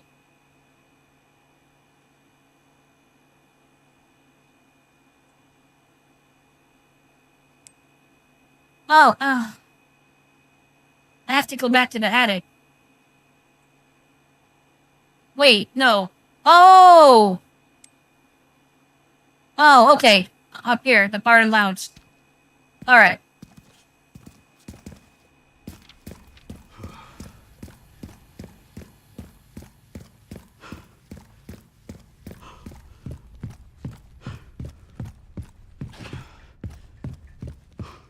Completely wrong place.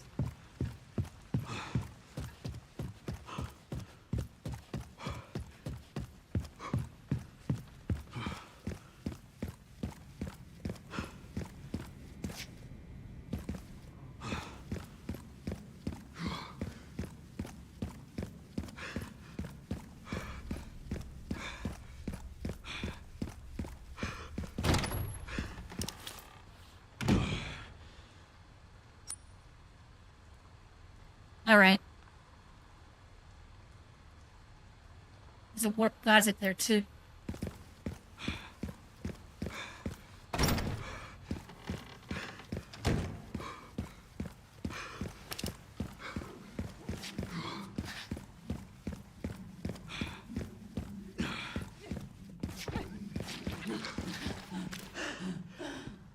What a mess!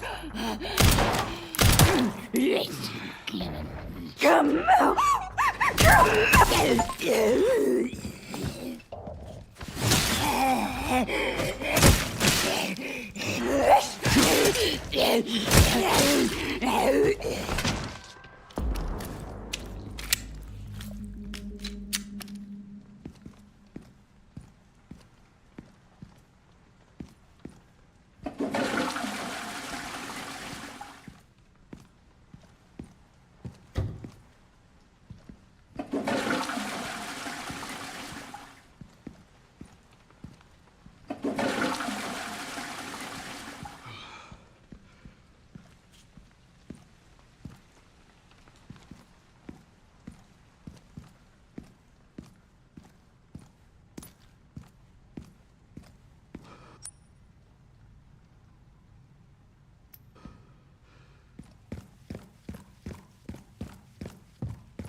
Nah.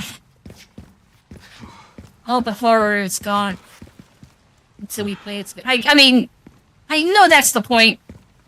But it's just... I'm just breezing through it. Like, when you play as Leon, You just feel like a tank. You're an absolute unit. I hope he doesn't mutate.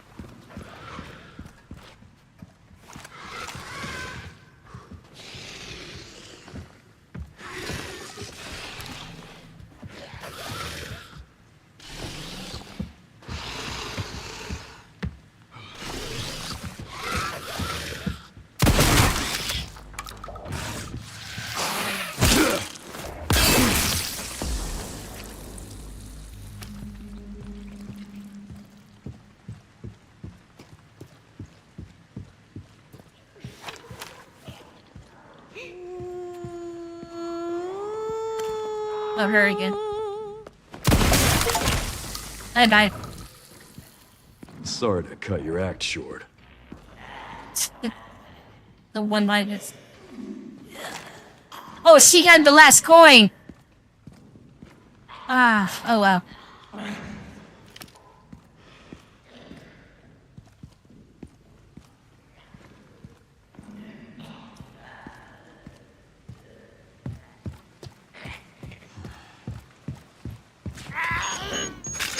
What the? Holy! Why is there a bomb? Oh my god! Oh.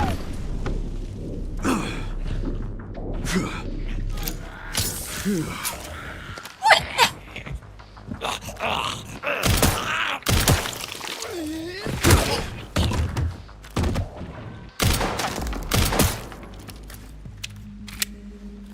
He just threw. He just threw. Just threw.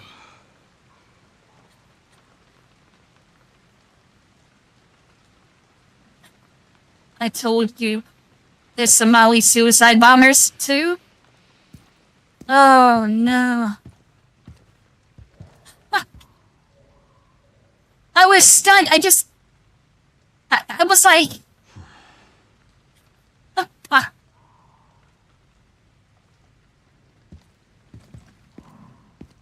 Zimbabwe.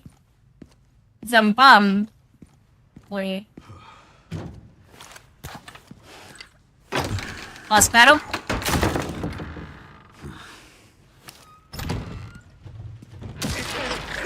Oh! What the?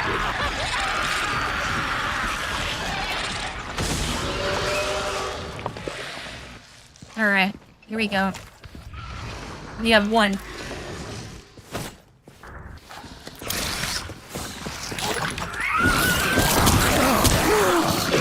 Ouch!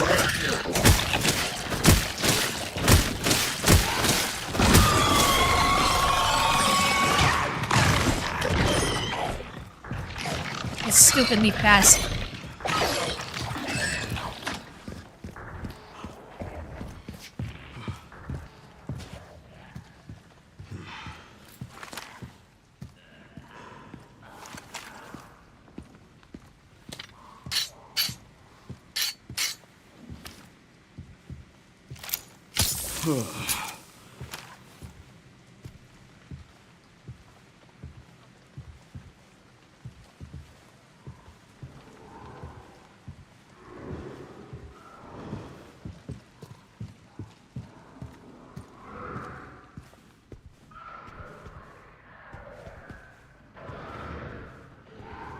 Try to stealth kill it. Right.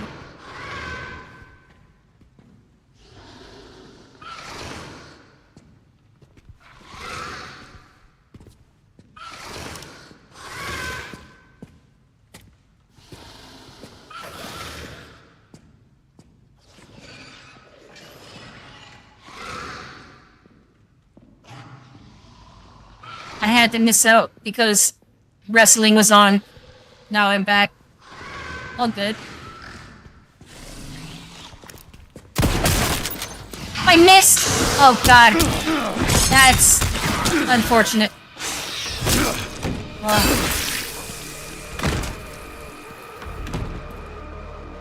Any more?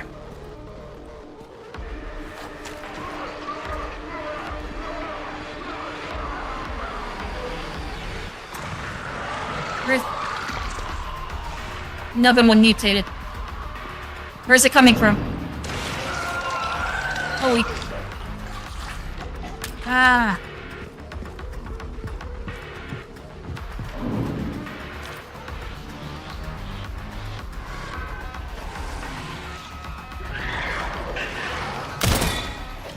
Okay.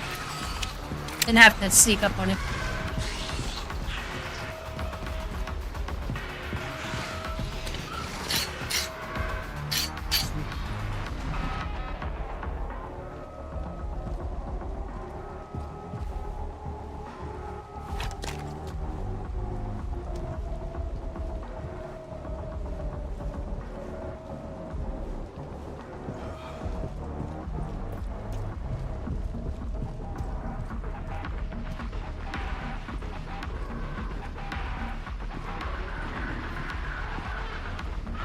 It's two of them.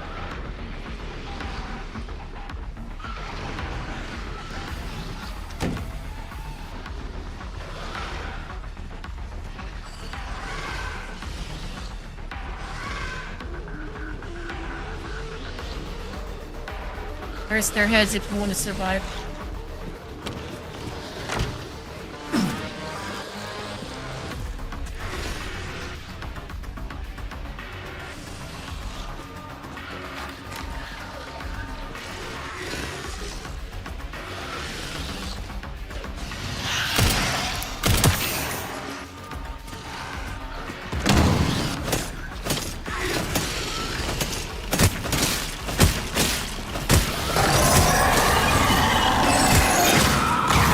Oh no, more! What the? Oh!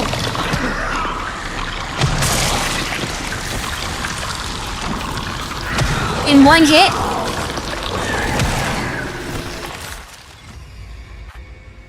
He hit me only... Oh!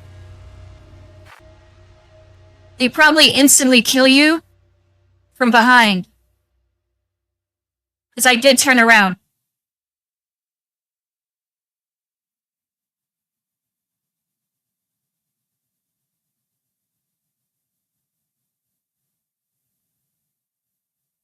Targeting their legs. Okay. No, don't you dare. Oh!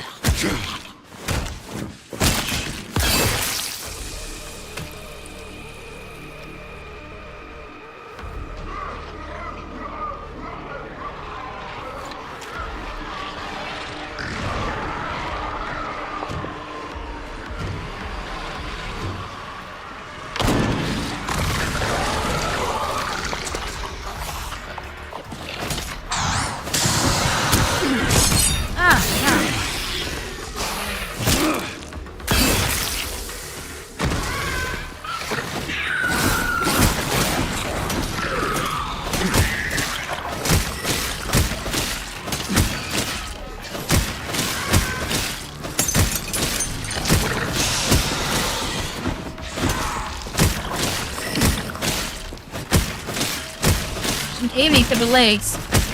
Nothing's happening.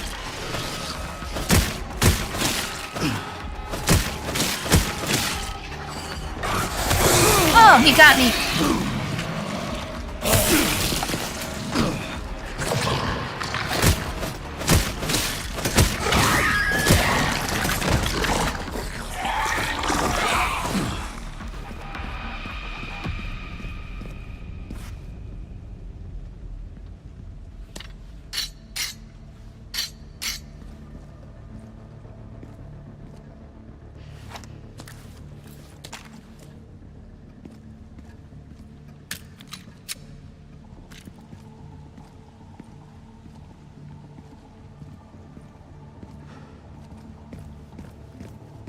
Oh. They reset themselves here.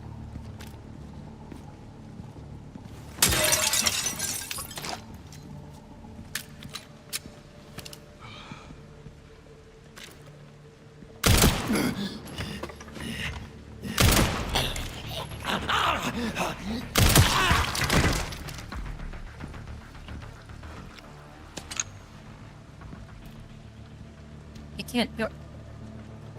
His body's on top of it. That sucks.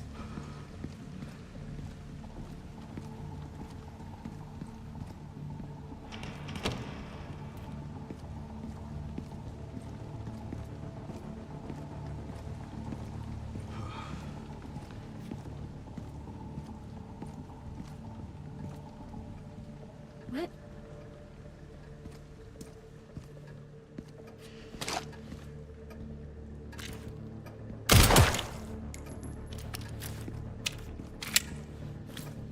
He's gonna mutate. Can I chop him up? I guess not.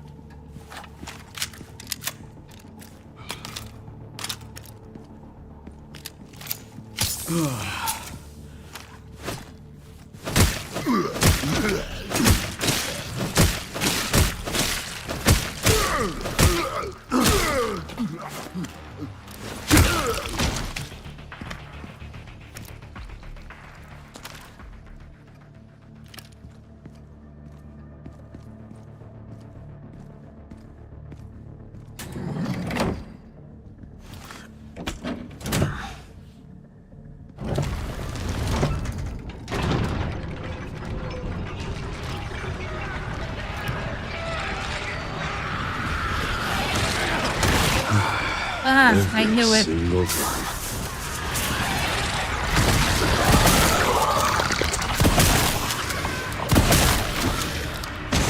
Oh my god, all of them.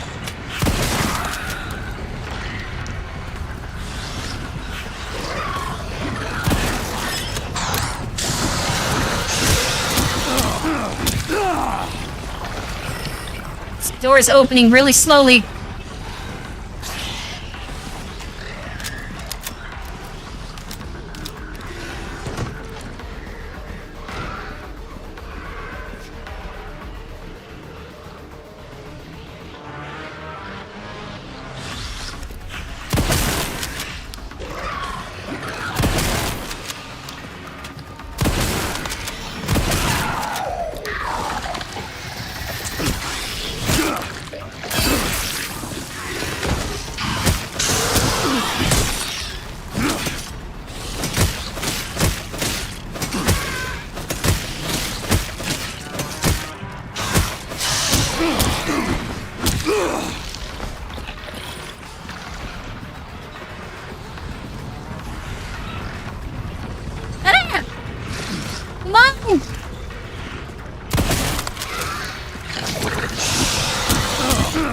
Oh, God.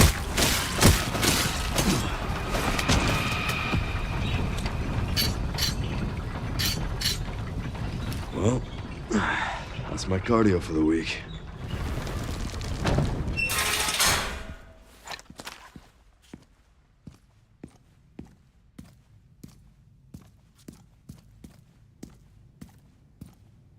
I hope he can reach a spot where we could stop and save. I know it auto saves, but I don't know where it'll auto save.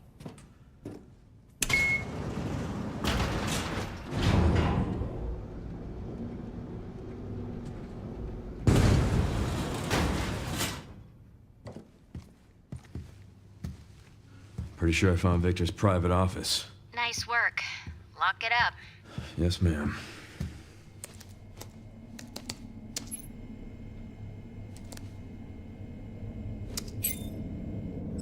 Bingo. I have the IP address. Just give me a minute. And I'm in. It's Leon's wife. Gary.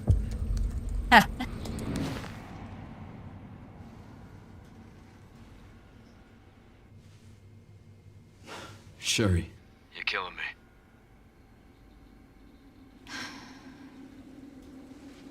I found some She looks information good for about 40. Our illness. Our Symptoms confirm a T-virus infection. Oh, fuck.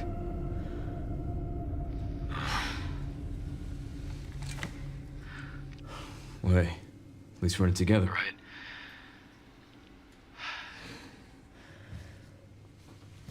All right, what do we got?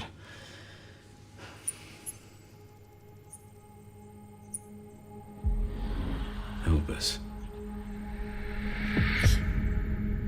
Nice. Grace, what's she got to do with this? Oh no.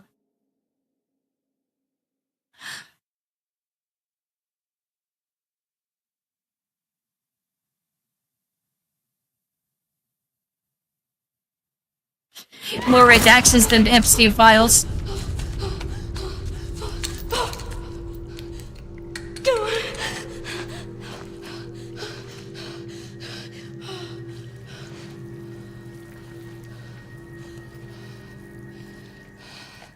Hang on, Emily. I'm coming.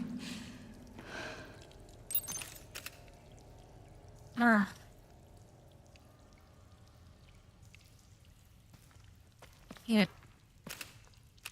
I have no bullets.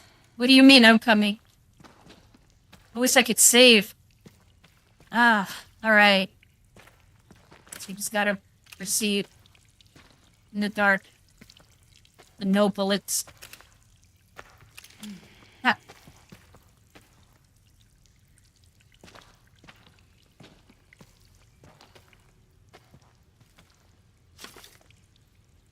Everyone's dead. The plan went to shit. I'm the only one left in this godforsaken place. I tried to escape, but what's the point?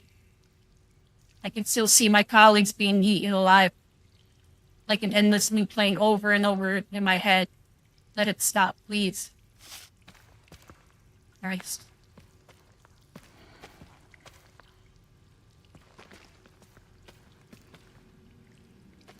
I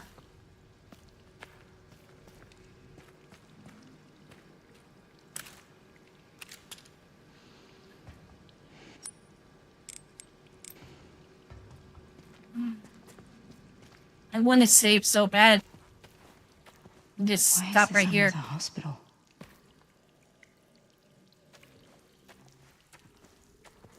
I have no bullets.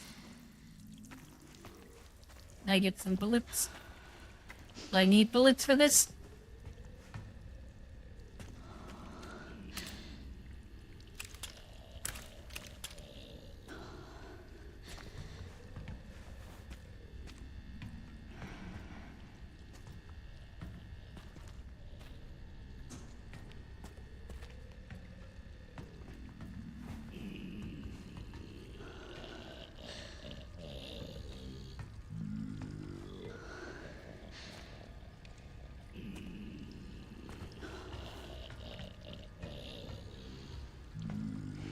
So I'm scared.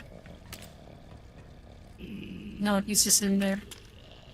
Whenever the electricity comes back on, all these zombies are gonna escape.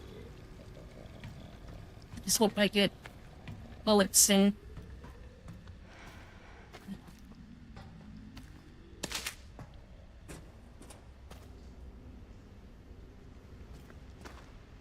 I'm not gonna save her. Thank God.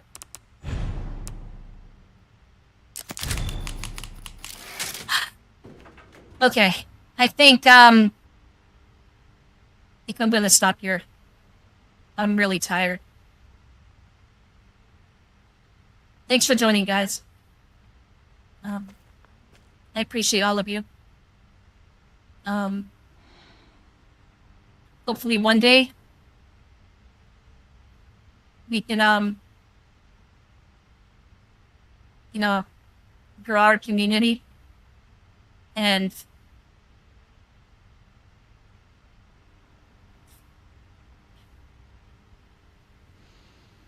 I just hope our community grows. But I appreciate all of you guys. Thank you so much for joining. And as usual, we gotta play the outro music. Tomorrow is a very special stream. We'll get new Be Right Back vids. And I think the music video can be showcased tomorrow. And if not tomorrow, then at least by Monday. I hope. We'll see. Anyway, I appreciate you all. Thank you for everything. Have a good night. Bye-bye. Bye.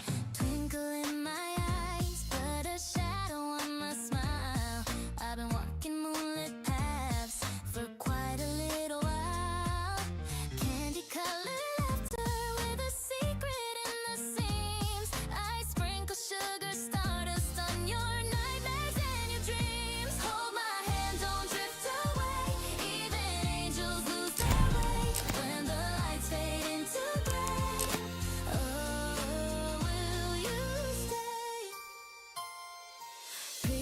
bows and ribbons hide the cracks beneath my lace.